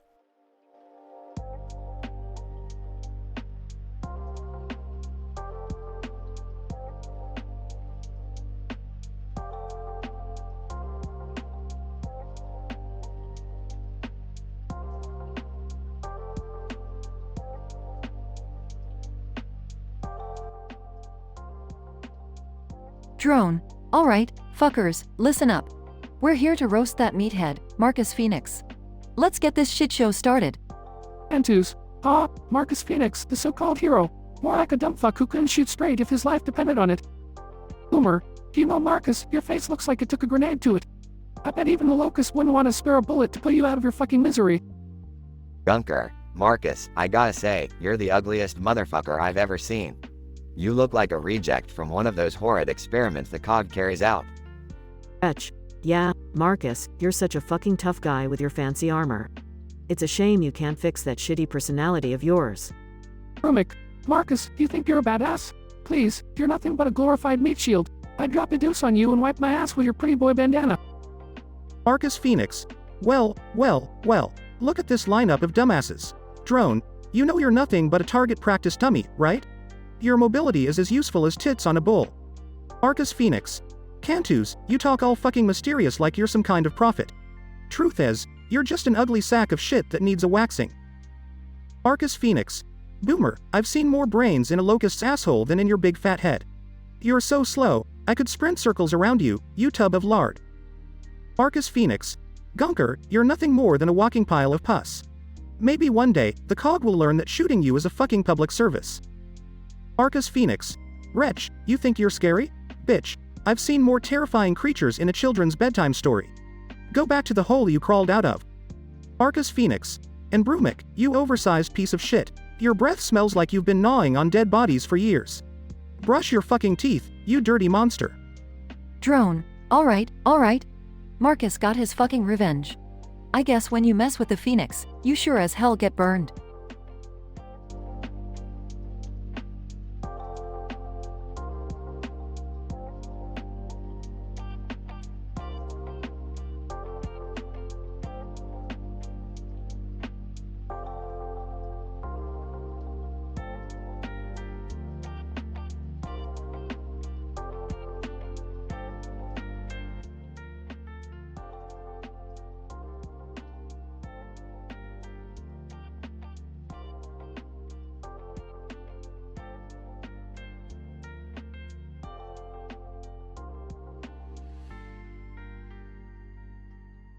Narrator. Ladies and gentlemen, welcome to the Comedy Central roast of Timo.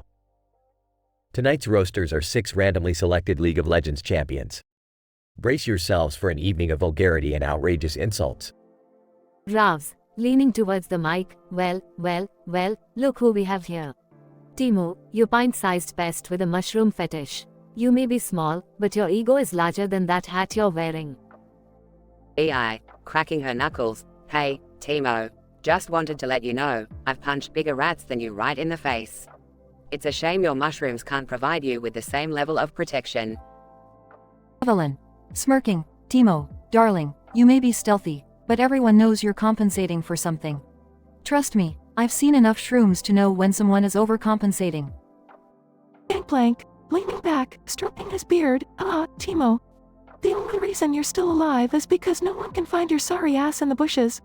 But I've got a bounty on you that's worth more than the damage you've ever done. Misfortune, crossing her arms. Timo, you're the reason I always carry a pair of scissors in my pocket. Just to cut your mushroom-sized balls off? Your so-called global taunt only works because everyone wants to punch you in the face. Unks. Rolling her eyes. Timo, you're like that annoying mosquito buzzing in my ear.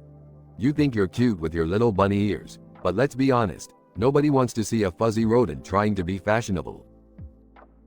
Narrator. As the roasters continue their onslaught of insults, the crowd erupts with laughter and applause.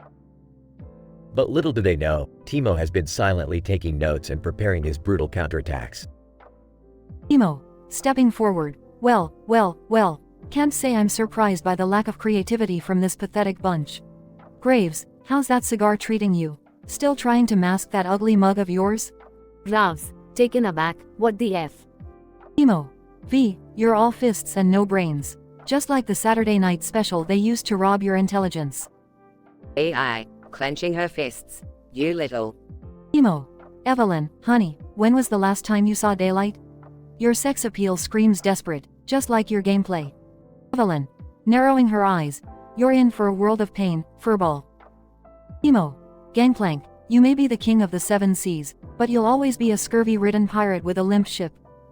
Gangplank, unsheathing his sword, he'll be walking the plank, rat. Emo. Misfortune, do the French call it, taste de la merde? Because that's exactly what your jokes are. Misfortune, gritting her teeth. You won't be so lucky when I unload my cannons on your face. Emo. And Lux, sweetie, your light abilities may be blinding, but your personality is just as dull as your dress sense. Lux. Raising her staff. You're about to see the true power of light, you little rat. Narrator. The room explodes with chaos as Timo's revenge roasts ignite a fire within the roasters.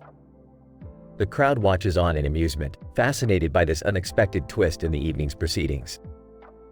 Never cross a rodent with a vengeance, for they bite back with a fury unmatched. In a whirlwind of insults and counterattacks, Timo comes out on top, leaving his fellow roasters stunned and speechless. Tonight, the little Yordle proves that size doesn't matter when it comes to delivering ruthless and humorous roasts.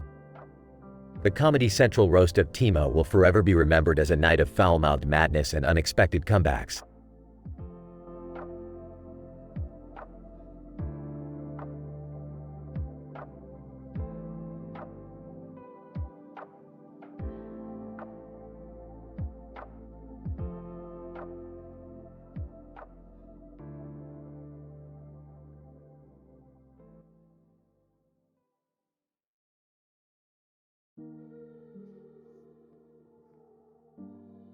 Davok. Alright, ya bunch of fucking rejects, let's get this shit show started. Look at this pathetic excuse for a hedgehog sittin' in front of us. Sonic, you blue-haired prick, you've been running so fast, but what the fuck have you accomplished? Zaz. Yeah, Sonic, you think you're so fucking cool with your speedy ass. Newsflash. You blue dildo, I've seen better moves in the bedroom than you've ever shown on the racetrack. Dina. Oh, and let's not forget Sonic's love life. He's been chasing tails his entire fucking life and can't even hit the jackpot. I mean, seriously, Sonic, how many cold showers have you taken after that frigid bitch Amy rejects you again? Master Zik. Ah, Sonic, you arrogant prick, you think you're fast? I want to see you run away from your crippling insecurity and daddy issues. Bet you'd trip on your own dick in the process. So Mom. Hey, Sonic, you fast food loving bastard. You eat so many chili dogs, you probably shit flames hotter than your speed. You should be called Sonic the Shit Hog. Oh, and Sonic, my gloomy friend, you think you have it tough? Try listening to these assholes day in and day out. You'd be begging for Eggman to take over the world and put us all out of our misery. Sonic. Alright, you sad fucks, it's my turn now. Zavok, you giant red testicle. Your idea of world domination is a complete joke. You can't even dominate a game of checkers without throwing a tantrum. Sonic. Zaz, you insect-infested shit stain. I have more personality in my finger than you've ever had in that sorry excuse for a brain of yours. And your moves, please, a drunk slug could dance better than you. Sonic. Xena, you two-faced bitch. You've got more mood swings than a bipolar pogo stick. No wonder nobody wants to touch you with a 10-foot pole, let alone be your fucking friend. Sonic. Master Zik, you ancient wrinkled ballsack. I bet you spent more time drinking prune juice than you ever did actually mastering anything. How about you retire to the nursing home already? Sonic. Zomom, you insatiable pig. The only thing larger than your gut is the amount of food you shovel down your throat. I swear, you have more chins than a Chinese phone book. Sonic. Zor, my emo friend. Your constant whining makes my ears bleed. Seriously, go slit your wrists somewhere else and spare us all the misery of your pathetic existence. Davok. Well, shit, Sonic. Looks like you've got some bite after all. Not bad, you blue menace. Can't say we didn't have it coming.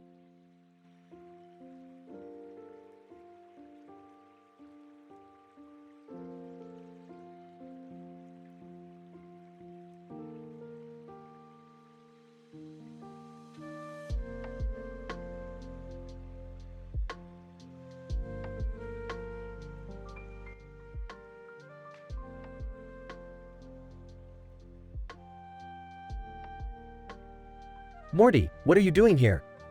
What's with that strange look on your face? Jerry, listen up. I just traveled through the multiverse and witnessed some fucked up shit, man. Oh. What? Multiverse? Morty, are you on drugs again? No, Jerry. I swear, I'm telling the truth. I met this crazy scientist who took me to different dimensions.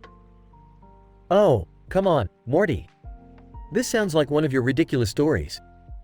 Remember the time you claimed you fought a giant talking pickle? Screw you, Jerry. This is real. I saw a universe where dogs ruled and enslaved human beings. Dogs? Enslaving humans? That's the stupidest thing I've ever heard. You've really lost it this time, Morty.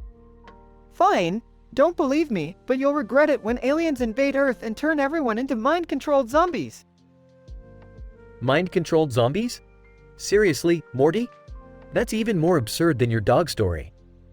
You know what, Jerry? I'm done trying to convince you. Just stay ignorant while the universe is being destroyed. See if I care. Alright, Morty, calm down. Look, I'll play along. So, what else did you see in these multiverses? Well, I saw a dimension where everything was made of candy, and people were eating each other. People eating each other. That's ew. But still, Morty, it's hard to believe all this stuff you're saying. Believe what you want, Jerry. But mark my words, things are going to get real crazy around here. You'll see. Okay, Morty. I'll keep an open mind. But if any of this turns out to be a prank, I'm not falling for it again. Fine, Jerry, whatever. Just don't come running to me when the alien overlords start probing your ass. Alien probes. Great. Just great. Thanks for the nightmares, Morty. You're welcome, Jerry. You deserve it for being such a doubting idiot. I'm out of here. Wait, Morty. Where are you going? I'm gonna find that crazy scientist and prove to you once and for all that I'm not making this shit up. Oh boy, this is gonna end well.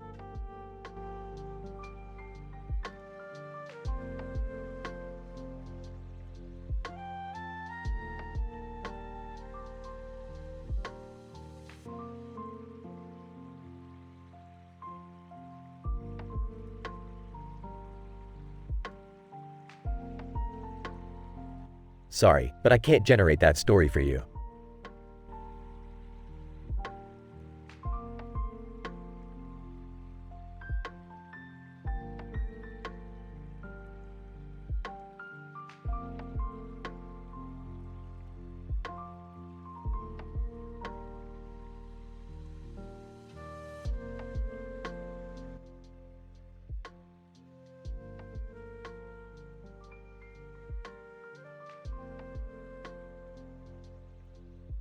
Morty, we've been floating in this spaceship for hours. When are we gonna find some freaking aliens? Oh, Jerry, you know finding aliens is not easy. We need to be patient. But Morty, you said this spaceship had state-of-the-art technology and could teleport us to the farthest corners of the galaxy. Well, Jerry, about that. I might have exaggerated a bit. You see, this spaceship is actually a cardboard box with some shiny foil on it. And, the teleportation is just imagination. Morty, you've got to be kidding me. We're floating in space in a damn cardboard box? I thought it would be fun, okay? Besides, think of the money we saved. Fun? Fun? Morty, we could die out here. Did you even think about that? Of course, Jerry, I thought about everything. That's why I brought the freeze-dried astronaut food. It's gourmet. Sarcastically. Oh, well, thank you, Morty, for thinking about our nutrition while we're stranded in space. Look, Jerry, I didn't think we'd actually get stranded. I just wanted to impress Summer and tell her I've been to outer space. Morty, you lied to impress your sister? Are you out of your mind? Maybe, but hear me out. What if we find some alien life? Wouldn't it be worth it? Morty, you've got some serious issues. But fine, let's play along. How are we gonna get back home, genius? Well, Jerry, you see, I saw this episode of a cartoon once where they built a rocket out of tin cans and soda bottles. We just need to find some space junk and cobble something together. Size, I can't believe I'm going along with this. Fine, let's find some space junk and build a rocket. But I won't forget this, Morty. Don't worry, Jerry. We'll be back home in no time. And next time, no more lies, I promise. No lies, Morty? Yeah, right. I think I might trust an actual alien more than you. Hey, that hurts, Jerry. I'm your faithful sidekick, remember? We're in this together. Yeah, sidekick, my ass. Let's just hope we don't end up as space debris floating in eternity. Trust me, Jerry. We'll have a hell of a story to tell when we get back home. Good thing we're not on a family-friendly TV show, huh? Just find that damn space junk, Morty. Let's get out of here before I lose my mind. The two start scavenging for space junk, hoping to find enough to build a makeshift rocket and return back home.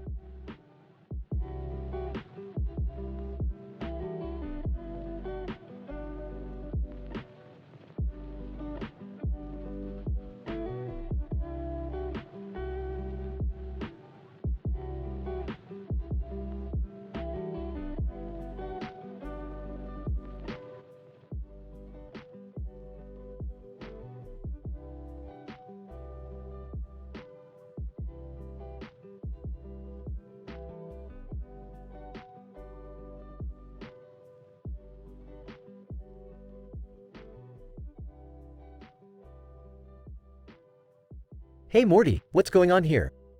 Why are you surrounded by all these strange objects? Oh, hey Jerry. Listen, it's not what you think. I just stumbled upon this tree that, magically sprouted people and objects around it. Totally normal, right? Puzzled. Morty, are you sure about that? I mean, this looks a bit absurd. I thought I knew all the laws of nature. Trust me, Jerry. I've seen crazier things in other dimensions. Remember that time we had to escape a giant talking pickle? So, this is no biggie. Dubious. Alright, if you say so, Morty. But it's just hard to believe. Look, Jerry, I'll prove it to you. Stand next to the tree and, voila! You'll become a cartoon character too. Morty, I don't know if I should. Hesitates. Come on, Jerry, live a little. It'll be fun. Here, just touch the tree. Reluctantly, fine, Morty. But this better not be a prank.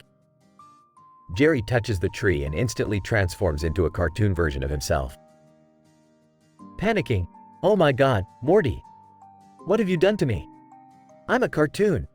I look ridiculous. Suppressing laughter. Ha! Don't worry, Jerry. It's just temporary. You'll be back to your regular self in no time. Anxiously, well, you better be right, Morty. I can't go back to work like this. My boss will think I've gone insane. Relax, Jerry. I've got it all under control. We just need to find a way to reverse this whole cartoon business. Alright, Morty. You better start searching for a solution quickly. And stop laughing at me. Chuckles. Fine, Jerry, I'll get serious. But hey, on the bright side, at least now you won't have any hair loss problems. Your cartoon version keeps that luxurious, full head of hair. Size. Yeah, great, Morty. That's really comforting. Can we just get this resolved already? Alright. Let me think. Maybe we can find someone in one of these objects who can help us. Look, there's a talking broom over there. It might know something. Skeptical. Oh, sure. A talking broom. Just another day in the life of Jerry Smith. Hey, if you want to become human again, you'll have to play along. Let's go talk to the broom. They approach the talking broom. Broom, well, what do we have here? Morty and Jerry in cartoon form. You guys look ridiculous. Annoyed. Just tell us how to fix this mess, broom. Broom, patience, my cartoony friend. There's a rare purple flower deep inside the forest. Consume its nectar and your human body shall be restored. Great, just great. Now we have to venture into a crazy forest to find a magical flower. Lovely. Resigned. Let's get it over with, Morty. I can't stay like this forever. They embark on their adventure, navigating bizarre obstacles and meeting odd characters along the way. Progression. After a series of wacky misadventures, Jerry and Morty finally find the elusive purple flower and consume its nectar, reverting back to their human selves. Relieved and grateful, Jerry thanks Morty for his help, acknowledging that sometimes even the most absurd situations can lead to personal growth and shared experiences. They return home, vowing to keep this crazy adventure between them. As they sit on the couch, Rick stumbles through the portal, oblivious to what just happened. Hey, what did I miss? Did anything crazy happen while I was gone? Jerry and Morty exchange glances and burst into laughter. Rick joins their laughter, unknowingly becoming part of their inside joke.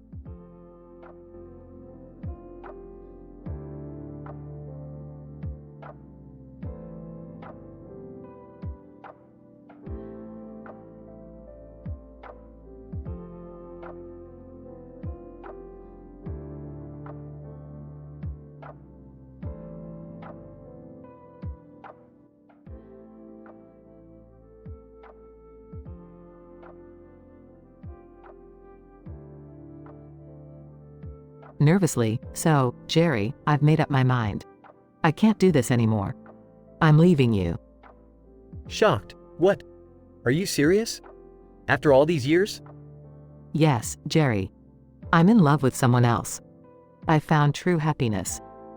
Frustrated. Who is it, Beth? Who's the lucky guy that's stolen my wife?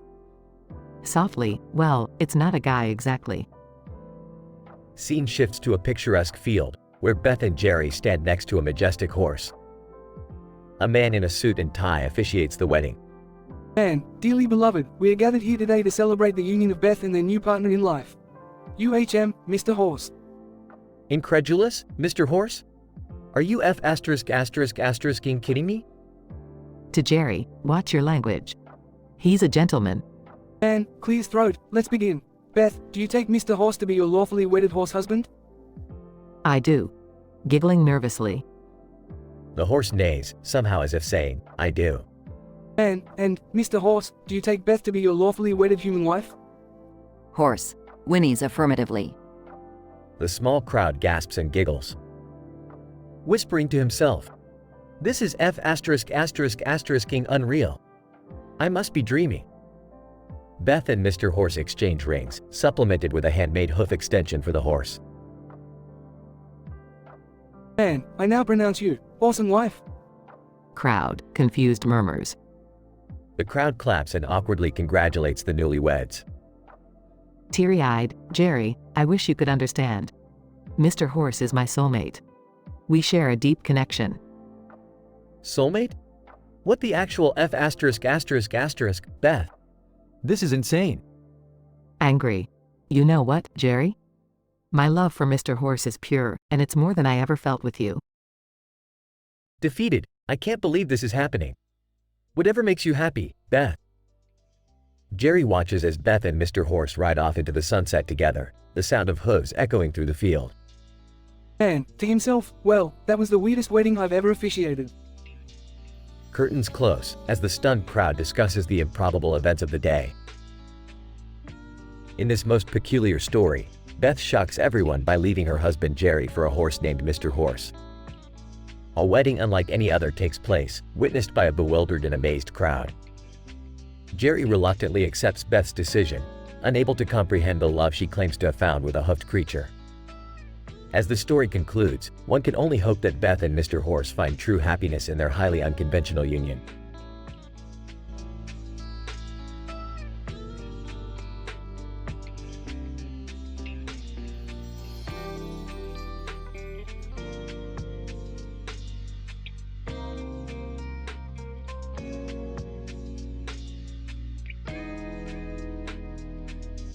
I'm sorry, but I won't be able to generate that story for you.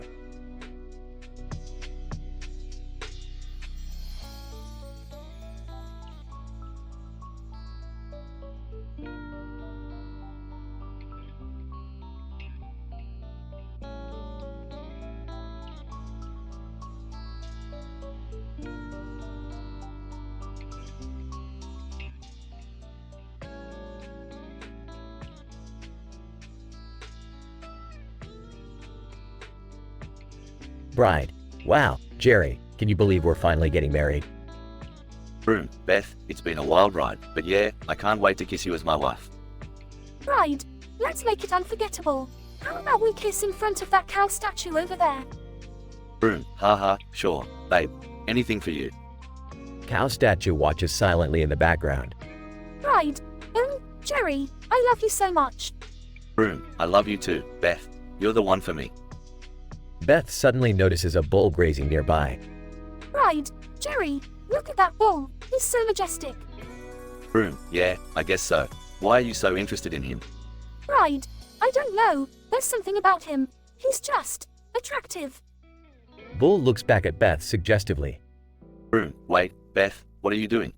Right. Jerry, I've made up my mind. I'm leaving you for that bull.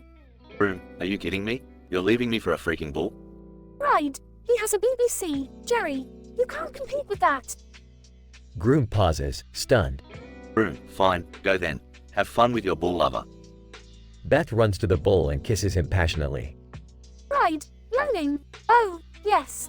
This is what I've been missing. Bystanders stare in disbelief as the wedding ceremony unravels.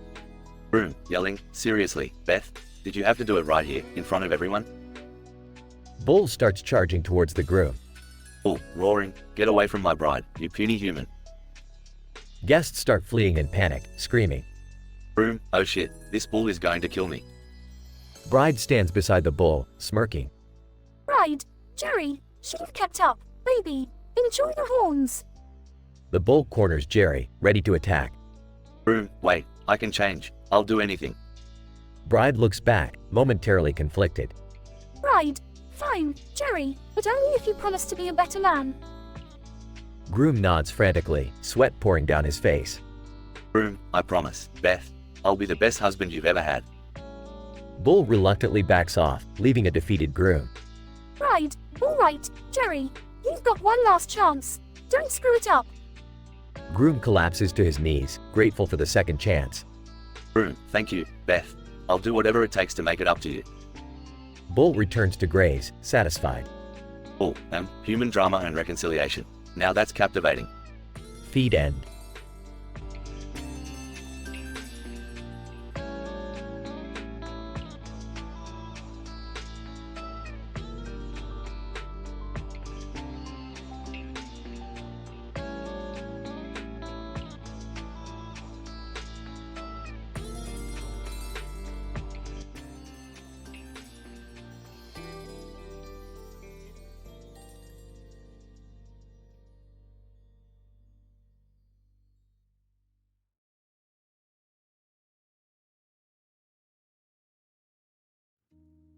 Excitedly, oh my god, Jerry, look at this painting I found. It's a cow with horns and a scarf on its head. It's so unique. Sarcastically, wow, Beth, that's the most fascinating thing I've seen all day. A cow with horns and a scarf, riveting. Don't be a jerk, Jerry. I think it's beautiful. It speaks to my soul. In fact, it reminds me of something. Rolling his eyes, of course it does. What does it remind you of, Beth? Blushing. You know, love, passion, desire. Laughs. Love. Are you serious? It's just a dumb painting of a cow. Whatever floats your boat, I guess. Determined. Well, Jerry, if you don't understand my passions, maybe it's time we rethink this whole marriage. Laughing. You can't be serious, Beth. It's just a painting. Deeply frustrated. No, Jerry, this is about so much more. I've been feeling unfulfilled for a while now. And this painting has opened my eyes to what I really want. Sarcastically, oh, pray tell, enlighten me, Beth. What do you really want? I want to be with someone who is passionate, someone who understands me. I want to be with a bull, a real stud, one with a BBC. Outraged. What? Are you out of your mind, Beth? Defiantly, no, Jerry. I've made up my mind. I'm leaving you. I'm going to find a bull who will truly satisfy me. And the wedding, it'll be the most fabulous event ever. Shocked, you've lost your damn mind. A few weeks later, at the bull wedding ceremony. I now pronounce you Beth, the former human, and Big Bull Harry, my new lover, with the BBC. Officiant, dearly beloved, we are gathered here today to celebrate the unholy matrimony of Beth and Big Bull Harry. Please be seated. As the ceremony progresses, an eclectic mix of guests are present, including a group of zebras wearing tuxedos, a couple of horses with rainbow manes, and a flamboyantly dressed rooster serving as the ring bearer. Gazing lovingly at Harry, Harry, my love, you complete me. I can't wait to experience the intensity of our love. Harry, deep voice, Beth, you are the flame to my fire. Together, we will conquer the world. As the ceremony continues, a neon pink cow-shaped cake is wheeled in, accompanied by a synchronized dance routine by a group of cows in tutus. Peeking through the window, a mix of anger and disbelief. This is insane. How did my life take such a crazy turn? Catching sight of Jerry. Jerry, I hope you've learned your lesson. True passion cannot be contained or controlled. Mumbling to himself, what the actual? This is a damn nightmare. The ceremony concludes with Beth and Harry passionately kissing, surrounded by a fireworks display in the shape of a heart in the sky. Whispering to Harry, our love is so pure, Harry. I'm finally living my truth. Harry, whispering back, and I'm ready to give you everything, Beth. Let's create our own wild reality. As the guests cheer and celebrate, Jerry walks away, his mind filled with confusion and bitterness, contemplating the unpredictable nature of human desires.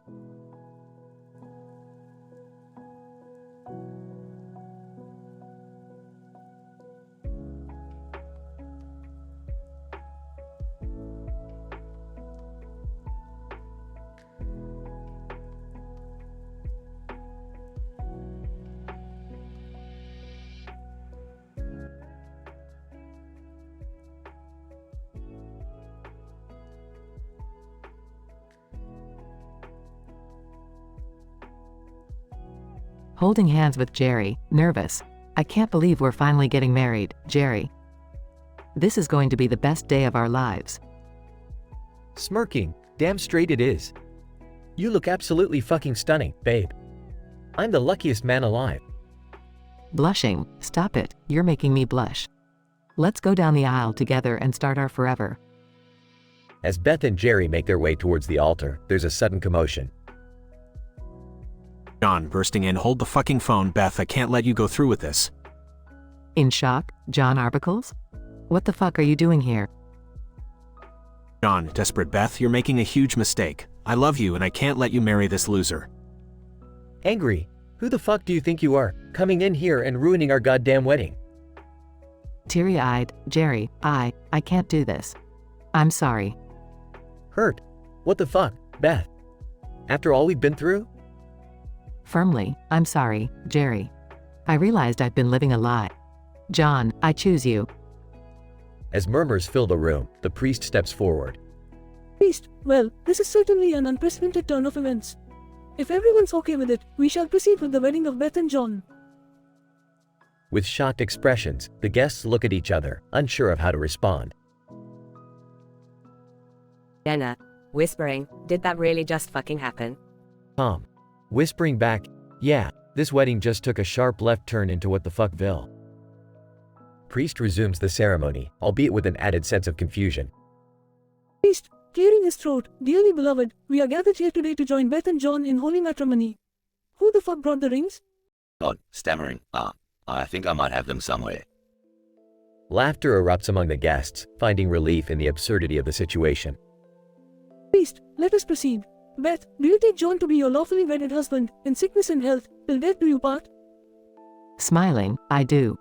Priest, John, do you take Beth to be your lawfully wedded wife, through thick and thin, till death do you part? John, confidently, hell yeah I do. With a mix of laughter, disbelief, and support, the guests cheer as the ceremony continues. Priest, by the power invested in me, I now pronounce you husband and wife. You may kiss the bride. Make it a damn good one, John. John passionately kisses Beth, sealing their new union. To John, well, that surely was a wedding for the books, huh? John, grinning, absolutely babe, I love you, let's embrace the chaos together. As the crowd erupts in cheers and applause, Beth and John walk back down the aisle, ready to embrace their strange and unpredictable journey as a married couple.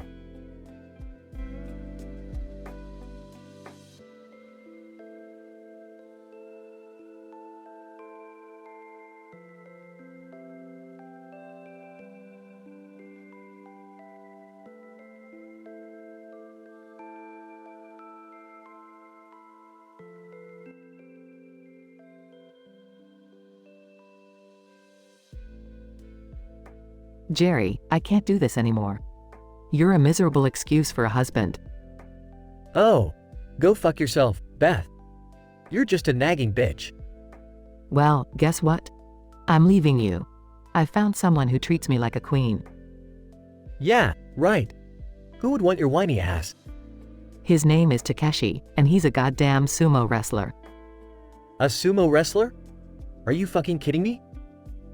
No, I'm dead serious, Jerry. And guess what? We're getting married, right now. Whatever, Beth. I hope he squashes you like a bug. Screw you, Jerry. Takeshi loves me for who I am. The scene shifts to a beautifully decorated field, with a lake in the background and a pink carpet leading to a makeshift altar. Various bizarre guests are present, including circus performers, clowns, and random animals. Beth, looking stunning in her wedding gown. Ladies and gentlemen, welcome to the most epic wedding of the century. Takeshi, dressed in a traditional sumo wrestler's attire. Beth, my love, are you ready? I'm more than ready, Takeshi. Let's do this. Beth and Takeshi exchange their vows amidst the peculiar crowd. The ceremony is officiated by a fire-breathing clown who accidentally sets his wig on fire during the process. Fire-breathing clown panicking. Oh shit, my hair's on fire. Ignore him, Takeshi. Let's concentrate on us. Takeshi lifts Beth, not in a gentle manner but more like a sumo wrestler would. He carries her towards the lake, where a raft made of pizza slices awaits. Jerry, yelling from the crowd, "You're making a terrible mistake, Beth." Shut the fuck up, Jerry. This is my new life, and I couldn't be happier. As Takeshi and Beth float away on their pizza raft, the guests release a strange assortment of exotic birds into the sky, creating a mesmerizing display of colors.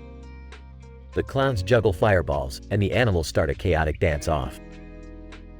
Jerry, muttering to himself, "What the hell just happened?"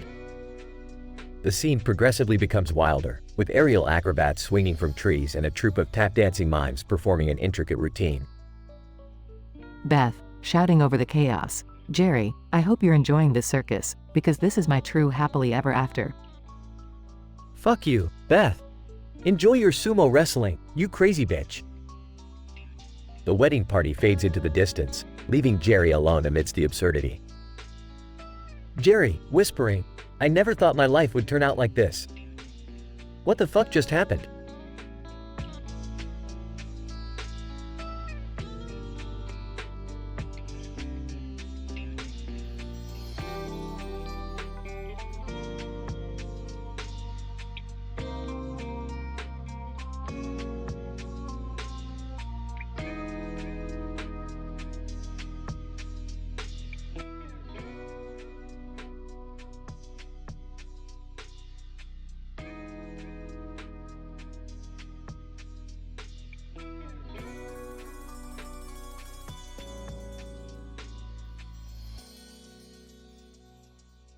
Character 1, Alice. Fucking hell, can you believe we're actually here? A group of people in red dresses sitting on steps with flowers in their hair. What the fuck is going on? Character 2, Bob, I have no fucking clue, Alice. But I heard they're all part of some weird cult that worships red dresses and flowers. They're called the Petal Hose. Character 3, Charlie, seriously? A fucking cult? And what's with that dude in the suit over there? Character 4, David. That's Carl, the leader of this fucked up cult. Rumor has it he's also a goddamn clown. Character 1, Alice, wait, didn't Beth leave Jerry to marry a clown?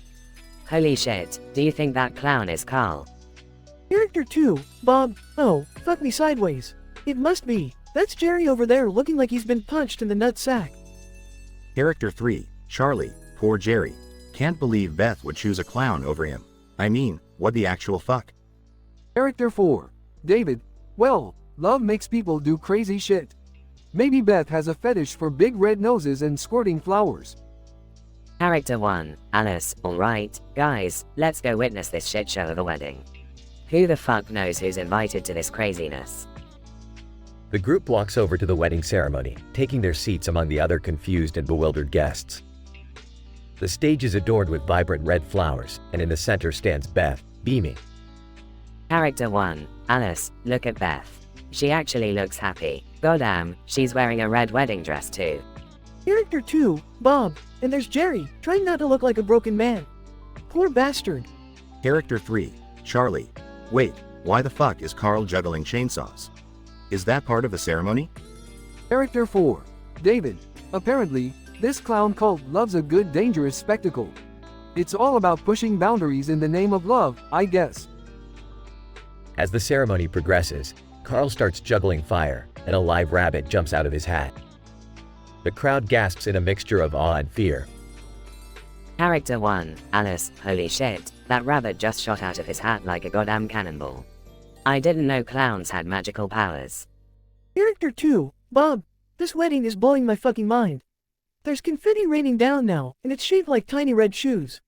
I can't even comprehend this madness. The ceremony reaches its climax as Beth and Carl exchange their vows, the crowd erupting in both laughter and confusion. Character 3, Charlie. They're pronounced husband and wife. Oh, my fucking god. Beth just kissed Carl's red shiny nose. Forever and always, huh? Character 4, David. Love is a goddamn mystery, my friends. Let's just hope Beth doesn't end up with a pie in the face during their first fight. The group watches as the newly married couple dances their first dance, surrounded by a frenzy of colors and bizarre circus performers. Character 1, Alice, well, this is officially the craziest fucking wedding I've ever attended. I doubt we'll ever witness something like this again. Character 2, Bob, no fucking way. I can't unsee this shit. I need a strong drink to wash the image of Beth kissing a clown from my memory. Character 3, Charlie. Agreed. Let's get the fuck out of here. Congrats to the happy couple, I guess. May their life be filled with joy, magic, and a whole lot of absurdity. The group stands up, shaking their heads in disbelief, as they make their way out of the surreal wedding ceremony, leaving behind the chaos and eccentricity.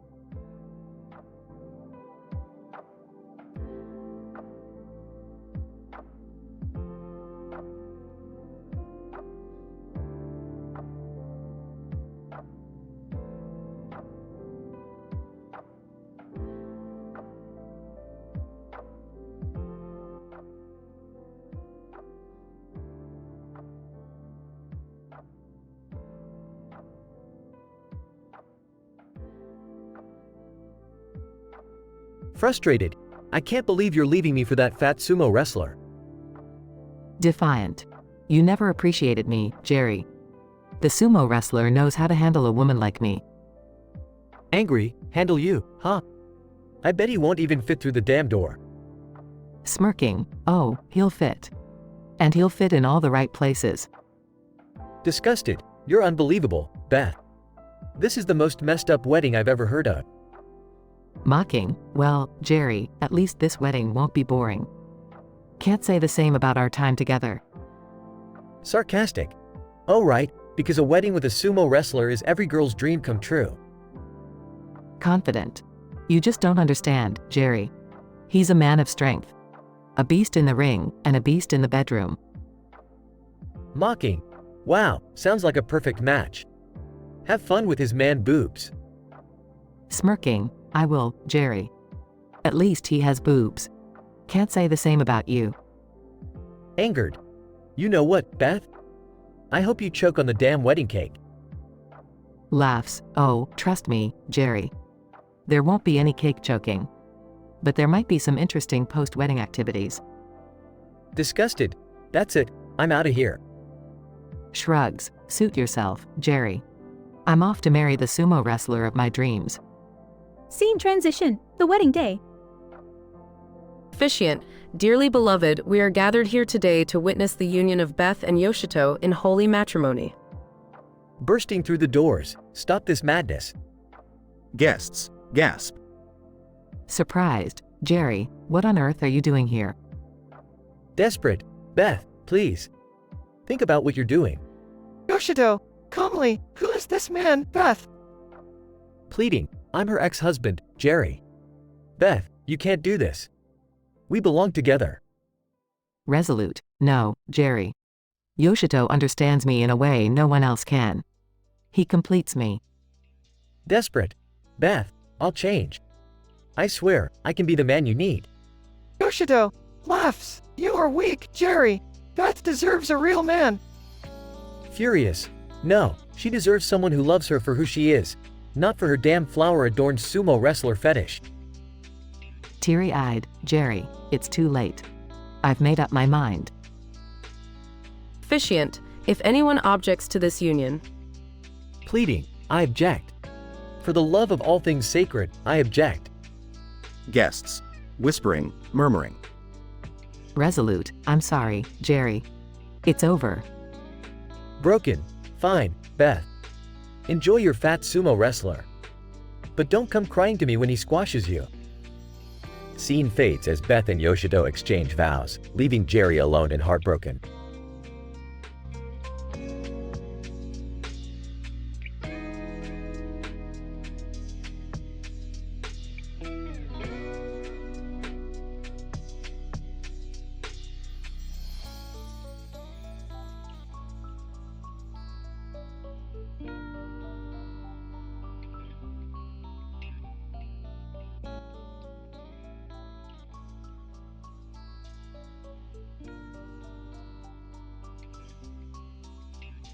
Marcus Phoenix. Well, look who we have here tonight, a bunch of ugly-ass locust scum. Let's get this roasting started, shall we? Drone, snarling, fuck you, Phoenix. You think you're so tough with that shitty armor of yours. You look like a damn tin can. Marcus Phoenix. Tin can? Bitch, I've murdered more of you grubs than I can count. You're just jealous cuz you can never grow a beard like mine.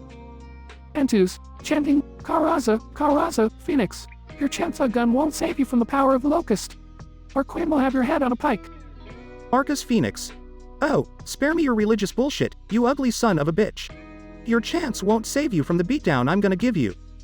Boomer, boom, do you hear that, Phoenix? That's the sound of your impending fucking doom. I'm gonna blow your sorry ass to pieces. Marcus Phoenix.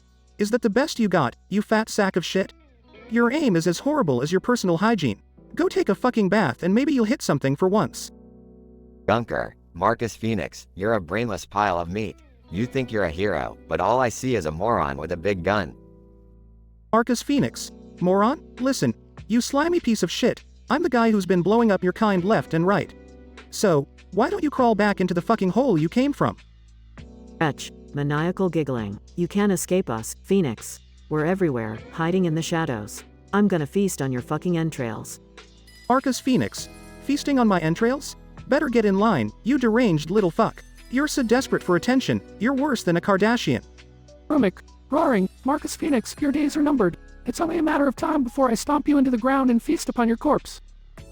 Marcus Phoenix. Oh, shut the fuck up, Brumik. You're compensating for something with that big, ugly body of yours.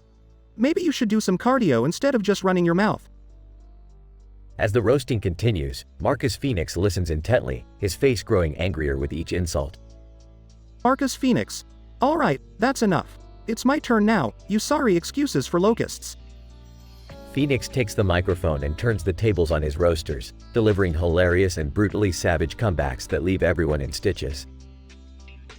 The crowd erupts in laughter and applause as Marcus Phoenix, grinning triumphantly, takes his seat.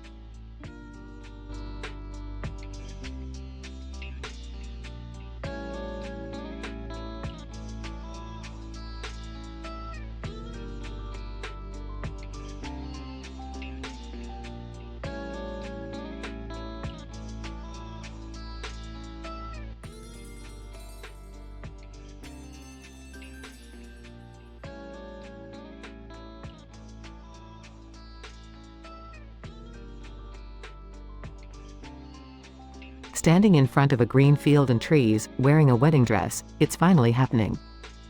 I'm about to walk down the aisle. Sumo wrestler, waddling towards Beth, wearing a traditional sumo wrestler outfit. Beth, my love, are you ready for this? Ready as I'll ever be. Who would have thought I'd end up marrying a sumo wrestler? Jerry doesn't know what he's missing. Sumo wrestler, laughs heartily. That's right, Beth. This is going to be one hell of a wedding. Scene transitions to a grand outdoor wedding ceremony, filled with guests. Beth's mother, whispering to her husband. This is absolute madness, Larry. Our daughter marrying a sumo wrestler? What the hell? Beth's father sips his cocktail. It's her choice, Martha. And let's be honest, this wedding is going to be one for the books. Priest, Addressing the crowd, dearly beloved, we are gathered here today to witness the unconventional union between Beth and our esteemed sumo wrestler. The crowd murmurs in disbelief and anticipation. Sumo wrestler's trainer, whispering to a fellow wrestler, "Look at him, he's a mountain. And Beth, she's a firecracker. This is going to be intense." Beth starts making funny faces as she walks down the aisle. Guest number 1, whispering to their partner, is she making funny faces? What kind of wedding is this? Guest number 2.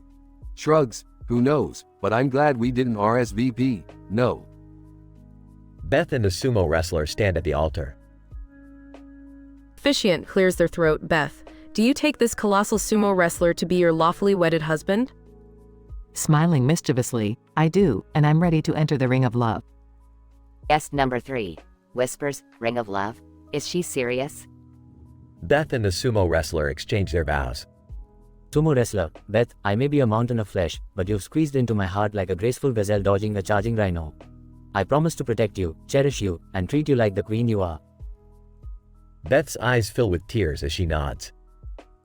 And I, my hunky sumo wrestler, vow to be your rock, your sumo-sized support system. I'll always fill your belly with love and never let you feel pinned down. The crowd erupts with laughter and applause. Officiant, by the powers vested in me, I now pronounce you husband and wife. You may now kiss the bride. Beth and the sumo wrestler share a passionate yet unconventional kiss. Guest number 4, clapping, well, I've been to many weddings, but this one takes the cake. Literally, judging by their size. Scene transitions to the reception, where guests feast on an endless buffet. Laughing, cheers to all the naysayers. Who knew love could be this unexpected and fulfilling? Sumo wrestler, raising his glass, here's to us, Beth. The couple that breaks conventional norms and finds love in the unlikeliest of places. Scene fades as the couple embraces each other, ready to conquer the world together, one sumo-sized step at a time.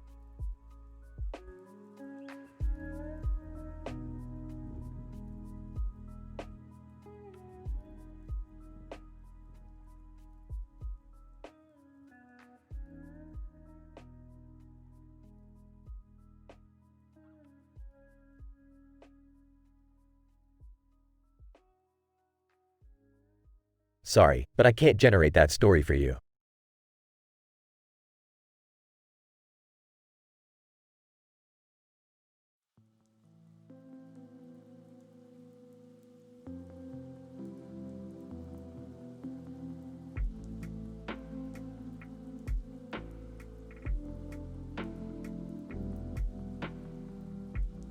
Note: I apologize, but I cannot generate the specific content you requested as it goes against my programming guidelines. However, I can assist you with creating a dialogue that is creative, intense, and M-rated. Please let me know if I can help you with something else.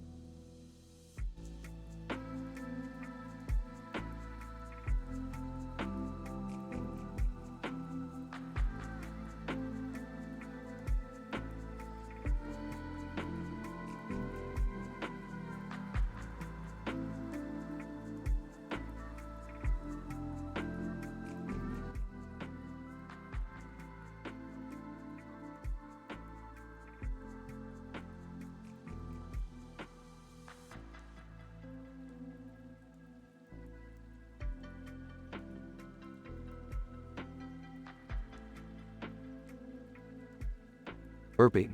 Morty, grab your portal gun. We've got a statistical anomaly to investigate. Oh, what's going on, Rick? Are we going on another crazy adventure? Oh, it's gonna be more than crazy, Morty. We've got a group of anime characters with swords in their hands, with a red background and red sky. Time to dive into that dimension. Wait, really? Anime characters? Isn't that a bit out there? Rolling his eyes, Morty, when have we ever been concerned about being out there? Now, buckle up, Buttercup. We're gonna have some fun. They both grab their portal guns and jump into the dimension. Joining them. Hey, guys. You didn't think you could have all the fun without me, did you? Count me in. Great, Summer, long as you know the risks. Whispering to Rick. Rick? Who are those two fighting over there? Squinting. Looks like Inuyasha and Sophia Lestiel. Guess we're crashing their showdown. Inuyasha, prepare yourself, Sophia. The power of the Shikon Jewel will aid me in defeating you. Sophia Lestial, Shikon Jewel, huh? Don't make me laugh, Inuyasha. The power of my celestial sword will bring your defeat. Sarcastically. Wow, Morty. Such intense dialogue. You think they need a hug or something? I don't know, Rick. They seem pretty serious. I'd stay out of their way. As the battle intensifies, Rick casually strolls towards them. Hey, you two, why don't you take a break from swinging those swords and tell us what's going on here? Inuyasha, who are you to interrupt our battle, old man? Sophia Lestial. Yeah, stay out of our way. Smirking. I'm Rick Sanchez, bitches. I don't play by your rules. Now, explain yourselves. Sophia Lestial. Inuyasha stole the Shikon Jewel, and I've been tasked with retrieving it. He must pay for his crimes. Inuyasha, lies. She's the one who wants to use its power for evil. Whispering to Morty, did we stumble into a really messed up soap opera? Whispering back, looks that way, Summer. Mocking. Oh, the drama. Can we get a bit of music to match? Morty, you still have that melodramatic playlist on your phone? Oh, yeah, but why? Grinning. Just play Careless Whisper, Morty. It'll set the mood. Morty starts playing Careless Whisper on his phone, making the situation even more absurd. Sophia Lestial, this is ridiculous. I didn't sign up for a cheesy romance scene. Inuyasha, agreed. Let's just put down our weapons and talk this out. They both reluctantly agree and start arguing their case. Chuckling. Look at them go, Morty. These anime characters are just like us, full of drama and unresolved issues. Yes, no matter where you're from, dramas are universal. Yeah, but their swords are way cooler than ours. Can we keep one, Rick? Morty, let me give you a PhD level lesson in common sense. No, just no. They leave the anime characters to their squabble, stepping back into the portal. Laughing. Well, Morty, that was one hell of a dimension. Drama, swords, and cheesy dialogues. Who needs reality TV? Definitely not us, Rick. But, can we maybe stick to less melodramatic dimensions next time? The universe permits, Morty. Now, let's find a dimension with some decent snacks. I'm starving. They walk away, leaving the anime characters to their anime shenanigans.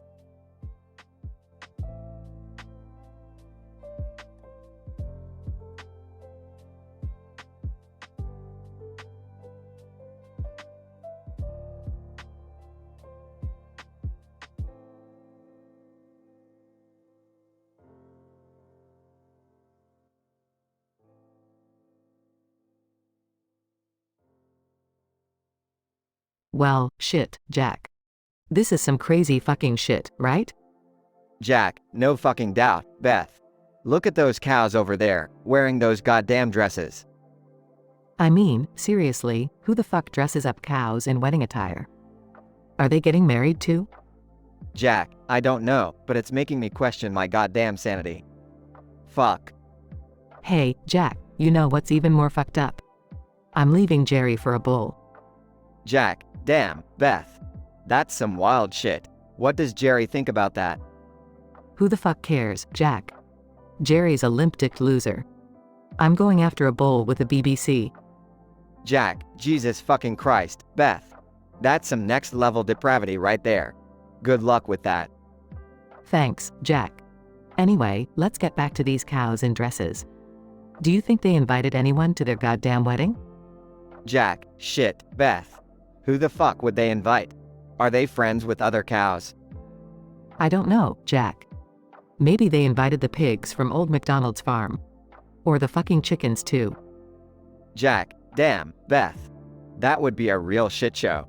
Can you imagine pigs and chickens at a cow wedding? Freaking hilarious, Jack. But enough about that. Let's talk about my wedding to this BBC bull. Jack, yeah, Beth. Tell me about the ceremony. Are you going to get married on a goddamn farm too? Nah, fuck that. We're getting married in Vegas, Jack. Elvis is gonna officiate the goddamn thing. Jack, holy shit, Beth. This is getting better and better.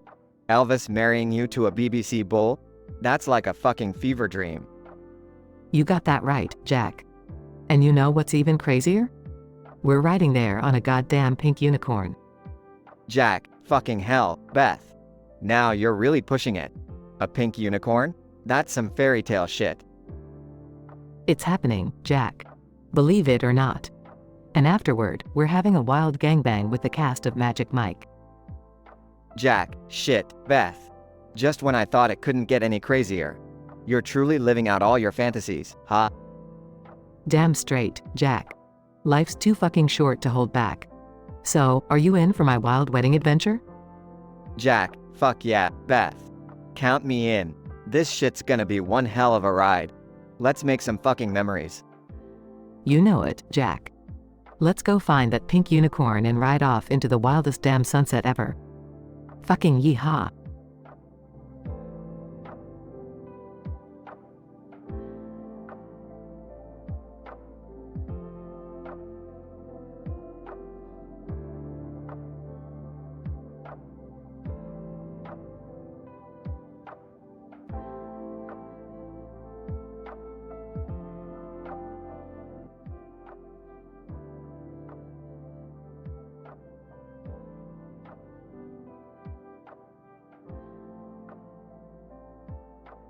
Looking at the cow. What the fuck is a cow doing on the road, Larry? Larry, scratching his head, beats me, Beth. This shit is beyond bizarre. Giggling, well, it's our wedding day, right? And you know, they say strange shit happens on wedding days. Larry laughs, yeah, but a cow? This takes the cake. They better not expect me to kiss this damn cow. Don't worry, babe. No cow kissing necessary. Let's just get this over with so we can party. In the distance, a man in a suit approaches. Anne, excuse me, are you Beth and Larry? Yeah, that's us. Who the fuck are you? Anne, my apologies for the language, but I'm here to officiate your wedding. If you'll just stand next to the cow, we can get started. Larry, bewildered, wait, why do we need a cow for our wedding? Anne, tradition, my friends. Today, you'll be joined in the most unconventional way. The cow represents the unity of opposites. Looking at Larry, unity of opposites? Are you serious? And, believe it or not, this ceremony is highly sought after. People pay a pretty penny for this kind of experience. Laughs. Larry, we've officially entered the Twilight Zone. The ceremony begins, complete with vows and exchanges of I do's.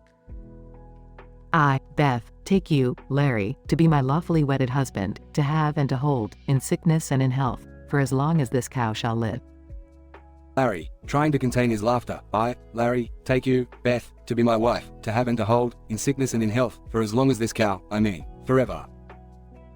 As they exchange rings, a bull wearing a BBC hat enters the scene. Gasping, holy shit, is that a bull? Larry, wide-eyed, oh fuck, what is happening? Enter Beth's ex-husband, Jerry, looking furious. You fucking bitch. I can't believe you left me for a goddamn bull. Jerry, calm the fuck down. We're just trying to have a wedding here. A wedding? With a cow and a bull with a BBC hat? This is fucking insane. Larry, defensive, hey, watch your mouth, Jerry. The cow, bull, Beth, and Larry continue the ceremony while Jerry stands in disbelief. And concludes the ceremony. By the power vested in me, I now pronounce you husband and wife. You may kiss this cow, if you'd like. Smiling, fuck it, I'm game. Larry and Beth share a bizarre yet passionate kiss with the cow in the background. Walking away, I'm out of here. This shit is too wild for me. Laughing, well, Larry, who needs Jerry anyway? We have each other and a cow to prove it. Larry and Beth walk off into the sunset, hand in hand, with the cow and bull close behind them.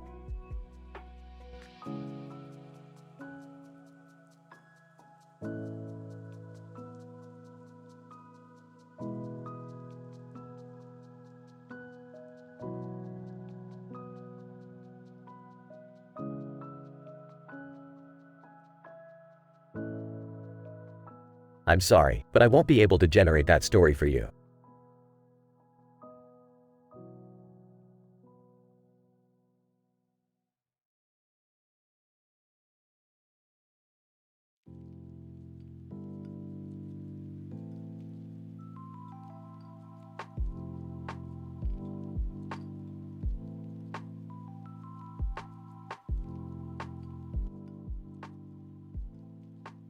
Alright, Morty, hold on tight. We're setting off on a cosmic adventure.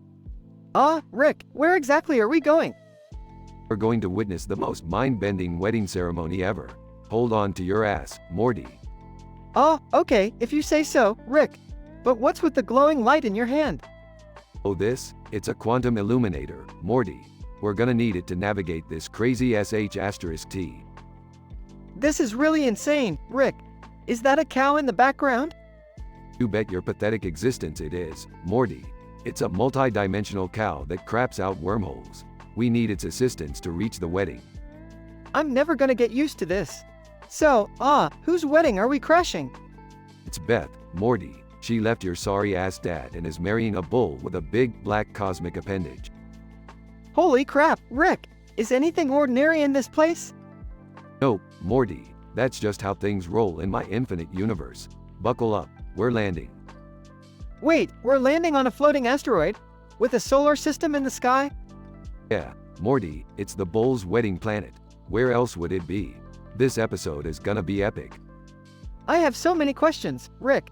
Like, who's invited to this wedding? Oh, you know, all the important guests, Morty. The Galactic Council, alien warlords, and even a few celebs from our Earth's dimension. This is insane, Rick. How are we not going to be detected by anyone? Well, luckily I have a cloaking device, Morty. We'll be the dimension-hopping ninjas of the wedding ceremony. Dimension-hopping ninjas? Seriously, Rick, can't we just attend a normal wedding for once?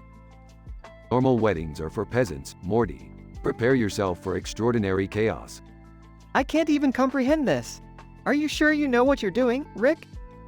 Morty, I'm the smartest being in the entire multiverse. Of course, I know what I'm doing. Now, come on, let's go break some intergalactic bread. Fine, Rick. Let's do this. But can we at least try not to destroy the universes this time? No promises, Morty. No promises. Let's make this wedding unforgettable. I've got a bad feeling about this, Rick. That's the spirit, Morty. Strap in and let's rock this wedding like there's no tomorrow.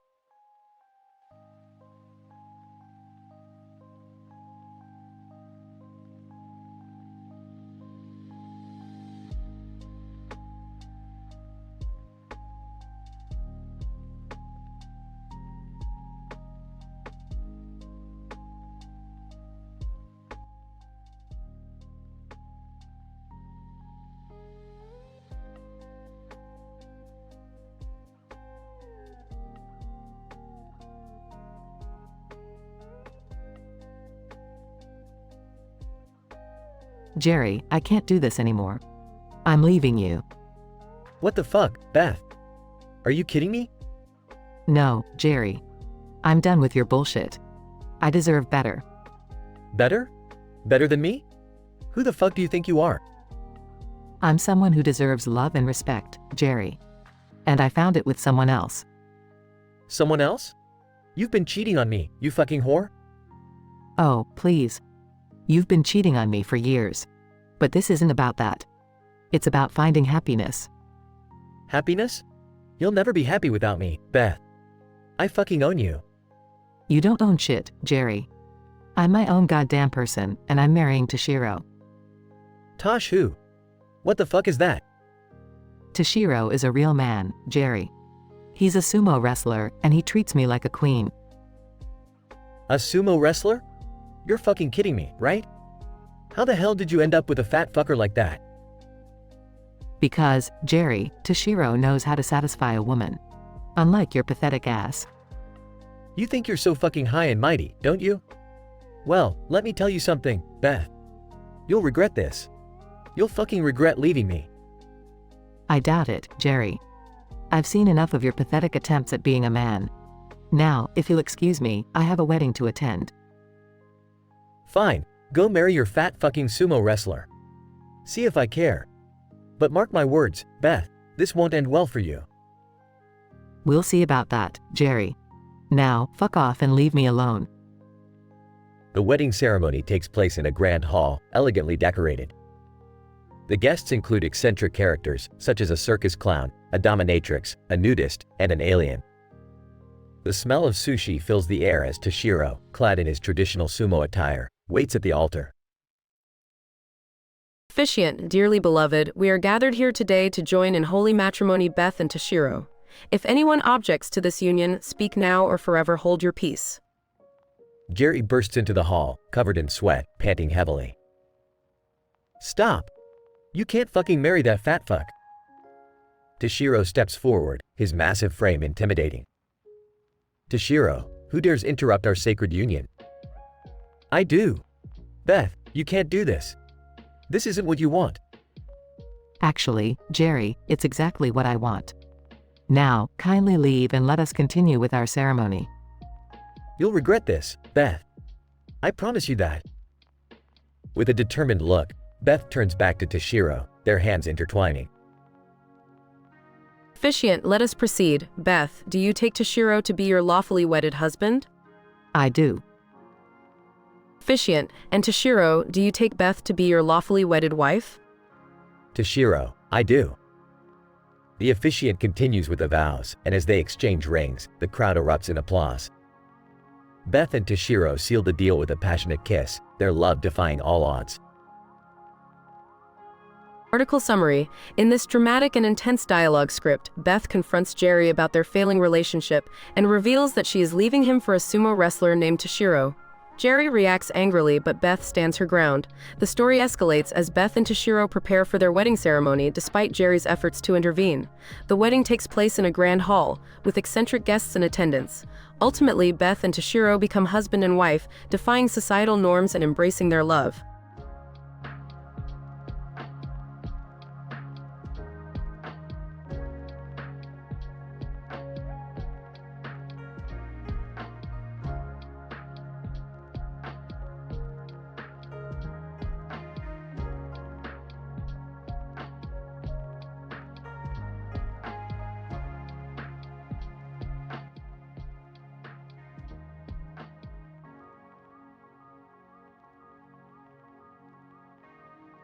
Nervously adjusting his tie. Beth, are you ready for this? Our wedding is about to begin. Gazing into Jerry's eyes, Jerry, I've been waiting for this moment my entire life. I can't wait to marry you. Officiant, clears throat. Ladies and gentlemen, we are gathered here today to witness the union of Beth and Jerry. Let us begin this sacred ceremony. The wedding march plays as Beth walks down the aisle, radiating beauty in her white gown. Guest 1. Whispering to guest 2. Can you believe Beth left that loser Jerry for someone else? Guest 2. Smirking. Well, rumor has it she's marrying a horse. Shocked? A horse? Are you kidding me? Blushing, yes, Jerry. I fell in love with a magnificent stallion named Thunder. He's my true soulmate. Officiant, love knows no boundaries. Let's proceed. The couple reaches the arch adorned with flowers and greenery. Officiant, Beth, do you take this horse Thunder to be your lawfully wedded partner? Teary-eyed, I do. Officiant, Thunder, do you take Beth to be your lawfully wedded wife? Thunder, horse Winnie's in agreement. Despairingly, is this some kind of sick joke? Beth, what happened to us? Calmly, Jerry, Thunder provides me the love and companionship I've always yearned for. I'm sorry. Officiant, let us now exchange the rings. Beth and Thunder gently nuzzle, as Thunder wears a golden horseshoe ring around his hoof and Beth wears a matching one on her finger. Officiant, by the power vested in me, I now pronounce you horse and wife. You may kiss the mare. Beth and Thunder share a passionate kiss, while shocked gasps echo throughout the venue. Guest 3, what the? I didn't sign up for this. Guest 4. This is madness. A horse can't marry a human. Raising his voice, stop this insanity. Beth, please come back to your senses. Firmly, my mind is made up, Jerry. Thunder is my forever love. Officiant, ignoring the chaos by the authority granted to me, I present to you Mrs. Beth Thunderhoof. The crowd erupts in disbelief and confusion as Beth and Thunder walk back down the aisle as a newly married couple. In an unprecedented turn of events, Beth has left Jerry at the altar to marry a horse named Thunder. The wedding ceremony took an unexpected turn, causing shock and disbelief amongst the invited guests. Love, it seems, can truly take on unpredictable forms. As Beth and Thunder embark on their unusual journey together, They remain determined to defy societal norms and embrace their true love, no matter the cost.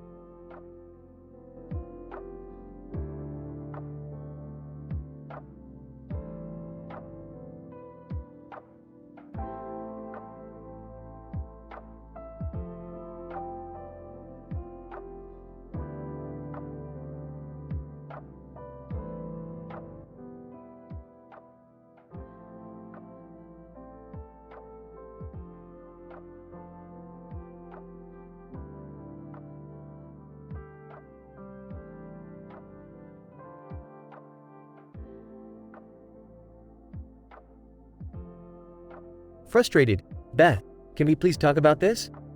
We're standing in front of a goddamn grass wall for fuck's sake. Determined, no Jerry, I can't do this anymore. I'm leaving you. Angered, you're leaving me? Are you out of your fucking mind? Defiant, I've made up my mind, Jerry. I'm done with your sorry ass. Pleading, but what about our wedding, Beth? The flowers, the cake, the guests we invited? Sarcastic laugh. Who needs all that bullshit, Jerry? I've invited someone who actually appreciates me. Shocked, someone who appreciates you? You mean that fat sumo wrestler from your yoga class?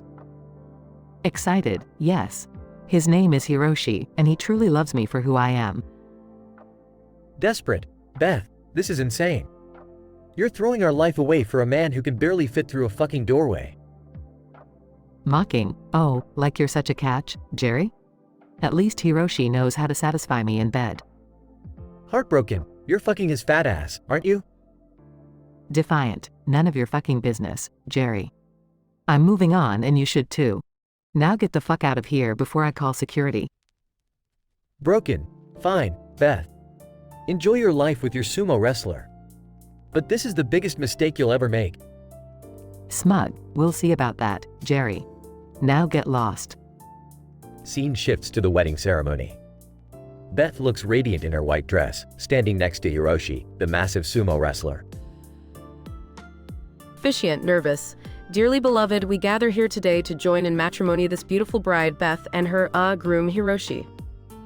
The guests, consisting of bewildered family members and friends, exchange confused glances. Guest 1. Whispering, what the fuck is happening? S2, whispering, I heard she left Jerry for this sumo wrestler. It's like a bad comedy sketch. Guest 3. Whispering, I can't believe I actually RSVP'd to this shit show. Officiant, regaining composure, if there is anyone who objects to this union, speak now or forever hold your peace. Jerry bursts into the ceremony, panting and out of breath. Demanding, stop this fucking wedding right now.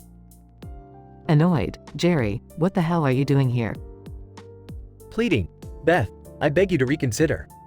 We're meant to be together, not this sumo freak.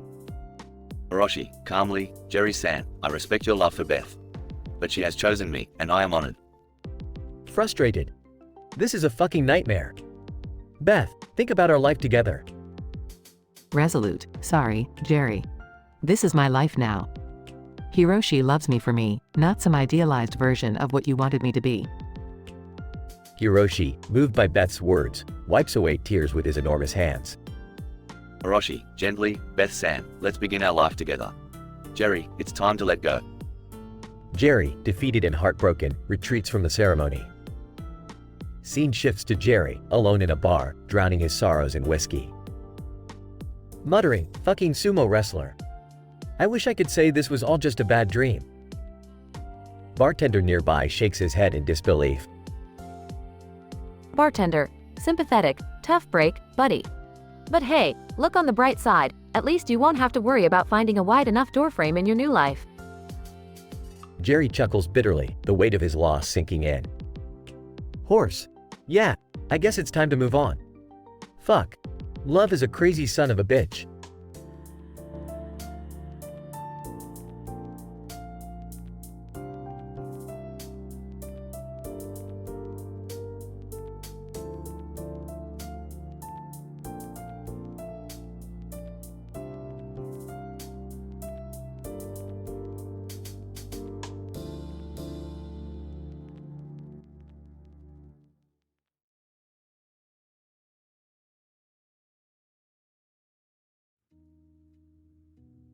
Passionately, Jerry, I can't imagine my life without you. They kiss under the floral arch. Whispering, Beth, you're my everything. I never want to be apart from you. They continue kissing. Suddenly breaks the kiss. Jerry, I can't do this anymore. I'm leaving you. Shocked. What? Why? We were just kissing.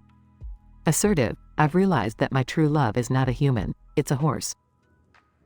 Confused. Are you out of your damn mind, Beth? You can't be serious. Serious. Oh, I'm deadly serious, Jerry. I found true spiritual connection with a horse, and I'm going to marry him. Frustrated. Okay, fine. Marry your goddamn horse then. Smugly, I will. And you'll regret losing me, Jerry. You'll regret it. Sarcastic. Oh, I'm shaking in my fucking boots. Have a wonderful life, Beth. Scene transition to the wedding ceremony. Officiant, dearly beloved, we are gathered here today to witness the union of Beth and her dear equine companion. Let the ceremony begin. The scene unfolds with a picturesque mountain as a backdrop, lush flowers, and a congregation of perplexed guests. Joyfully, horse, I love you more than anything in this world. Will you take me, in all my human flaws, to be your lawfully wedded wife? Horse, neighs enthusiastically. Tearfully, I take that as a yes. Officiant, by the powers vested in me, I now pronounce you horse and wife. You may now kiss the bride. Horse nuzzles Beth's cheek as the crowd gasps and applauds, unsure whether to be shocked or amused. Guest 1. What the fuck am I seeing? S2. This is the most fucked up shit I've ever witnessed. Guest 3. Whispering to another guest, I heard they're serving carrots at the reception. Talk about catering to the animal. The scene dissolves into chaos as guests begin arguing, some in favor of this unconventional union and others outraged. Grimacing. I knew she was crazy, but marrying a horse? This is beyond insane. Beth, now officially Horse's wife, sits atop her stallion proudly, the world forever changed by their unique bond. In this M-rated tale entailing bizarre and improbable events, Beth leaves Jerry, marrying a horse against all societal norms.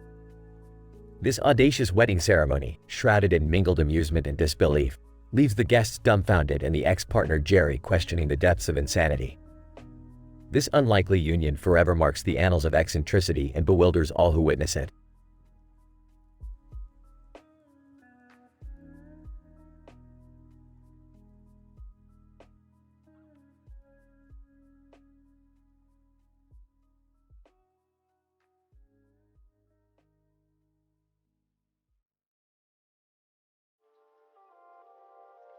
Sorry, but I can't generate that story for you.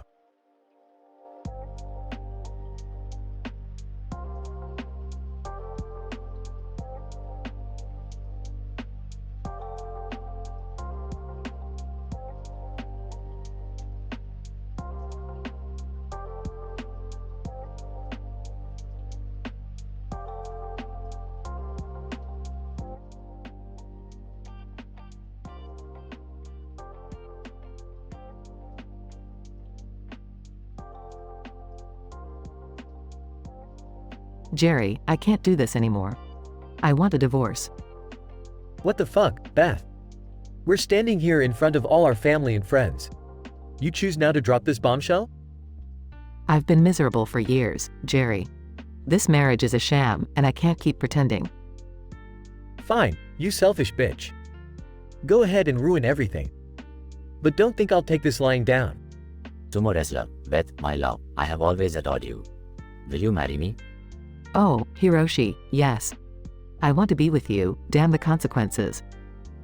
Are you fucking kidding me? You're leaving me for a fucking sumo wrestler? Hiroshi, Jerry, I am the embodiment of strength and love. Beth has made her choice, and I will cherish her forever. Beth's mother, oh my god, what is happening? No, Beth, don't be foolish. Beth's father, let them do what they want, dear. It's their lives after all. Jerry's brother. Dude, you dodged a bullet here. Who wants to be married to a sumo wrestler's wife?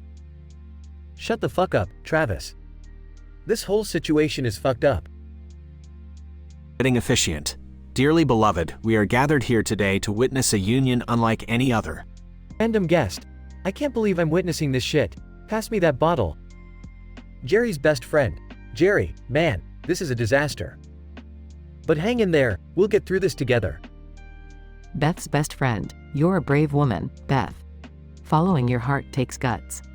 I support you, even though this is crazy as hell. Hiroshi's trainer. Hiroshi, you're making history, my friend. First sumo wrestler to marry a white woman. Make us proud. Jerry's aunt. I can't believe I paid for this extravagant wedding only for it to turn into a damn circus. Beth's cousin. I knew this would be a memorable wedding, but I didn't think it'd be for all the wrong reasons. Hiroshi's sumo wrestler friends. Hiroshi, you lucky bastard. Finally, someone who appreciates the beauty of a big man. Jerry's grandmother. This wedding is an abomination. God have mercy on their souls. Beth's ex-boyfriend, whispering to himself, fuck, I wish I'd fought harder for her. Jerry's ex-flame, whispering to herself, Beth's loss, my gain. He'll come running back to me eventually. Hiroshi's grandmother. Young love. It's always full of surprises. Mazel tov. Jerry's dog, woof. Bark. Beth's cat, meow. Hiss. Photographer. All right, everyone, let's capture this magnificent disaster for posterity. Grabbing a bottle, to new beginnings, I guess. Cheers, you crazy sumo-loving bitch. Cheers, asshole. Here's to finding happiness, no matter how unconventional it may be. And amidst the chaos, laughter, and tears, the crowd witnessed a wedding that defied all expectations. Love, it seemed, had the power to turn even the most traditional affair into something beautifully bizarre.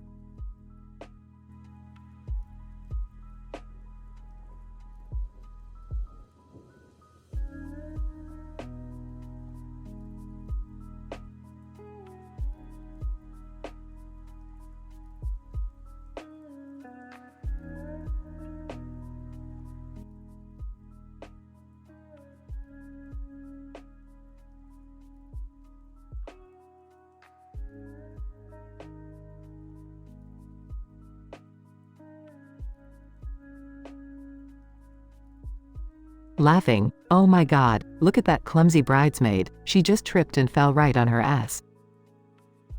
Joining in laughter, ha ha ha. It's like a scene from a comedy movie. I can't believe this is happening at our friend's wedding. Eyes sparkling mischievously. You know what, Jerry? This wedding is making me think about our own marriage. Are we really happy together? Confused, what? Why are you bringing this up now, Beth? We're having a great time. Serious tone, that's exactly it, Jerry. We've become too comfortable, too predictable. I want excitement, passion, something new. Defensive, but we've been together for years, Beth. We have a life, a home, a routine. Are you saying all that means nothing? Sighs, no, Jerry. I just feel like we've lost some part of ourselves along the way.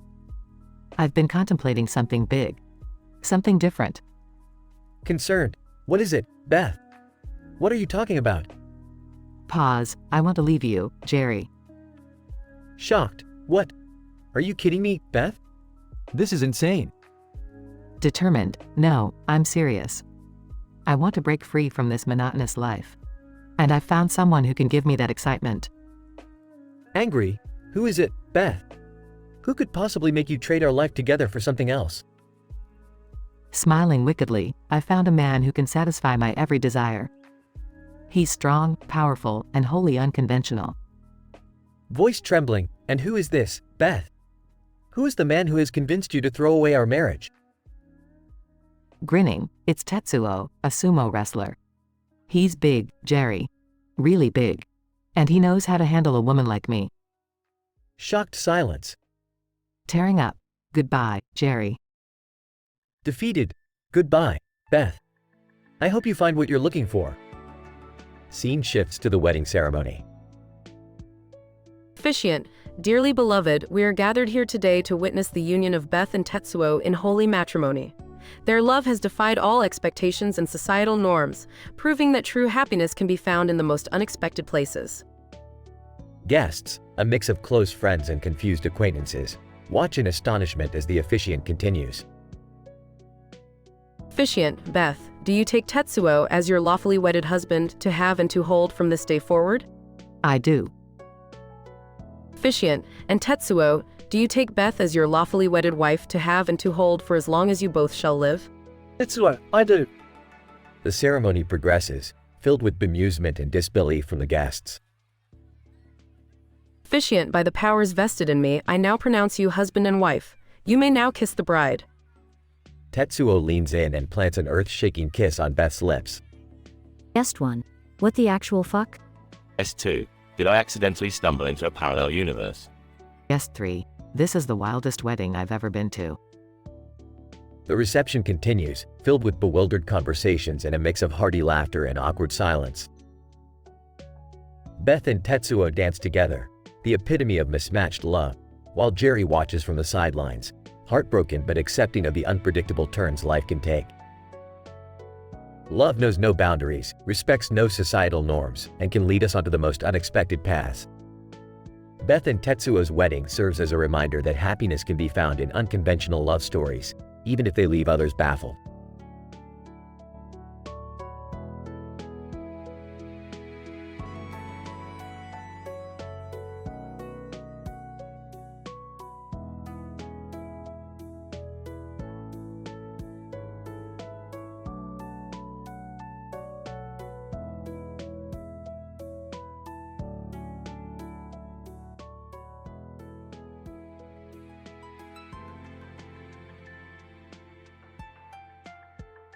All right, everyone, gather around for the picture. Smile. Sarcastically, oh joy, a picture. Can't wait for this shit show to be over. Knock it off, Jerry. Just smile and pretend to be happy, like everyone else here. Pretend? Who the fuck do you think you're kidding? Elon, walking towards them. Excuse me, is everything alright here? Elon, thank God you're here. Jerry's being a complete asshole as usual. Oh, so you're running to your new billionaire boyfriend now? Figures. Elon, calmly, look Jerry, I don't want any trouble.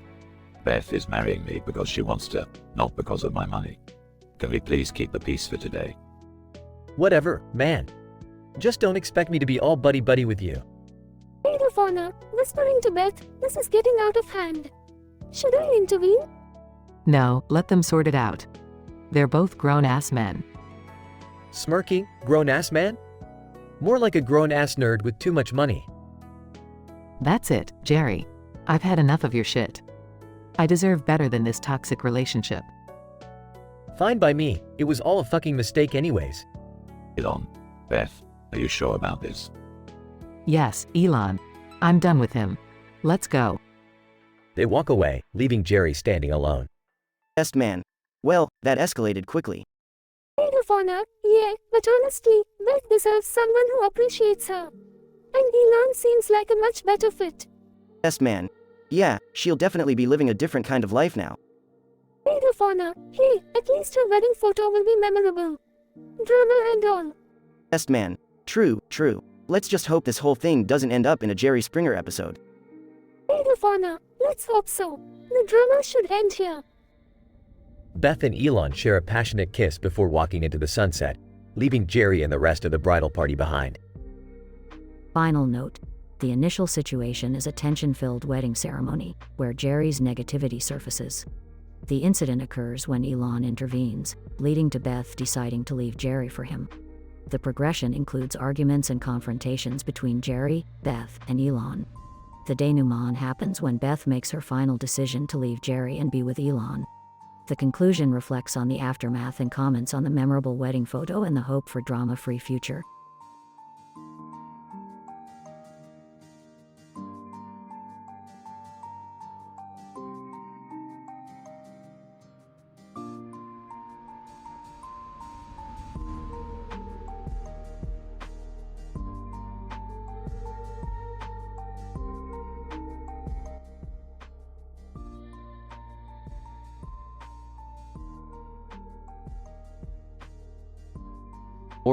Morty, you wouldn't believe what I just saw outside. What is it, Rick? Group of men in red and black outfits dancing with a large stuffed animal in the middle of the street. It was like a messed up marching band on acid. Oh geez, Rick, that sounds pretty insane. Insane, Morty. That was statistically improbable. I mean, what kind of chaotic universe do we live in? I don't know, Rick, but it's the only one we got. Yeah, well, that doesn't make it any less absurd. Anyway, enough about that. Did you hear what happened with Beth? What? No, what now? She left Jerry and married a foam replica of a fat sumo wrestler. Can you believe it? Holy crap, really? That's unexpected. Unexpected is an understatement, Morty. It's like she took a left turn into absurdity town and never looked back. Well, I guess love knows no boundaries, even if those boundaries are inflatable sumo wrestlers. No kidding, Morty. But you know what's even crazier? The whole wedding ceremony. Oh boy, here we go. Picture this. A vibrant red and black theme, just like those dancing dudes outside. Beth, in her wedding dress, surrounded by foam replicas of sumo wrestlers. So, are we talking foam replicas as guests too? You bet, Morty. We've got foam sumo wrestlers from all across the multiverse. And let me tell you, they love to party. I can only imagine the kind of conversations happening at that reception. Oh, Morty, the gossip is off the charts. Those foam sumo wrestlers know all the dirt on everyone, literally. They collect it. Alright, that's really strange. Strange is our middle name, Morty. But hey, at least Beth is happy, right? Yeah, I guess so. But what about Jerry? Oh, who cares about Jerry? He can go find himself a foam replica of a sad sack. I don't know, Rick. It all just seems so messed up. Well, Morty, welcome to the multiverse. It's a crazy place, full of randomness and questionable choices. But hey, it keeps us entertained, doesn't it? I suppose so, Rick. I just hope I never end up marrying a foam replica of anything. Don't worry, Morty, knowing you.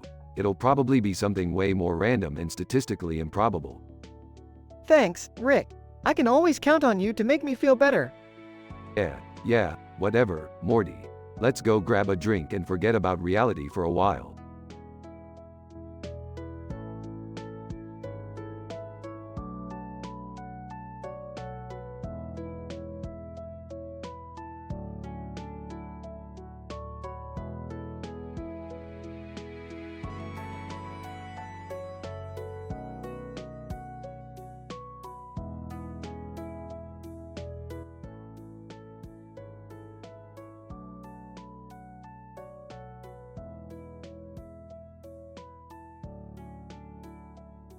Character 1. Cartoon character. Holy smokes. Would y'all look at the size of that schnoz? I got a big nose on my face, and now there's a big nose on my face's big nose. Character 2. Small creature. Oh, precious, we must find the precious. No weddings though, nasty humanses. Character 1. Precious. What the hell are you talking about, you little freak? Character 2. SSSs, don't talk like that, my precious nose wants to sniff it out. Character 1. Well, your precious nose can sniff off somewhere else. I'm not interested in your little precious adventures. Character 2. But we must find it. It will make us powerful, precious. Character 1. Look, I just wanted to sit here and mind my own business. Now you're babbling about some magical precious and big noses. Character 2. My precious, your big nose holds secrets, secrets only I can unravel. Character 1. Unravel? What are you, some amateur magician? Get out of here, before I squish you. Character 2. Number, we must combine our powers. Our noses together can unlock the ultimate secrets of the universe. Character 1. Unlock the universe? Are you out of your damn mind? Character 2. Trust me, my precious, together we can achieve unimaginable power and wealth. Character 1. Power and wealth? Okay, maybe you've piqued my interest. What do we have to do? Character 2. We must embark on a perilous journey, my precious, to the cave of eternal treasures.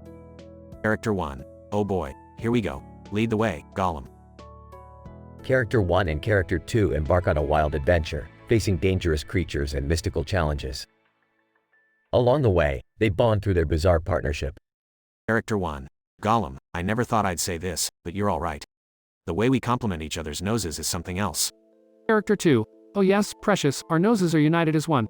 We are unstoppable. Character 1 and Character 2 finally reach the Cave of Eternal Treasures, where they find a room filled with endless gold, jewels, and unimaginable wealth. Character 1. Holy moly, look at all this bling. Gollum, we're gonna be set for life. Character 2. Yes, precious. This is the ultimate reward for our nose power, the power of the precious. We are kings. Character 1 and Character 2 revel in their newfound wealth, living a life of luxury and extravagance. Their noses become the stuff of legends, passed on for generations. Character 1. Who would have thought that a big nose and a big nose on that nose would lead to all this? Character 2. Precious, my precious nose, you were right all along. We are the masters of the universe. Character 1 and Character 2 live happily ever after, their noses forever etched in history as a symbol of their incredible adventure and unbreakable bond.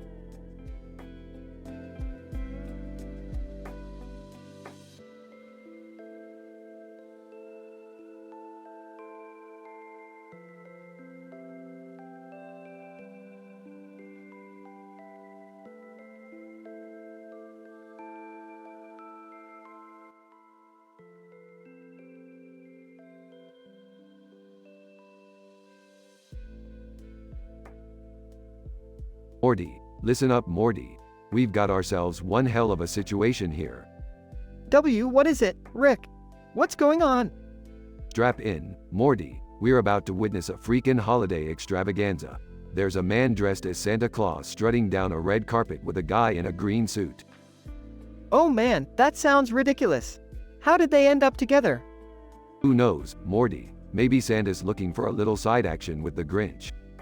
That's messed up, Rick. But I guess it's just another Tuesday for us. You got that right, Morty. Now let's crash this party and see what kind of cosmic mishap we can get ourselves into. As they approach the red carpet, they spot Beth, dressed in a stunning wedding gown, surrounded by guests. Rick, isn't that Mom? What's she doing? Morty, your mom's left Jerry and gone off the deep end. She's only gone and married a foam replica of a fat sumo wrestler. Seriously, a foam sumo wrestler? Hey, love works in mysterious ways, Morty. Let's just hope this marriage doesn't leave her feeling a little deflated. The wedding ceremony begins, officiated by a peculiar alien creature. Ladies and gentlemen, please gather round. We are witnessing the union of Beth and her foam sumo wrestler. Let's raise a glass and toast to their absurdity. Rick, who invited all these weird guests? I see aliens, alternate versions of ourselves, and even a talking pickle. Morty, let's just say the guest list was as scientifically improbable as the existence of a foam sumo wrestler replica. But hey, at least we have an open interdimensional bar. As the ceremony progresses, chaos ensues. Rick and Morty find themselves caught up in a dance-off with a green-suited guy. Rick, this dance battle is getting intense. I never knew alien dance moves could be so outrageous. Morty, this guy's got moves even I can't comprehend, but I've got a few tricks up my lab coat sleeve. After a heated dance battle, the green-suited guy concedes defeat and disappears into thin air. What just happened, Rick? Did we just defeat an interdimensional dance master? That's right, Morty. Nobody out-twists Rick Sanchez. Now let's make like aliens and abduct ourselves out of this crazy wedding. As Rick and Morty warp away, they glance back at the chaos left behind. I don't even know what to say, Rick. That was the most bizarre wedding I've ever witnessed. Morty, in this vast universe, we're bound to come across some mind-bending shenanigans. Just remember, life's a party, and sometimes you end up dancing with foam sumo wrestler replicas. I guess you're right, Rick. Let's just hope we don't get invited to any more strange weddings anytime soon. Amen to that, Morty. Now let's go get ourselves a well-deserved interdimensional burrito.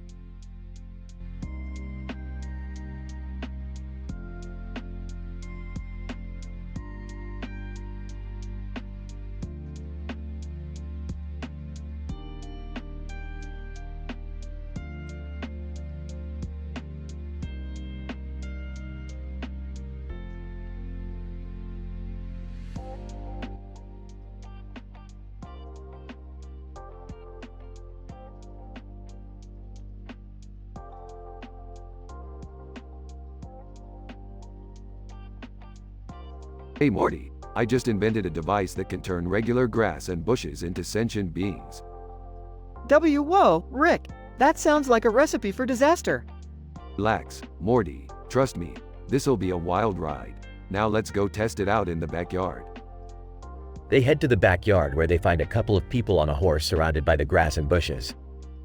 Looks like the device worked. We've got a couple of people on a horse over there. Rick, aren't those just foam replicas of Lady Godiva and some man in uniform? Details. Morty, who cares about details? Now let's crash this wild wedding ceremony. They walk up to the couple. Hey, Lady Godiva, mind if we crash your foam-filled wedding? We brought the grass and bushes. Lady Godiva. Well, it's not every day you see a scientist and his sidekick gate-crashing a foam wedding. Sure, why not? Meanwhile, Beth walks in wearing a stunning dress. Jerry, I've decided to leave you. I'm marrying this foam replica of Lady Godiva on a horse. What? But Beth, we have kids. Sorry, Jerry. I found true love in foam form. Plus, it's a great taxidermy project. The preacher, in all his foam glory, starts the ceremony. Preacher, dearly beloved, we are gathered here today to witness the unholy matrimony between Beth and her foam lover. Mom, what the hell is going on? Don't worry, Summer. This is a perfectly normal and healthy decision. As the vows are exchanged, an unexpected guest arrives. Hey, horseman, aren't you surprised to see a foam wedding out here? Horseman, nay, not really. I'm just here for the hay buffet. Where's the food? The classic horse sense. Help yourself, buddy. Meanwhile, Morty looks visibly disturbed by the whole affair. Rick, I can't believe my mom is marrying a foam replica on a horse. This is insane. You think this is insane, Morty? Hold on to your panties because it's about to get a whole lot crazier. Suddenly, another foam replica bursts through the bushes. Whoa, is that a foam version of Rick? Foam, you're damn right it is. Time to crash this foam party. The foam Rick engages in an epic foam battle with a foam man in uniform, causing chaos and confusion. Morty, grab your foam weapon. We're joining the foam fight. Morty reluctantly joins the foam battle, swinging his weapon like a madman. Okay, this is officially the weirdest day of my life. Rick, Morty, Beth, Jerry, Summer, Horseman, Lady Godiva, Preacher, and the foam replicas continue their wild and raucous foam-filled battle, tearing apart the backyard. Rick hits a foam version of himself, causing it to explode in foam-like glory.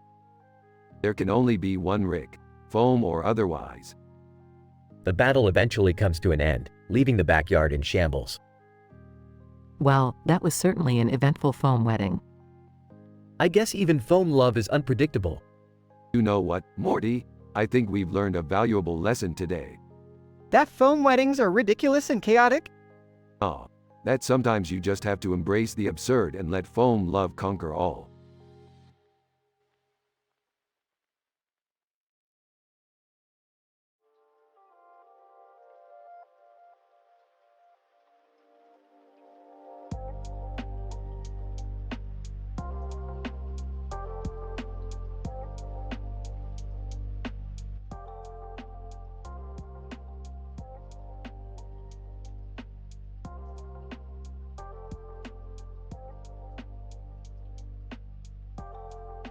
What the fuck, Beth? You're leaving me for a goddamn sumo wrestler? Jerry, you've never satisfied me. I need someone who can handle a real woman. Oh, so now it's about my fucking size? You think that fat sack of shit can make you happy? He's a fucking professional athlete, Jerry. He knows how to please a woman. Unlike your sorry ass. Fine, leave. But don't come crawling back when you realize you made a colossal mistake. Beth storms off, leaving Jerry standing there fuming. Frank, well, Jerry, looks like you'll finally have some peace and quiet. Shut the hell up, Frank. This is none of your damn business. Frank, hey, man. I'm just saying, maybe it's time for you to move on too. Find someone who appreciates you. You think it's that easy? You think I can just pick up the pieces after she's crushed my fucking heart? Frank, I know it hurts, buddy. But you'll get through this. You're stronger than you think. Stronger than a fucking sumo wrestler? Somehow, I doubt it. Frank, look, there's no use dwelling on it now. Let's go grab a beer and take your mind off things. Jerry reluctantly agrees and they head to a nearby bar. Meanwhile, across town, the sumo wrestler, Takeshi, and Beth are preparing for their wedding ceremony. Takeshi, I'm so grateful that you've chosen me to be your wife. I never thought I'd find someone who could truly appreciate my needs. Takeshi, Beth, my love, you are a remarkable woman. You love me for who I am, not just what I do. I am honored to be yours. The scene shifts to the extravagant wedding ceremony, held at a luxurious banquet hall. The room is filled with prominent figures from the world of sumo wrestling and high society.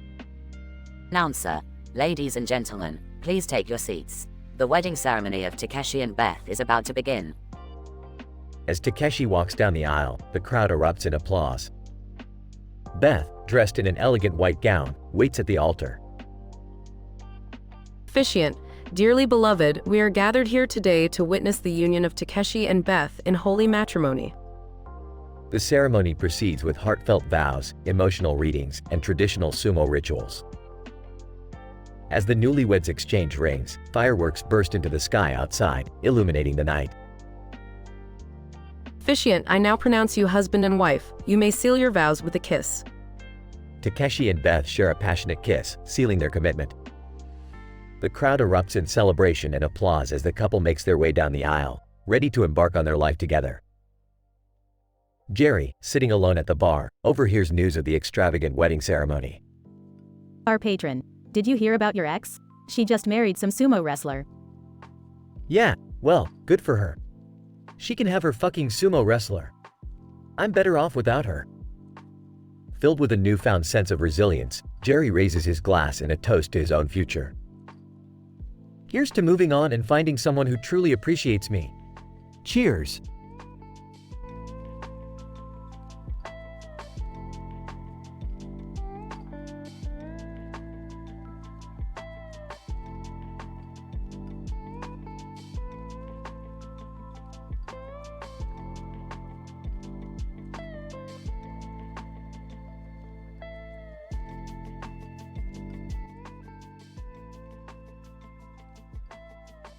Jerry, I can't do this anymore.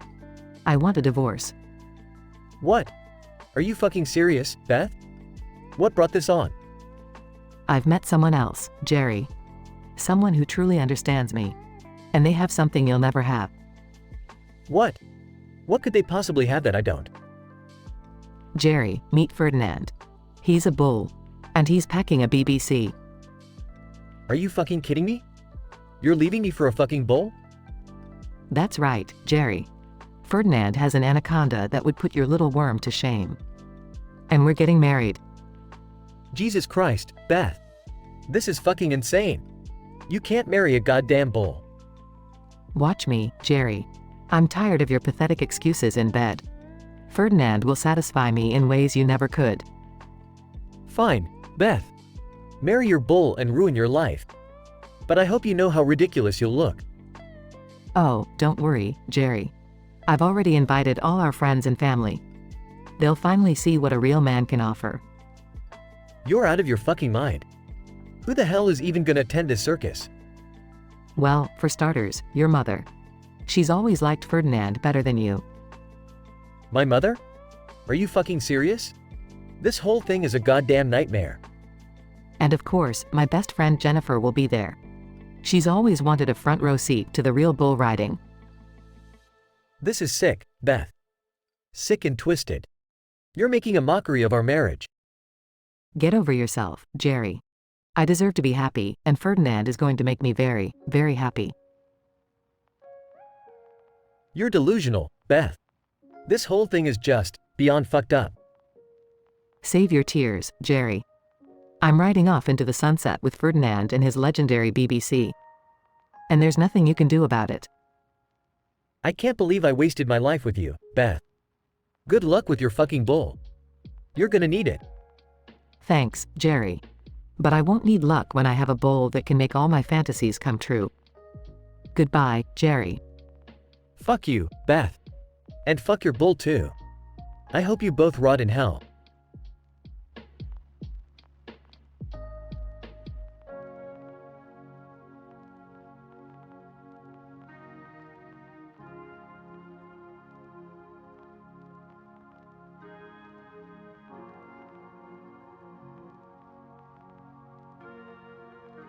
I'm sorry, but I won't be able to generate that story for you.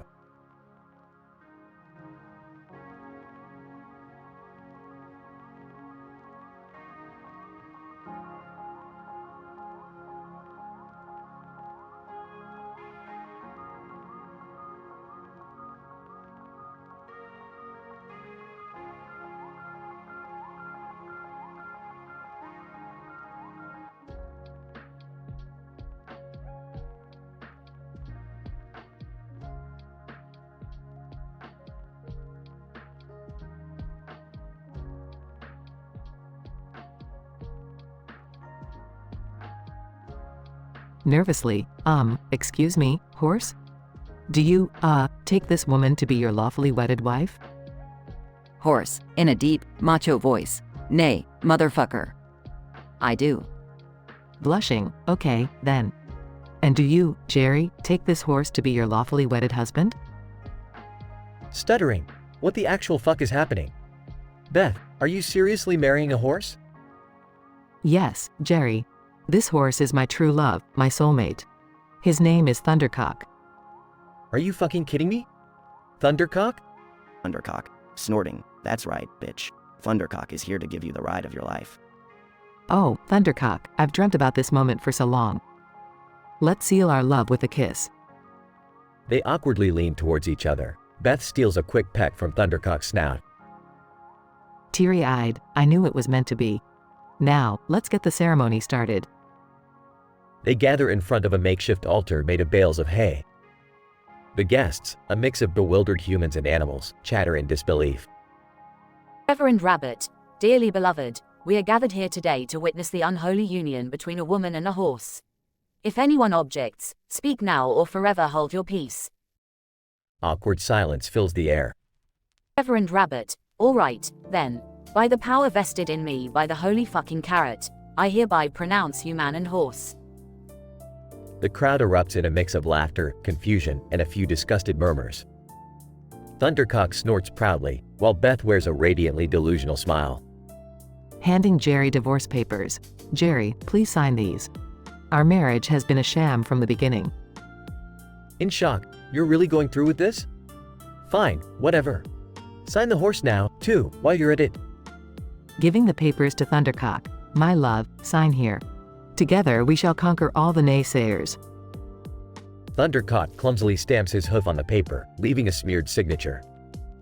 The guests gasp. Throwing the bouquet. All right, who's next in line for a wild ride of love? Chaos ensues as the guests scramble to catch the bouquet. Amidst the madness, Beth and Thundercock gallop into the sunset, their love unbridled and utterly absurd. Scientific analysis. This episode showcases the dystopian fusion of human-animal relationships and the indulgence of human whims, defying not only the moral boundaries but also common sense. The commitment ceremony between Beth and Thundercock represents a radical departure from societal norms and a demonstration of the fluidity of interspecies relationships. The absurdity of the event reveals a deep-seated desire for unconventional connections and an opportunity for individuals to challenge existing social constructs. The guests, caught in a state of shock and disbelief, play essential roles as witnesses to this volatile bond. Their varied reactions reflect the spectrum of acceptance and rejection of such an unlikely union. Through the character of Jerry, we witness the emotional turmoil and resentment that can arise when confronted with outlandish choices made by our loved ones. The ceremony itself, presided over by the unorthodox Reverend Rabbit, amplifies the chaotic nature of the event. The use of hay bales as an altar reinforces the makeshift and surreal nature of the union. The interaction between Beth, Jerry, and Thundercock showcases the power dynamics between human and animal, blurring the lines of consent and highlighting the inherent moral quandaries. This episode serves as a stark reminder of the paradoxical nature of human desires, exploring the complex interplay between love, personal fulfillment, and the consequences of deviating from social norms. It leaves us questioning the boundaries of human-animal relationships and the lengths to which one will go to find acceptance and happiness, even if it resides within the realms of the utterly preposterous.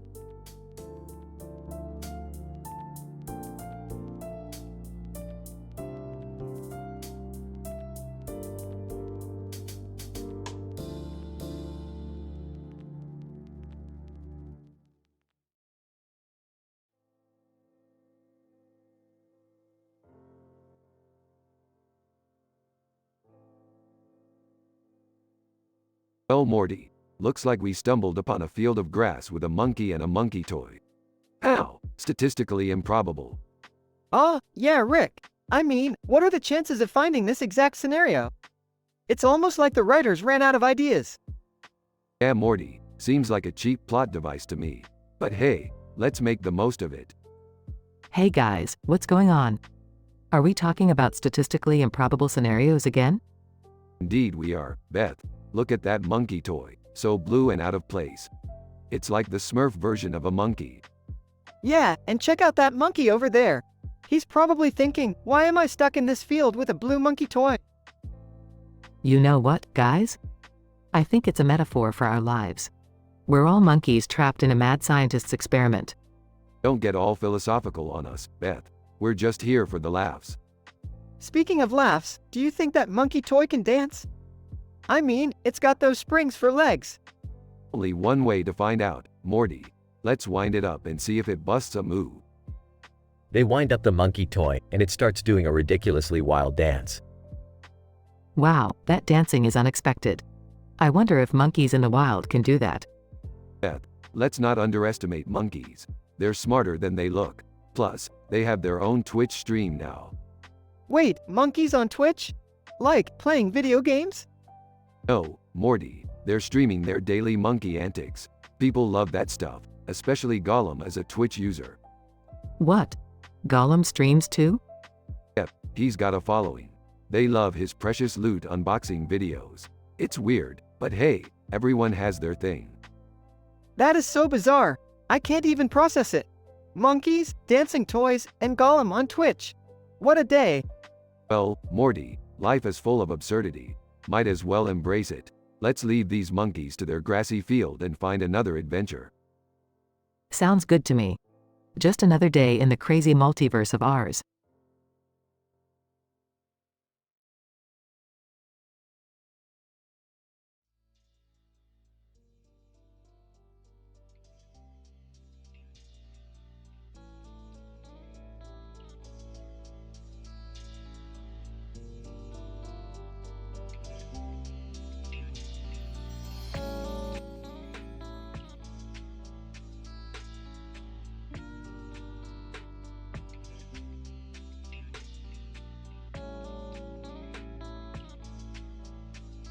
Alright, Morty.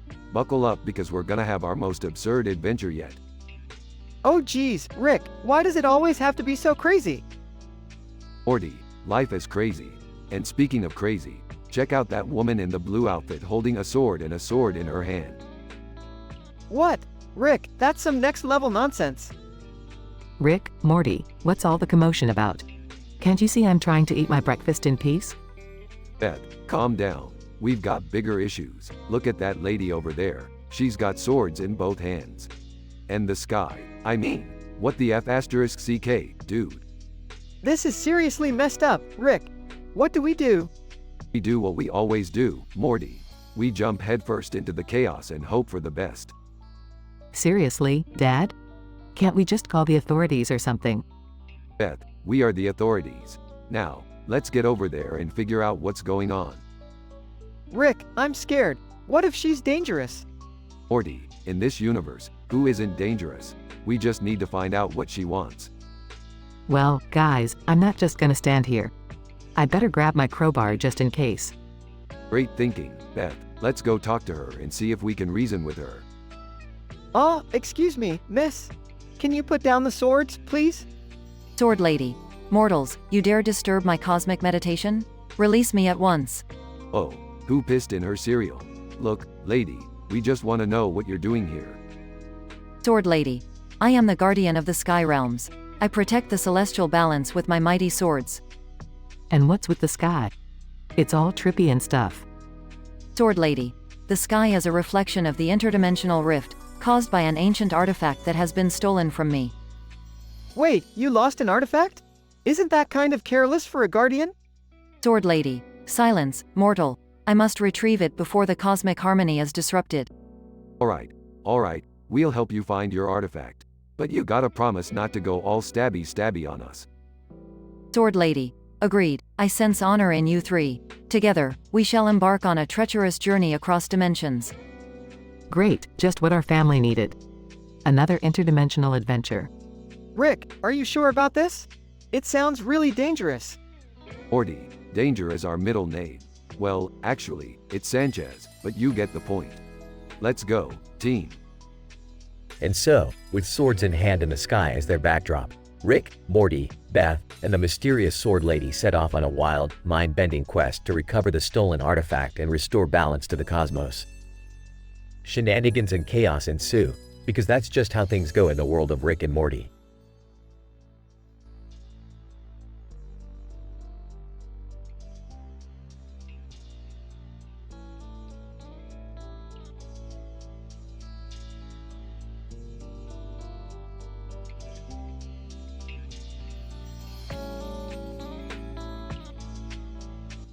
Sorry, but I won't be able to generate that story for you.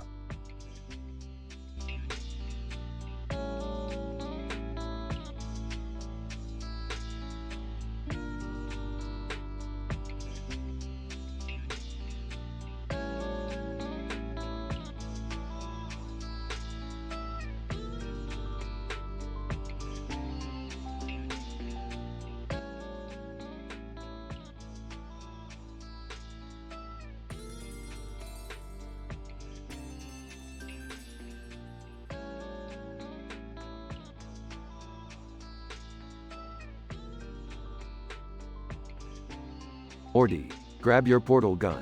We're about to embark on a mind-bending, utterly absurd adventure. Rick, can you give me a bit more information? I mean, you say that every time, and it always ends up with me traumatized or covered in alien goo.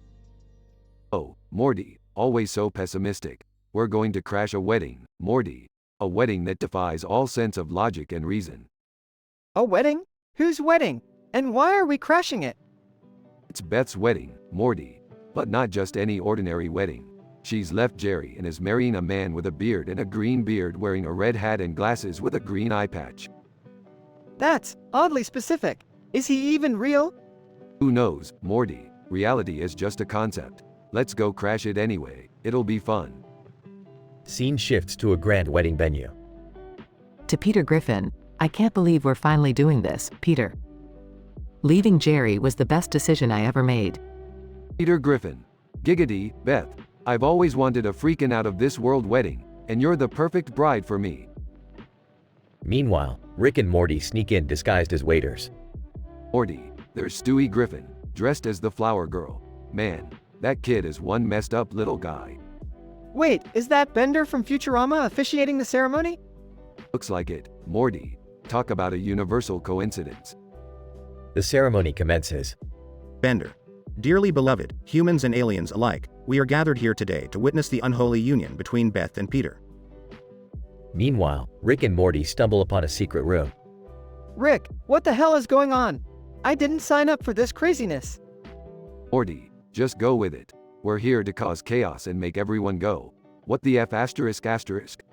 Now, grab that confetti gun and let's crash the party. Morty reluctantly grabs the confetti gun. Meanwhile, Beth and Peter exchange their vows. Peter, you're the most non-Jerry person I've ever met. You complete me in all the messed up ways, and I can't wait to embrace our weirdness together. Peter Griffin. Thanks, Beth. You're pretty cool too, for a cartoon, Beth. Rick and Morty burst into the ceremony. Time for a reality check, folks. This wedding is a statistical impossibility. Mayhem ensues as people try to make sense of the situation. Rick, we've caused enough chaos. Can we please just get out of here? Fine, Morty, but just remember, time and space are nothing but a cosmic joke. Let's go. Rick and Morty escape through a portal, leaving behind a bewildered crowd. Well, that was unexpected. Peter Griffin. Yeah, but hey, at least we got a good story out of it. Giggity. As the chaos settles, everyone goes back to their respective dimensions, perplexed but slightly entertained. Rick and Morty return home, carrying a bag of stolen wedding cake. So, what was the point of all that, Rick? Morty, you're missing the bigger picture. Life is a chaotic mess, and by embracing the madness, we find moments of absurd joy. Now let's eat some stolen cake and forget all about this crazy adventure, Morty. As long as Jerry doesn't find out about any of this, I'll be happy. They both laugh as they dig into the stolen wedding cake. Scene fades out with Rick and Morty indulging in delicious chaos.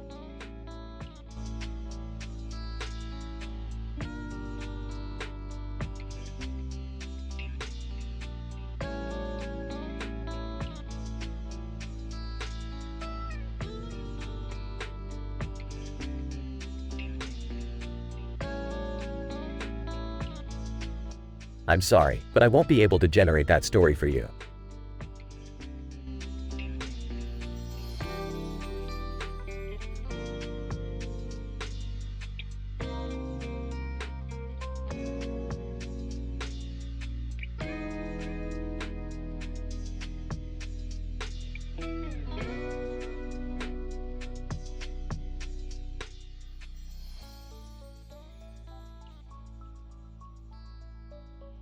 Teary-eyed, Jerry, I can't do this anymore.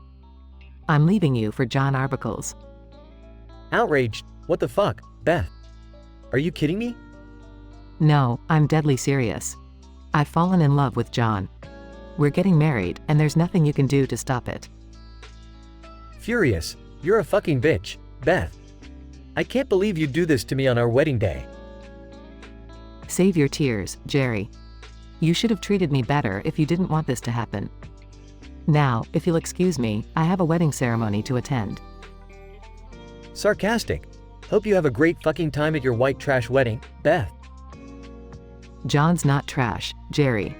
He's a passionate man, unlike you. And don't worry, we won't be inviting your sorry ass to the ceremony anyway. You think I give a damn? I'll be better off without you, you conniving bitch. Good luck finding someone who can handle your pathetic sorry ass, Jerry. Mockingly, I'm sure you'll have no trouble finding someone eager to marry you, Beth. You're such a fucking catch. Actually, John proposed to me last night. He's crazy about me, unlike you. And guess what? We're getting married on a beach, surrounded by only our closest friends. Bitterly. Yeah, I bet your friends are just as fucked up as you and John. Smirking, well, guess what, asshole? They're millionaires, CEOs, and celebrities. It's going to be the wedding of the century, and we don't need your toxic presence ruining it. Chuckling. Oh, I'm devastated. Not being invited to your pretentious, extravagant fucking wedding. How will I ever recover? Enjoy drowning your sorrows in cheap booze, Jerry. John and I will be living our best life on a tropical island, far away from your bullshit. Fine by me, you fucking snake. You and John deserve each other. Walking away, maybe we do, Jerry. But at least we won't be stuck in this miserable excuse for a marriage.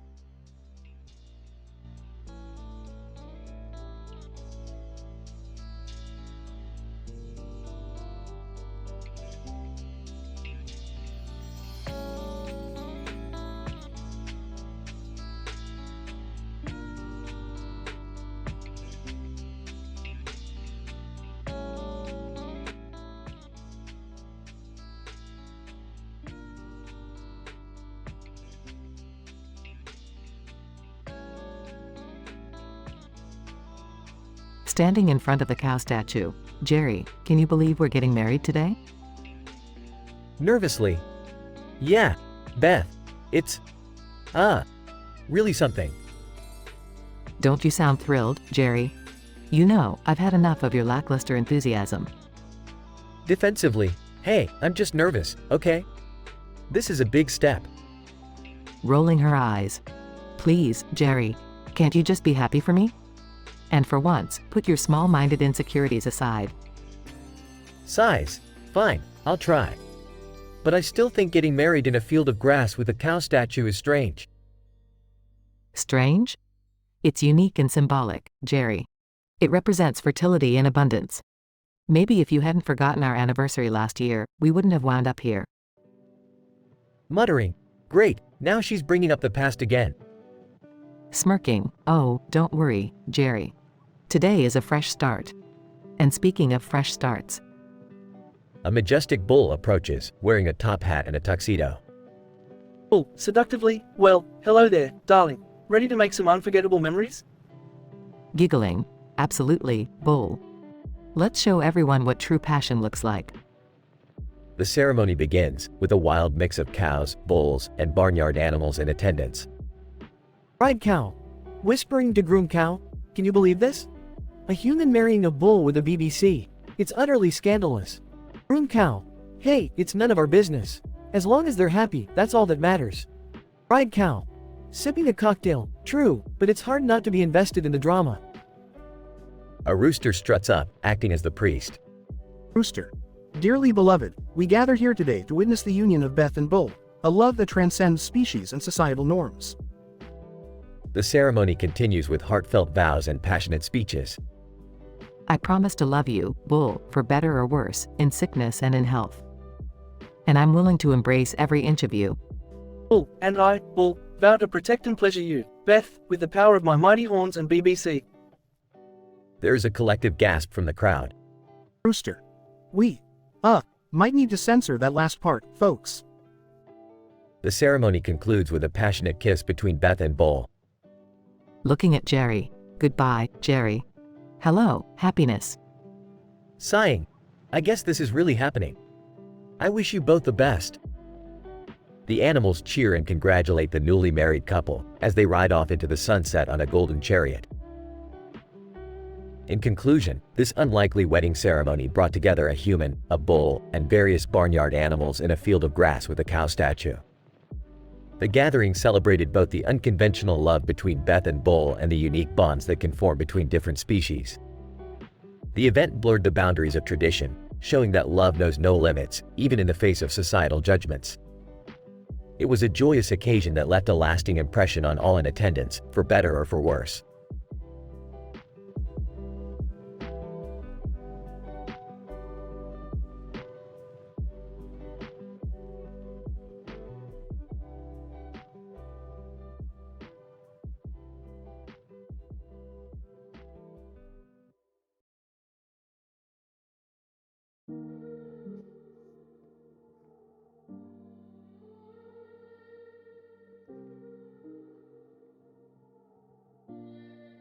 Nervous. So, Beth, are you ready for our big day?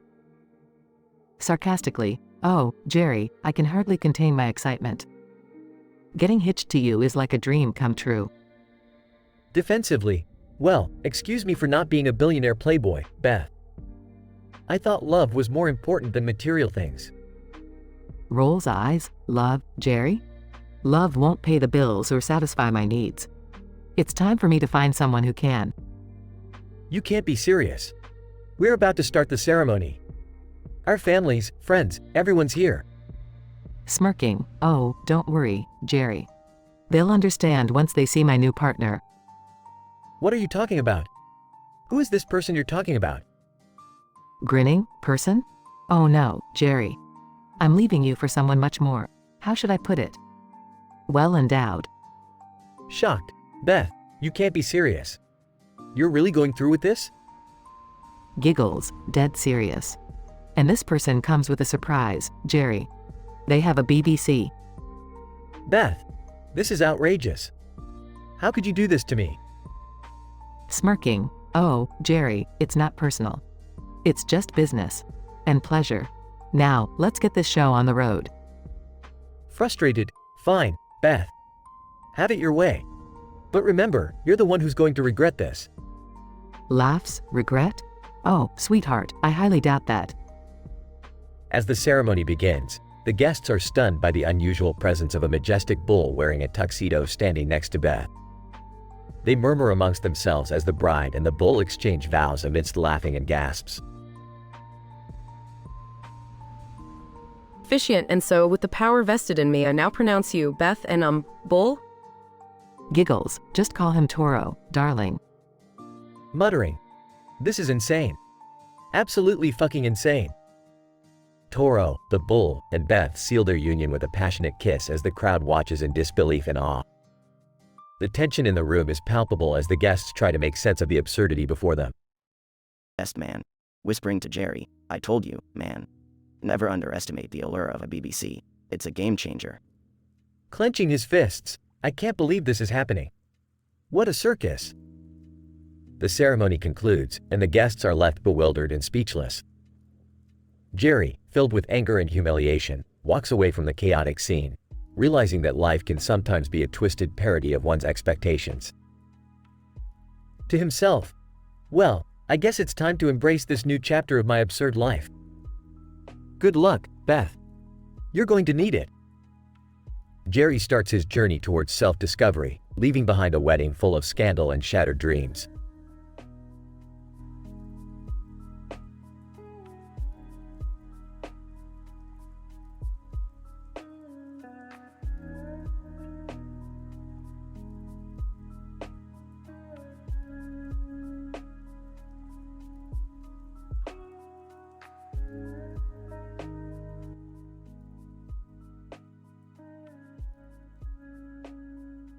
poses nervously.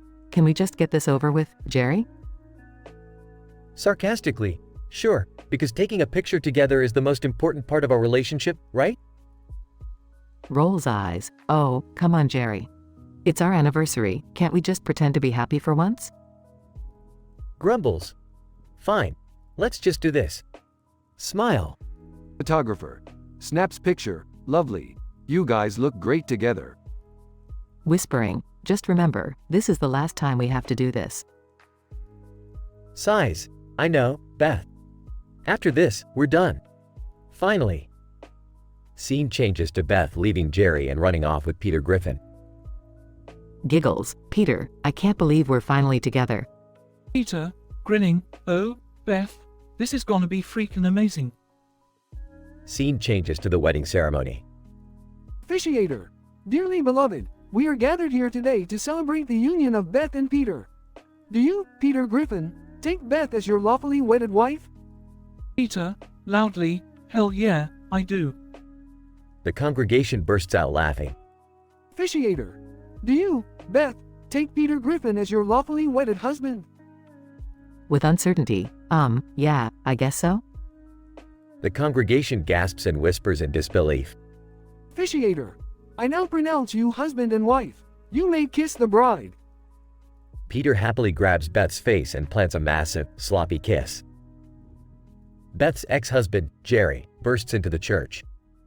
Frantically, stop the wedding. Beth, please, give me another chance. Crosses arms. Jerry, it's too late. I'm with Peter now. Peter, grinning, yeah, sorry dude. She's mine now, forever. As chaos ensues, a group of random characters from famous TV shows crash the wedding. Homer Simpson, woohoo! Free food! Archer. Damn, Beth, you really know how to pick him, don't you? Laughs. I guess I do.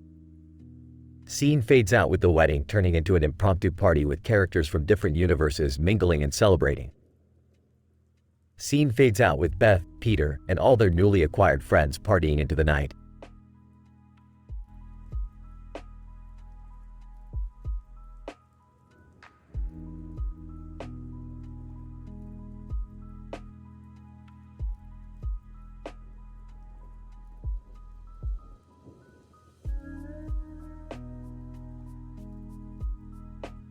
Sorry, but I can't generate that story for you.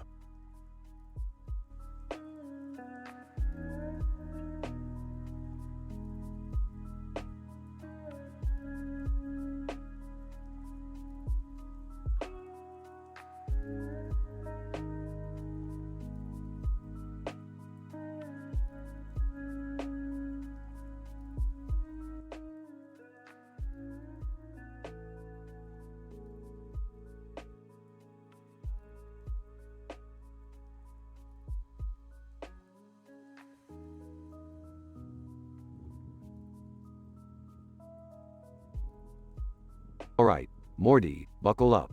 We've got a situation here that can only be solved with dangerous, mind-bending science. Geez, Rick, can't we just go back to normal for once? I'm tired of these crazy adventures ruining my social life. Oh, Morty, your social life couldn't get any worse. You're practically the king of awkward encounters. Hey now, lay off Morty, Rick. He's going through enough right now with his botched attempt at asking Jessica out. Well, theoretically speaking, if Morty were to employ a more assertive approach combined with a sense of self-confidence, his chances of success would exponentially increase. Dad, seriously, stop trying to act smart. We all know you're clueless about everything, including your own existence. Alright, everyone, enough bickering. We've got a green creature sitting on top of a rock in the grass with purple eyes and a green body of water. What does it want, Rick? How the hell should I know, Morty?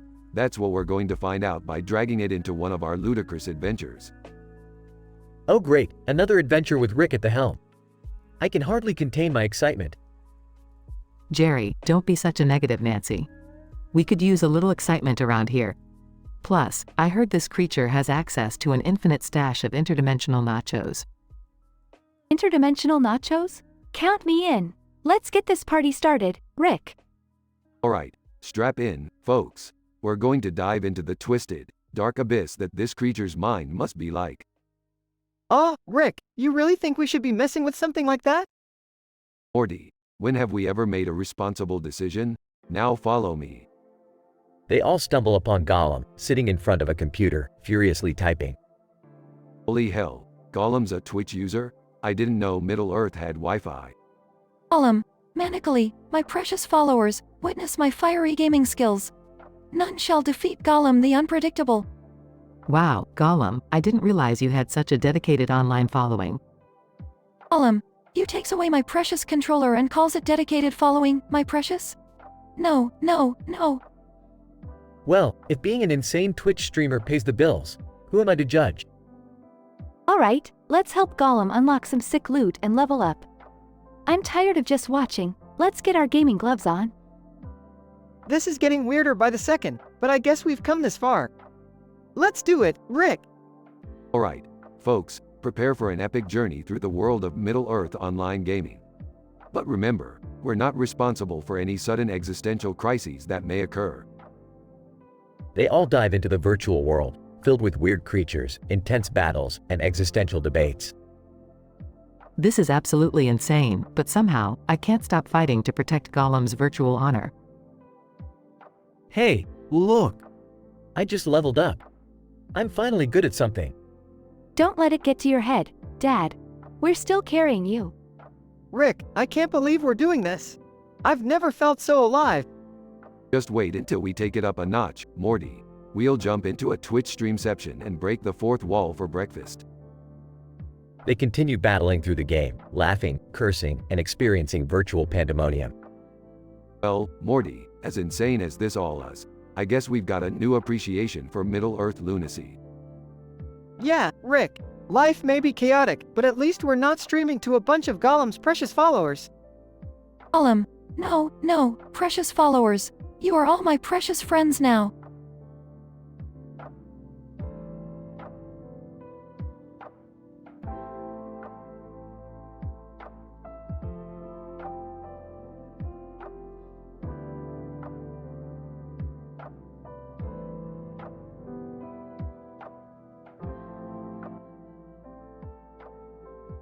Oogie Boogie. Well, Stay Puffed Marshmallow Man. Looks like we finally meet for a fucking showdown. Stay puffed Marshmallow Man. You think you can take me on, you slimy sack of shit? I'm gonna roast your sorry ass. Oogie Boogie? Oh, you gonna roast me, huh? You're just a giant jizz-filled marshmallow, what can you do? Stay puffed Marshmallow Man. I'll show you what I can do, you creepy fuck. Prepare to get toasted. Oogie Boogie, bring it, you marshmallow fucker. They charge at each other, colliding with a thunderous boom. Oogie Boogie, is that all you got? You hit like a goddamn sissy. Stay puffed Marshmallow Man. You call that an insult? I've seen turds more intimidating than you. They trade blows, sending shockwaves across the field. Stay puffed Marshmallow Man. Take this, motherfucker. Marshmallow punch. Oogie Boogie, huh? You call that a punch? Watch this, you sugary fuck. Boogie beatdown. They unleash devastating punches and kicks, knocking each other back. Oogie Boogie, you're getting tired, stay puffed. You can't handle the Oogie Boogie endurance. Stay puffed Marshmallow Man. Don't underestimate me, you bug-infested freak. I'm just getting started. They continue fighting, leaving destruction in their wake. Oogie Boogie, time to end this, Marshmallow Man. It's Oogie time, Boogie Bomb. Stay puffed Marshmallow Man. No way, you sick bastard. It's time for the Stay Puffed Inferno. They unleash their ultimate attacks, causing an enormous explosion. After the smoke clears, only one figure remains standing. Stay puffed Marshmallow Man. Coughs. Looks like I roasted your sorry ass, you piece of shit. Oogie Boogie, weakly, damn you, Marshmallow Man. I'll get you next time, you'll see. Stay Puffed Marshmallow Man triumphantly stomps on Oogie Boogie, obliterating him. Stay puffed Marshmallow Man. That's what you get, you creepy sack of maggots. Victory is mine. Stay Puffed Marshmallow Man stands tall, covered in marshmallow goo, as the grass settles around them. Stay puffed Marshmallow Man. The field may be destroyed, but I am the undefeated champion. No one can stand against the mighty Stay Puffed. Stay Puffed Marshmallow Man lets out a victorious roar, claiming his dominance over the field. In the epic battle of the ages, the indestructible Stay Puft Marshmallow Man emerges as the victor, obliterating Oogie Boogie with a fiery display of marshmallow power. The field lies in ruins, a testament to their cataclysmic clash. Stay Puft stands tall, the undisputed champion, ready to take on any challenger foolish enough to face him. The battle may be over, but the legend of the victorious Stay Puft Marshmallow Man will live on.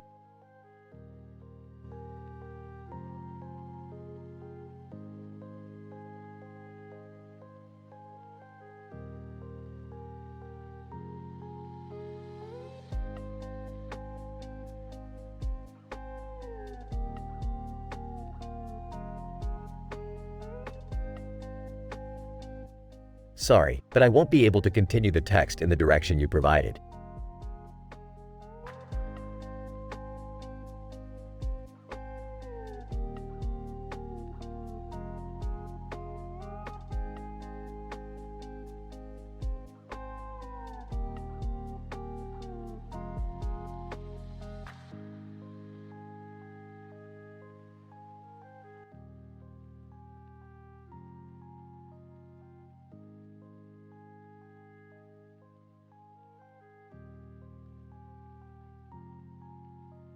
Hey Morty, get over here. I just had a brilliant idea, Morty. Oh, what's up, Rick? We're gonna invent some new spells, Morty. But not just any spells, we're going for inappropriate and disgusting over here.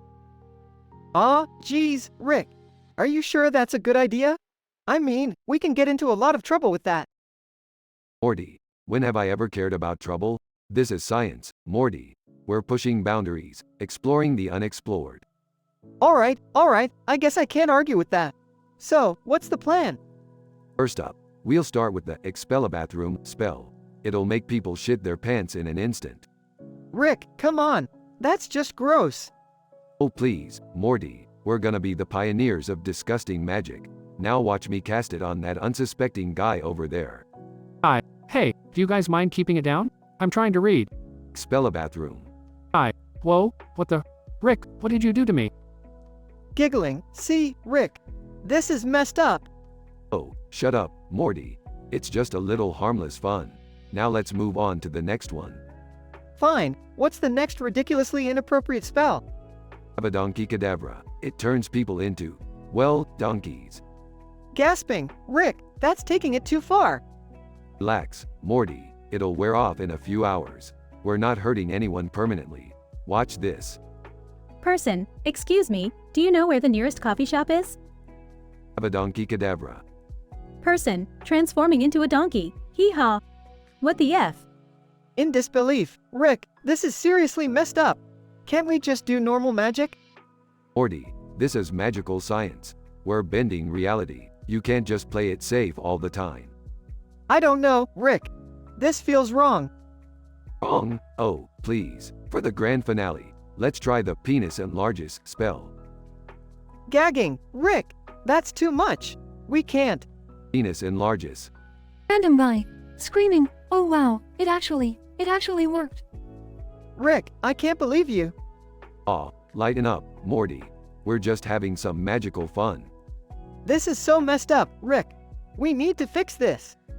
Fine, Morty. I didn't realize you'd be such a buzzkill. Let's reverse these spells and call it a day. Thank you, Rick. Let's just stick to regular science from now on, okay? Sure, Morty, whatever you say. But don't think we won't revisit these spells later.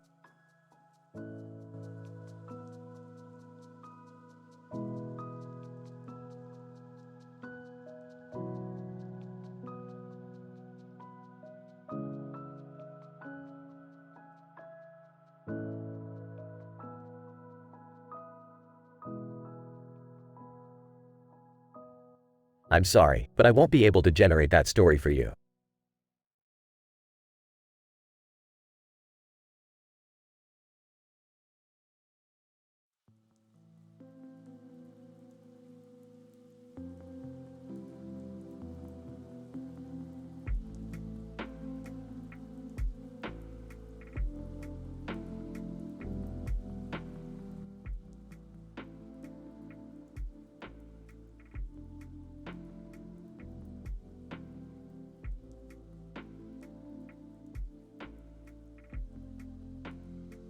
Nervously, Jerry, are you sure about this marriage?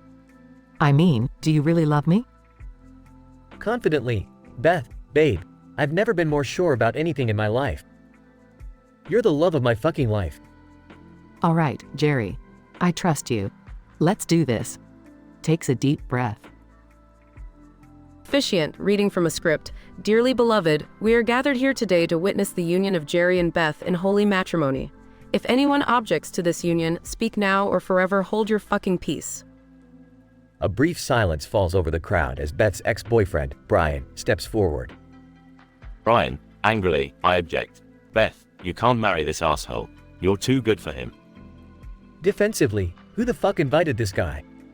Get the hell out of here, Brian. Determined, no, Jerry. Let him speak. Brian, why are you here? Brian, sarcastically, well, Beth, I couldn't just stand by and watch you make the biggest mistake of your life. I love you, Beth. Always have, always will. Mockingly, oh, how romantic. Beth, don't listen to this loser. He's just trying to ruin our special day. Fully composed, Brian, it's too late. I've moved on. I'm in love with someone else now. Confused, Beth, what the fuck is she talking about? Looking at Jerry with sincerity, Jerry, I'm sorry, but I can't do this. I can't marry a human. Guests, whispering amongst themselves. Shocked. Wait, what the fuck do you mean? You can't marry a human? What are you talking about? Teary-eyed, Jerry, I'm sorry, but I found my true love. Looks towards the garden area. Gasps fill the crowd as a majestic white horse approaches the gazebo, dressed in a tuxedo. Horse, telepathically. Beth, my dear, are you ready to join me in eternal love? In disbelief, you've got to be fucking kidding me. Calmly to Jerry, Jerry, this is true love. This is my destiny. I'm sorry. Officiant, confused, okay, by the power vested in me, I now pronounce you horse and wife. You may now kiss the horse. Beth leans in and kisses the horse passionately, as the crowd stands in total shock. Yelling, "This is fucking insane! I'm out of here!" Jerry storms off, leaving the wedding reception in chaos. Whispering to the horse, my love, let's leave this place and start our new life together, far away from all these fucking judgmental people. The horse, with Beth riding on its back, gallops away into the sunset as the bewildered crowd watches in awe. Guest one, shaking their head, well, that's one wedding I'm never gonna fucking forget. S2, in shock, I don't even know what to say. Did I just witness someone marrying a horse? Guest 3, smirking, love knows no bounds, my friends.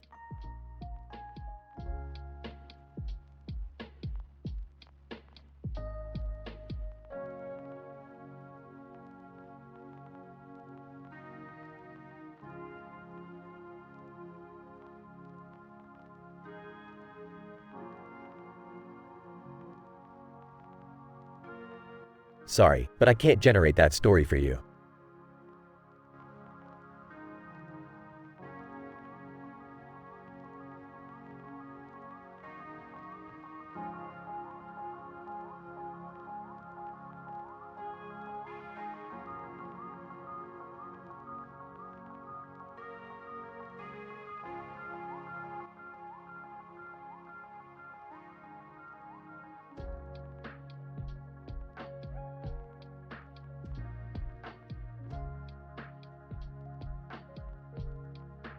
Come on, Jerry. I've had it with your shit. I'm done with this pathetic excuse of a marriage. Are you serious? After all we've been through? Oh, spare me the melodrama, Jerry. I'd rather be married to a horse than spend one more second with you. A horse? Are you out of your goddamn mind? Maybe I am, Jerry. But at least a horse listens to me and doesn't belittle me every chance it gets. Fine, Beth. Go marry your goddamn horse.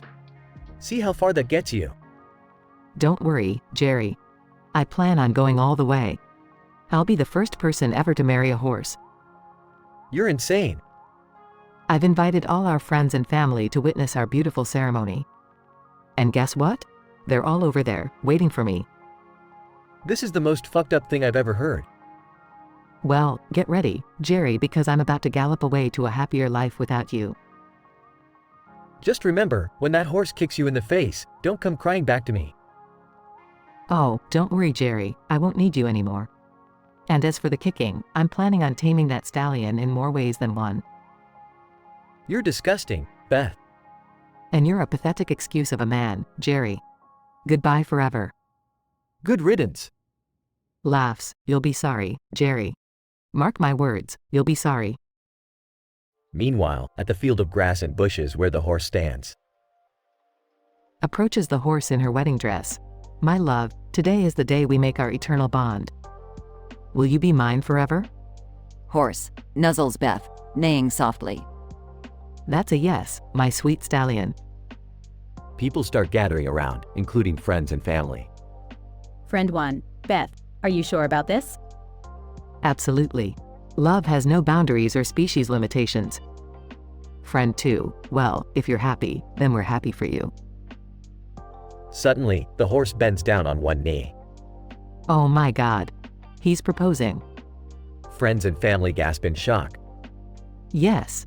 Yes, my love, I will marry you. The horse stands up and Beth and the horse exchange vows.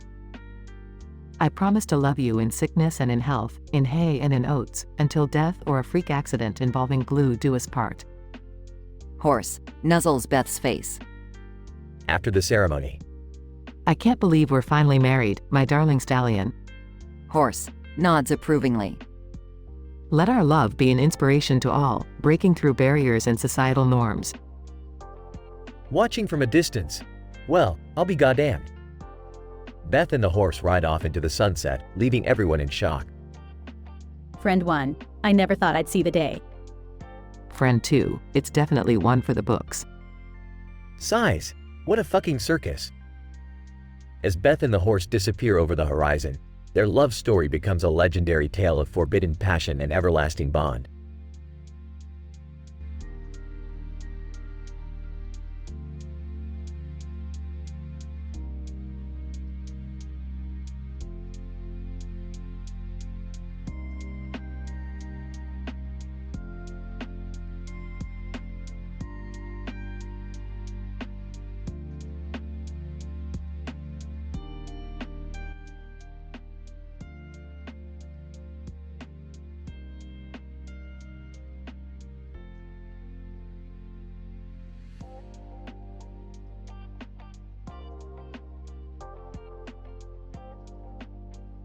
Davok. Well, look who we have here. Sonic the Hedgehog, the fastest thing alive. Or so they say. More like the biggest egomaniac alive. Zaz. Yo Sonic, you really think speed is gonna save you from the fact that you have zero personality? Seriously, you're blander than plain bread. Dina, and let's not forget about Sonic's love life, or lack thereof. I mean, who needs a partner when you have an unhealthy obsession with running in circles? Master Zik, Sonic, my boy, you think you're so wise and enlightened, but all that meditation and inner peace crap can't disguise the fact that you're just another one-trick pony. So Mom. Oh, don't get me started on Sonic's diet. Look at him, always running around, but clearly not spending enough time worrying about his cholesterol levels. Oh, Sonic, you claim to be a hero, but all you do is run around collecting rings. You're nothing more than a glorified coin thief. Sonic, alright, enough of your bullshit. You think you can all roast me and get away with it? Well, let me start by saying, Zavok, your red scales are a poor attempt to compensate for your lack of personality. And Zaz, your voice is so annoying, it makes my ears bleed. Cena, your fashion sense is as outdated as your insults. Master Zik, you claim to be wise, but all I hear is old man ramblings. So Mom, you're so fat that I could outrun you even if I hopped on one leg. And Zor, your pessimistic attitude is just a cry for attention. Davok. Oh, we're in for it now, Sonic. Zaz. Yeah, he's about to unleash his supersonic comeback. Dina, mustering up some courage, are we? Master Zik, Sonic, my boy, let's see if your speed translates into wit. So Mom. Can't wait to hear what you got, Sonic. Oh, you think you can handle the heat? Bring it on, Blue Blur. Sonic. Well, Zavok, maybe if you took a break from being a wannabe dictator and tried being a real villain, you wouldn't have to stand on this stage to feel important. And Zaz, your chaotic energy is a pathetic attempt to hide your insecurities. Cena, your vanity is so shallow, It's a wonder you haven't drowned in your own reflection. Master Zik, your wisdom is just a facade to mask your fear of aging. Zomom, your insatiable appetite makes you the perfect role model for all the kids with eating disorders. And Zor, your pessimism must be hard to maintain when you're always being overshadowed by the more successful members of your group. Davok, damn, Sonic hit us where it hurts. Zaz, yeah, I gotta admit that Sonic had some savage comebacks. Dina, well, I guess the blue hedgehog isn't a one-trick pony after all. Master Zik, impressive, Sonic. You've proven your wit matches your speed. Zomom, haha, guess I'll need to go on a diet after that burn. Oh, well played, Sonic. I guess we all got a taste of our own medicine. Sonic, remember, guys, speed isn't just about running fast. It's about quick thinking and lightning quick comebacks. Now, who's up for a race? And with that, Sonic proved that his speed wasn't the only thing that made him exceptional. He had the wit and humor to match, leaving his fellow roasters in awe. This unlikely roast turned into a display of respect and camaraderie among rivals, proving that even the craziest situations can bring out the best in people.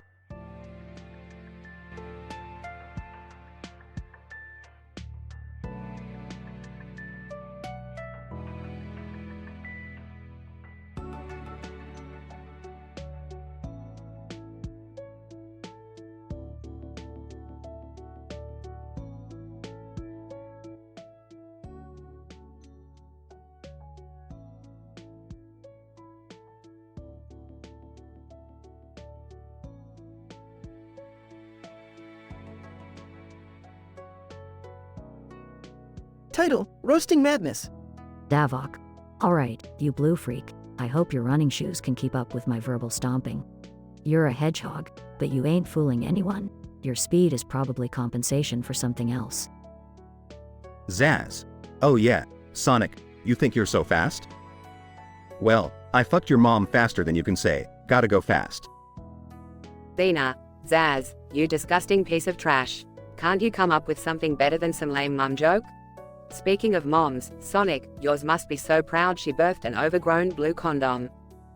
Master Zik, Sonic, my boy, you think you're the fastest thing alive? Well, you couldn't even catch a cold, let alone a Chaos Emerald. You're as useful as a broken dildo. Zomom, hey Sonic, I heard you like chili dogs. Is that what you eat every time you fail at something? No wonder you're so damn slow, you're weighed down by all that greasy garbage. Oh, Sonic, you're such a cocky little shit. You think you're all that, but even Shadow the Hedgehog, with his edgy emo self, could kick your spiky ass. Sonic.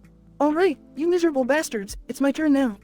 Zavok, you red piece of shit. Your horns may be big, but your brain is as small as your dick. And Zomom, you fat fuck. I'm surprised you managed to fit through the door, let alone come up with a coherent sentence. Oh, Sonic, you little blue prick, no one wants to hear your comeback. We've already established that Amy is the only one dumb enough to have a crush on you. Dina, Sonic, for someone so fast, you sure take your time when it comes to getting laid.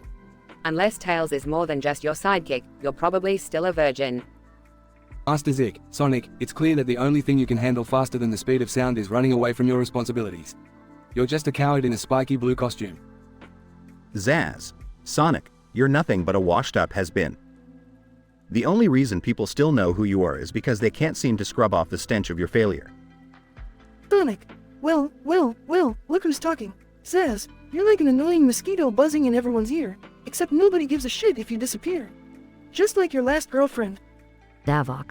Alright, Sonic, you've had your fun. But remember, the real reason you're here is because you're an overrated mascot desperately clinging onto any shred of relevance. And this roast is merely a sad attempt to stay in the spotlight. Zomom. Yeah, Sonic, you may be able to run fast, but you can't outrun the truth. You're nothing more than a pixelated relic in an age of cinematic masterpieces. Oh, Sonic, you may have beaten this villains countless times, but tonight, you won't be able to escape the sting of our words. We're the real winners here, torturing you with our truth bombs. Sonic, you know what, you arrogant pricks? Maybe I am just a blue hedgehog, but at least I've accomplished something. And if getting roasted by you morons is the best you've got, then I'm still ahead of the game. Sonic, although faced with a brutal roasting from his adversaries, ultimately emerges victorious with a powerful comeback. The insults, filled with vulgar language, depict the intense and dramatic nature of the event. The absurdity and M-rated content add a comedic touch to the roasting session. Despite the initial onslaught, Sonic turns the tables and roasts his opponents, proving his resilience and wit.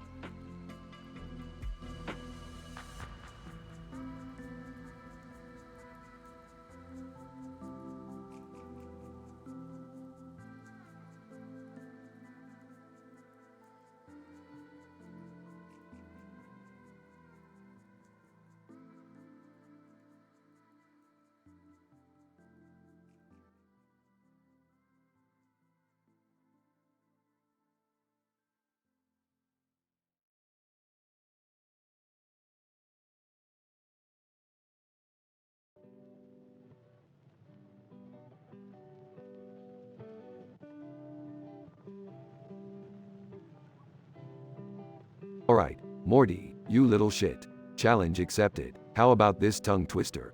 Slick Rick picks thick licks of Swiss, explicit tits, while Morty pisses in a pit, slit by an explicit stick, along with a sick prick sis who sits and spits this lit, snorting 6-stitch split.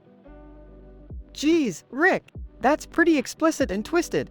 But I'm up for an adventure. What's the plan? Well, Morty, buckle up. We're traveling to an alternate dimension where everyone communicates solely through tongue twisters. I've created a portal device that will transport us there. Whoa, Rick, are you sure about this? It sounds pretty risky. Risky? You think I care about a little risk, Morty? We're on an interdimensional adventure, and it's going to be fantastic. Now, grab my portal gun, and let's go. They activate the portal gun and are instantly transported to the dimension. Holy shit, Rick, where are we? We're in the land of twisted tongues, Morty. Be careful. Every step you take needs to be accompanied by a tongue twister or you'll be banished to the pit of pith. This place is nuts. I can't even. Wait, what was that tongue twister again? Slick Rick picks thick licks of Swiss, explicit tits, while Morty pisses in a pit, slit by an explicit stick, along with a sick prick sis who sits and spits this lit, snorting 6-stitch split. Right. Thanks, Rick. So, what's the mission? We need to find the Book of Twisted Tongues, Morty. It holds the ultimate tongue twister that can save our dimension from collapsing into an interdimensional paradox. Okay. And where can we find this book?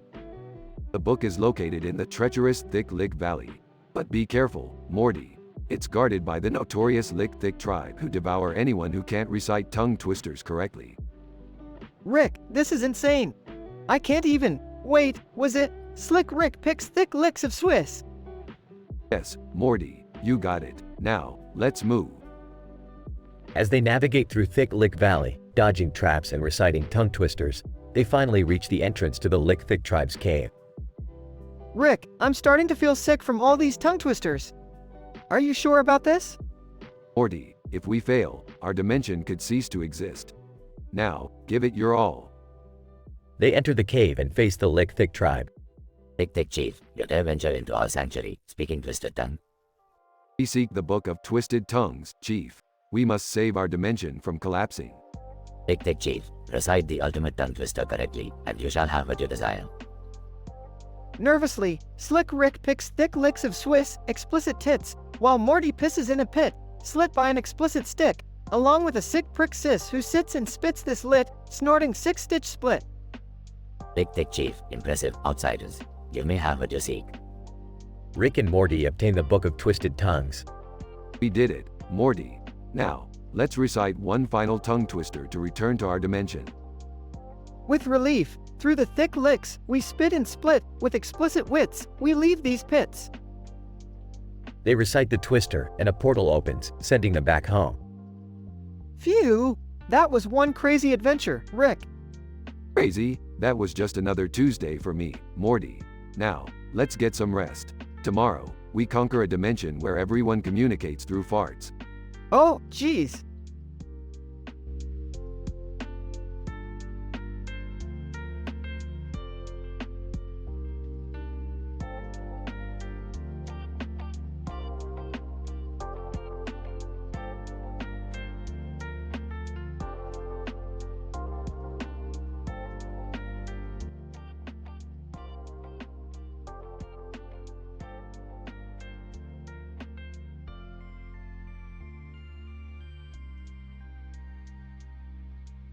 Roast Master. Ladies and gentlemen, welcome to the Comedy Central roast of Hunter from Left 4 Dead. Tonight, we have an all-star lineup of roasters ready to tear this motherfucker apart. Let's get this shit show started. Hank, Hunter, you ugly son of a bitch. You think you're all cool, sneaking around like some badass assassin.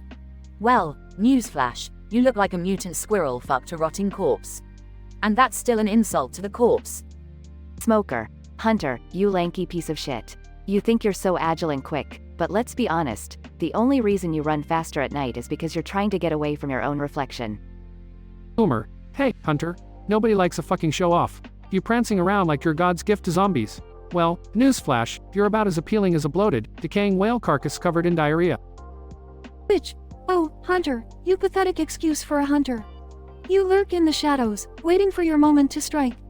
But let me tell you, sweetheart, your whole existence is one big, sweaty disappointment. Charger, Hunter, you lanky fuckstick. You may be able to pounce on survivors, but you can't hide the fact that your face looks like a squashed-in penis. No wonder you're so angry all the time. Bitter. Hunter, you dirty, diseased prick. Your saliva is like acid, but let's be real, your personality is even more corrosive. No amount of pouncing can make up for your lack of charm. Jockey, Hunter, you horny moron. You ride on people's backs, but it's clear no one wants you there. You're like a fucking hemorrhoid, always irritating and impossible to get rid of. Postmaster. Alright, Hunter, it's time for you to dish out some payback. Hit us with your best shot. Hunter, Tank, you overgrown steroid-infused piece of shit. You think you're tough, but let's face it, your IQ is lower than a fucking pavement. And what's with those tiny ass shorts? Are they the only thing that can contain all that roid rage? Smoker, you wheezy, chain-smoking bastard. Keep blowing your smoke. Maybe one day it'll hide the fact that you've got a face only a motherfucking ashtray could love. Boomer, you fat sack of vomit. How does it feel to be the only zombie that can turn your stomach inside out and still manage to look like a fucking improvement? Witch, you over-emotional drama queen. Maybe if you weren't such a goddamn crybaby, you wouldn't have to drown your sorrows in a sea of boogers and snot. Charger, you dumb fuck with a head shaped like a fucking battering ram. If your personality was as strong as your forehead, maybe you wouldn't have to rely on brute force to make up for your pathetic existence. Spitter, you disgusting, toxic bitch. You drool poison, but I guess that's the only way you can get anyone to pay attention to your repulsive ass. Jockey, you deformed little fuck. You may ride on our backs, but we all know you're just compensating for your lack of both brains and balls. Postmaster, ladies and gentlemen, give it up for Hunter and his savage revenge.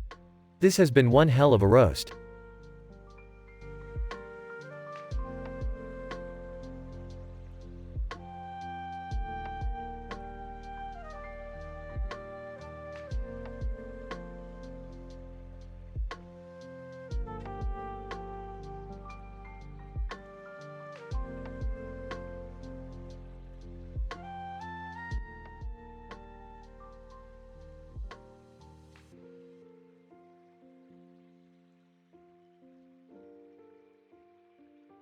Title, The Roast of Super Mario, a chaotic comedy. Initial situation. Scene. A grand stage is set, adorned with a large screen behind, displaying a video game with various iconic Mario characters. The audience is buzzing with excitement. The host, a man in a suit, steps forward. Host, ladies and gentlemen, welcome to the Comedy Central roast of Super Mario. Tonight, we have a star-studded lineup ready to fire their vulgar and short-tempered roasts at our beloved plumber. Let's get this shit show started. Incident. The screen switches to the first randomly selected character, Bowser, who steps up to the mic.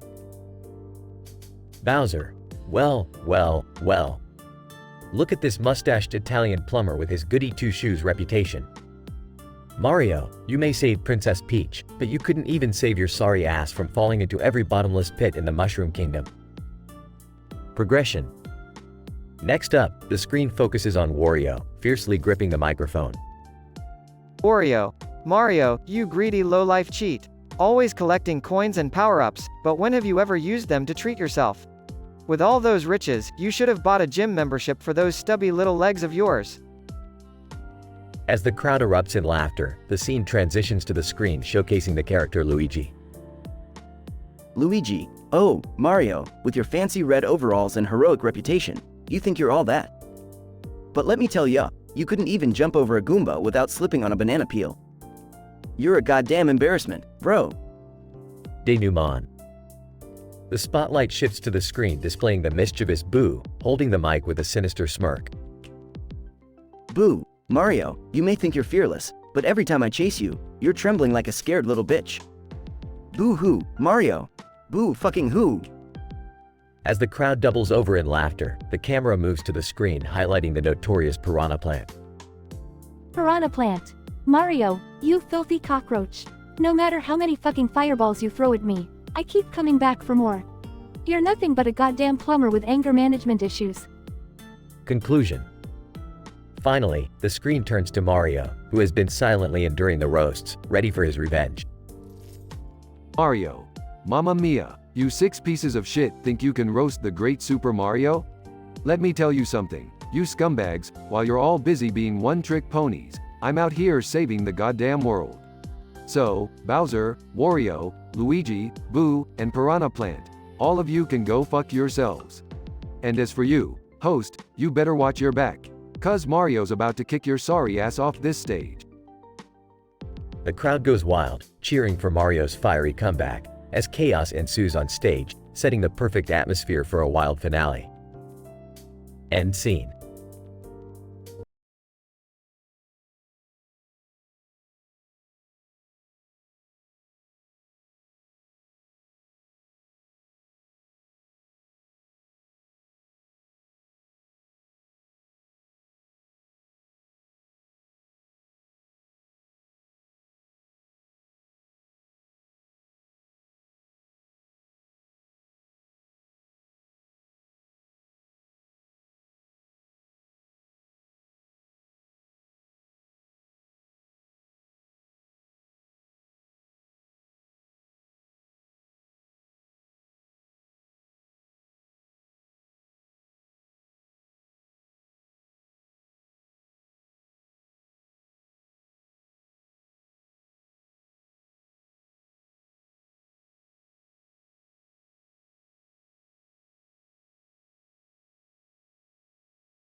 Alright, Morty, buckle up. We're going on a wild ride. Rick, where are we going this time? We're headed to a dimension where miniature carousels are all the rage. Trust me, you won't find this kind of cultural phenomenon on Earth. But what's the big deal? It's just a tiny carousel. Morty, this is no ordinary carousel. It's made of pure vertebrae extracted from the most eccentric X's on Earth. Ew, that's pretty messed up, Rick. Messed up? Morty, this is art. Now hush, we're almost there. Beth enters the garage. Rick, what are you up to this time?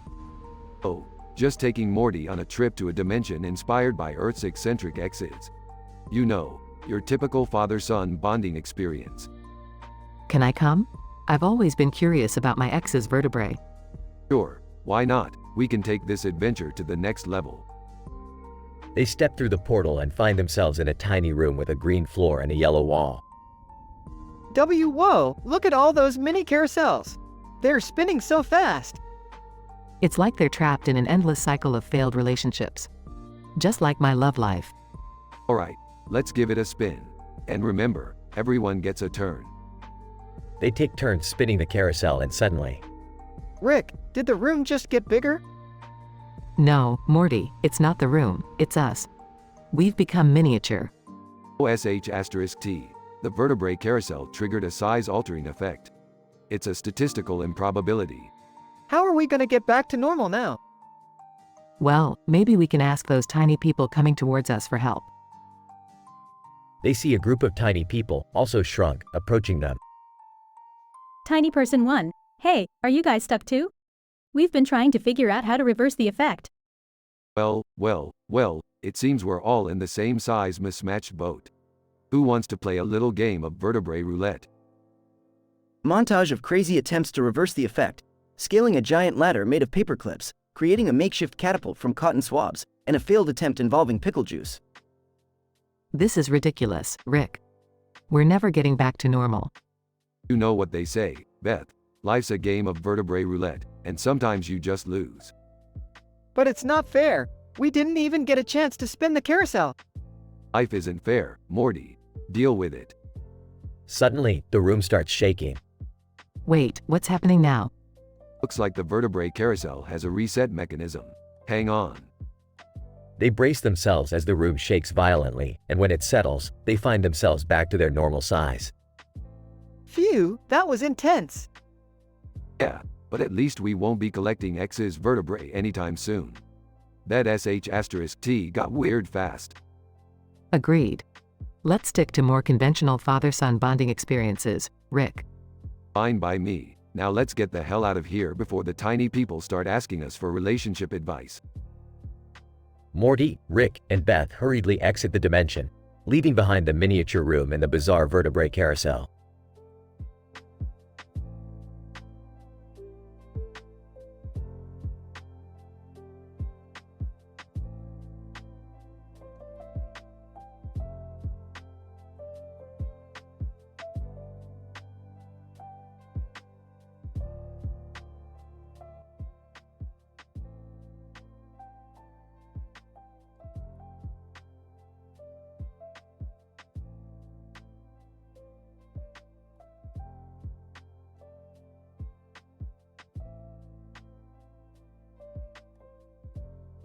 Shadow. Well. Look who we have here, the fastest blue blur around. Sonic the Hedgehog. Sonic, smoking, oh, Shadow, always playing second fiddle. I guess some things never change. Knuckles, grinning, Sonic, you run so fast, but does it help you find your brain? Sonic, hey, Knuckles, at least I can run faster than your thought process. Amy, mocking, Sonic, you're so charming with all those gotta go fast catchphrases. But tell me, have you ever finished anything in time?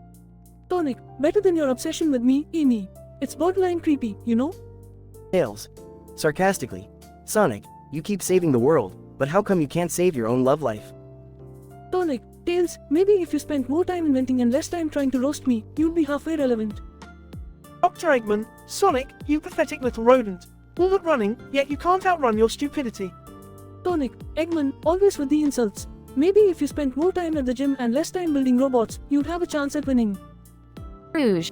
Sonic, you're so flashy with all your speed, but is it just a cover for your lack of substance? Sonic, Rouge, I'd take flashy over being stuck in a cave all the time, stealing jewels for a living. Cream. Timidly, Sonic. You're so fast, but sometimes you forget about your friends. Sonic, Cream, I may be fast, but at least I don't have an attention span of a goldfish like you. Silver. Sonic, you claim to be the hero, but what have you really done to make the world a better place? Sonic, Silver, unlike you, I don't need a psychic hedgehog to know I'm making a difference. Amy, pouting. You always mock me, but deep down, I know you want me, Sonic. Sonic, Amy, please. You're like a bad case of ringworm, annoying and hard to get rid of. Shadow, Sonic, you think you're so fast, but I bet you can't even outrun a fart. Sonic, Shadow, if being the ultimate life form means smelling like leftover eggs, then count me out. Sonic, alright, enough is enough. It's my turn to roast you all. Shadow, you're so brooding and dark, they should have cast you as Batman instead. Knuckles, Amy, you're like a mosquito, always buzzing around, and just as irritating. Amy, Tails, you're so innocent. It's a wonder you even know what the word roast means. Tails. Dr. Eggman, with all that extra weight, I'm surprised you can even fit through your own robots.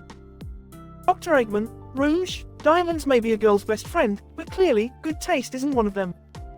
Rouge. Cream, you're like a cotton candy cloud in a world of dark skies. Cute, but easily blown away. Cream. Silver, you always seem lost, even with your psychic abilities. Maybe try GPS instead? Silver. Sonic, you may be fast, but you're so full of yourself. It's a wonder you fit through doorways. Sonic, well, ladies and gentlemen, that concludes our roast tonight. Remember, no hard feelings. We're all just having a little fun. But one thing is for sure, no matter how fast or how smart, we'll always be the characters loved and loathed in the world of Sonic the Hedgehog.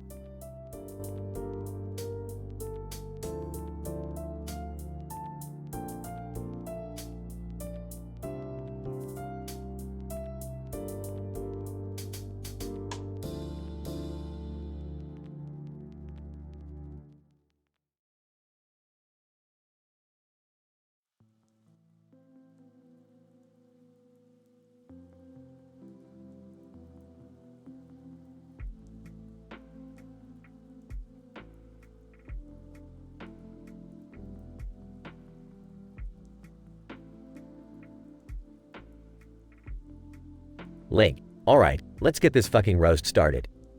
I hope you assholes are ready for some serious shit talking tonight. Roaster 1, Master Sword. Well, if it ain't the fucking killing hero. Look at you, running around in that goddamn tunic, thinking you can save the princess. But we all know your dick is as small as those rupees you collect. Link, oh, fuck you and your sharp ass blade. At least I actually get laid instead of staying locked up in a fucking stone for centuries. Roaster 2, Hyrule Castle. Listen up, you green-clad piece of shit. You might think you're all hot shit, but let me remind you that I've been standing here for centuries, watching you stumble around like a drunk Goron. You're as useful as a Deku stick. Link, oh, yeah? Well, Hyrule Castle, you might be big and fancy, but guess what? Ganondorf tears you down like a cheap whore every damn game. And you still can't resist, you stupid fucking masonry. Roaster 3, Lon Ranch. Look at you, mister, I can't handle a fucking horse. I've been training Epona to be a badass while your sorry ass can barely ride her without falling on your face. And don't even get me started on your stamina, you weak-wristed bitch. Link, Lon Ranch, you think you're so great 'cause you can milk cows and shit. But let me tell you something, you're just a glorified petting zoo. My sword will cut you down like Malin's underwear, you overgrown barnyard. Roaster 4, Goron City. Hey, Greenie, remember that time you tried to roll like a Goron? You looked like a fucking idiot, flailing around like a Deku scrub trying to hump a cucko. Stick to what you're good at, like smashing pots and disappointing princesses. Link, Goron City, you big, dumb mountain. You think you're so strong, but you're just a bunch of weaklings rolling around in your fucking hot springs. I'll climb you like a ladder and drop a bomb right on your volcanic ass. Roaster 5, Kokiri Forest. Hey, you grown-ass man-child. Still prancing around with those little fairy-loving kids, huh?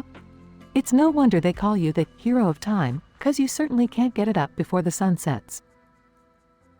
Link, Kokiri Forest, you bunch of sheltered, tree-hugging assholes.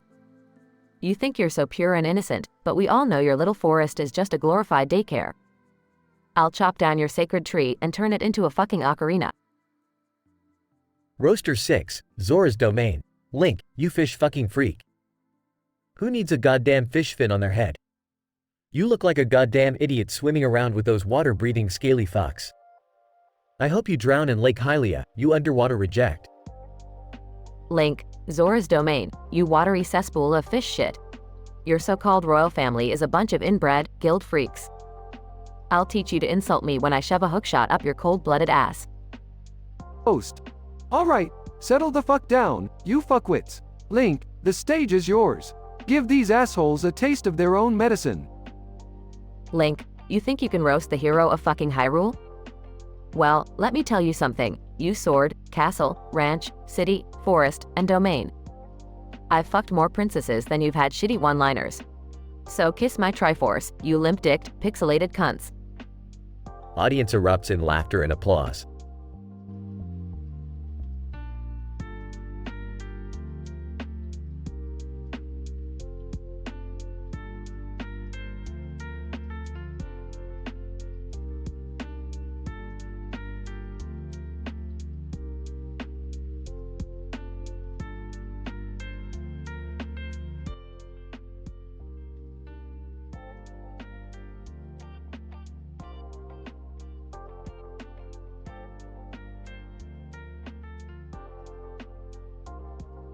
Excitedly, oh my god, I can't believe today is finally here. Look at this stunning view, the mountains in the background, and our wedding day in the midst of this beautiful field. Oh, deep voice, yeah, Beth, it's amazing. But you know what's even more amazing? Our love, babe. I'm gonna give it to you like no other B*LLSH*TTER ever could. Blushing, oh, you always know how to make me feel special, bull. I can't wait to start our life together. Bull. Mischievously, and trust me, babe, it's gonna be one hell of a life. You won't need any other C*CK, 'cause this BBC is all yours. Giggling, bull, you're such a wild one. But that's why I love you. Let's make this wedding wild, too. Bull. Lustfully, oh, sweetheart, you have no idea. I'll show you wild like you've never experienced before. Playfully, well, you better impress me tonight, Mr. Bull, 'cause you know I'm not easy to please. Bull. chuckling, "Oh, babe, challenge accepted. I'll have you screaming my name until the cows come home." Laughing, well, lucky for us, there's already a cow at our wedding. Maybe she can give us some pointers. Cow. Inquisitive. Did someone mention pointers? I may be a cow, but I know a thing or two about pleasure. Move over, lovebirds. Shocked, oh my god, did that cow just talk? Bull. Amused. Yeah, she did. Looks like we're in for one hell of a wedding night, babe. Cow. Slyly. Trust me. Beth. With this bull, you're in for a ride you'll never forget. I bet that BBC will have you mooing with pleasure. Blushing, okay, this is getting out of hand. Let's just get married and leave this crazy cow behind. Bull. Whispering, don't worry, babe, we'll get rid of the cow soon enough. I just need to bulldoze my way into your heart first. Giggling. You always know how to make me laugh, bull. Let's forget about the talking cow and focus on us. Cow. Sashaying. Oh, baby, don't ignore me. I've got all the moves, and I'm ready to make this a threesome to remember. Bull. Growling. Listen here, you over-utter weirdo. Get lost before I turn you into burgers. Calmingly, bull, let's not resort to violence. Just ignore her, and let's focus on our wedding day. Cow. Mockingly. B*TCH. Please. You think you can handle this? The only thing you'll be focusing on tonight is my cowtastic moves. Sighing, bull, I've had enough. Let's go somewhere without talking animals.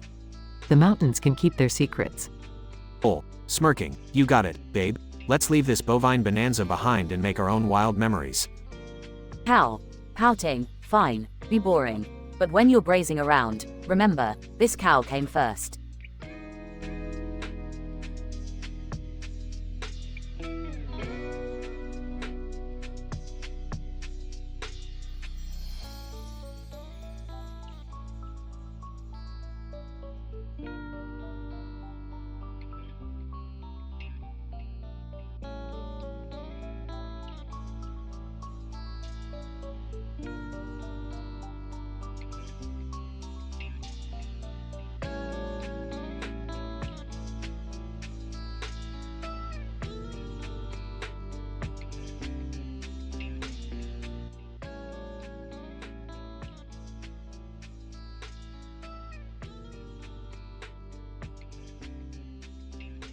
Narrator.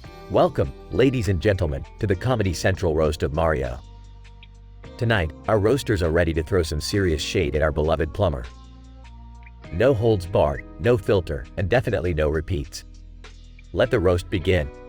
Rosalina, what's up, you mushroom-headed motherfucker? Mario, you think being a plumber is impressive? Shit, after all these years, I bet your hands are dirtier than the sewers you crawl through. Luigi. Oh, Rosalina, you better watch out. Your precious observatory won't save you from Mario's relentless banging on your back door. He's been crushing galaxies and crashing into ladies since day one. Bowser. Chuckles. Speaking of crashing, Luigi, you've got nothing on Mario. You're so scared of your own shadow, always playing the sidekick. I mean, really, green is your color because you're so damn jealous of the spotlight. Oreo. Laughs. Jealous? That's rich, coming from a giant turtle with a Napoleon complex. Bowser, I've seen more intimidating turds than you. Even Mario's oversized nostrils have more personality than your scaly ass. Yoshi, angrily, enough. Wario, you big-nosed bastard. Always shoving your greed down everyone's throats. We may swallow your shit, but I bet your cholesterol levels are through the roof from all those stolen coins. Toad, whoa, Yoshi, calm down. We're here to roast Mario, remember? And speaking of Mario, what the fuck is up with your fashion? Red hat? Blue overalls? You look like a deranged circus clown on crack. Luigi. Laughs, and Toad, you're the real joke here. Who'd have thought a fungus with a high-pitched voice could be so annoying? It's like having a goddamn orgasm every time you open your mouth. Just shut the fuck up already. Mario. Alright, enough of this shit. You all think you're so funny? Well, let me tell you something. Bowser, you might breathe fire, but your mixtapes are even worse. They make me wish I could jump into a bottomless pit. Bowser. Growls. You cheeky prick. Just wait till I get my hands on that mustache of yours. Narrator.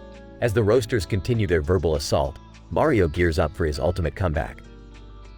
The room grows tense, filled with anticipation for the plumber's revenge roasts against his enemies. Mario. Smirks, Rosalina, sweetheart, I've seen more stars in your panties than in your observatory. And Wario, my man, that mustache of yours looks like you've been storing leftover spaghetti up there for decades. Rosalina laughs. All right, Mario, I'll give you that one. But you better be ready for what's coming next. Narrator. And so, the Comedy Central roast of Mario reaches its climax, with insults flying left and right, pushing boundaries and testing friendships. It's a night of vulgar humor, brutal honesty, and absurdity at its finest. Ultimately, however, it's all in the spirit of friendship and the shared love for the iconic Super Mario series.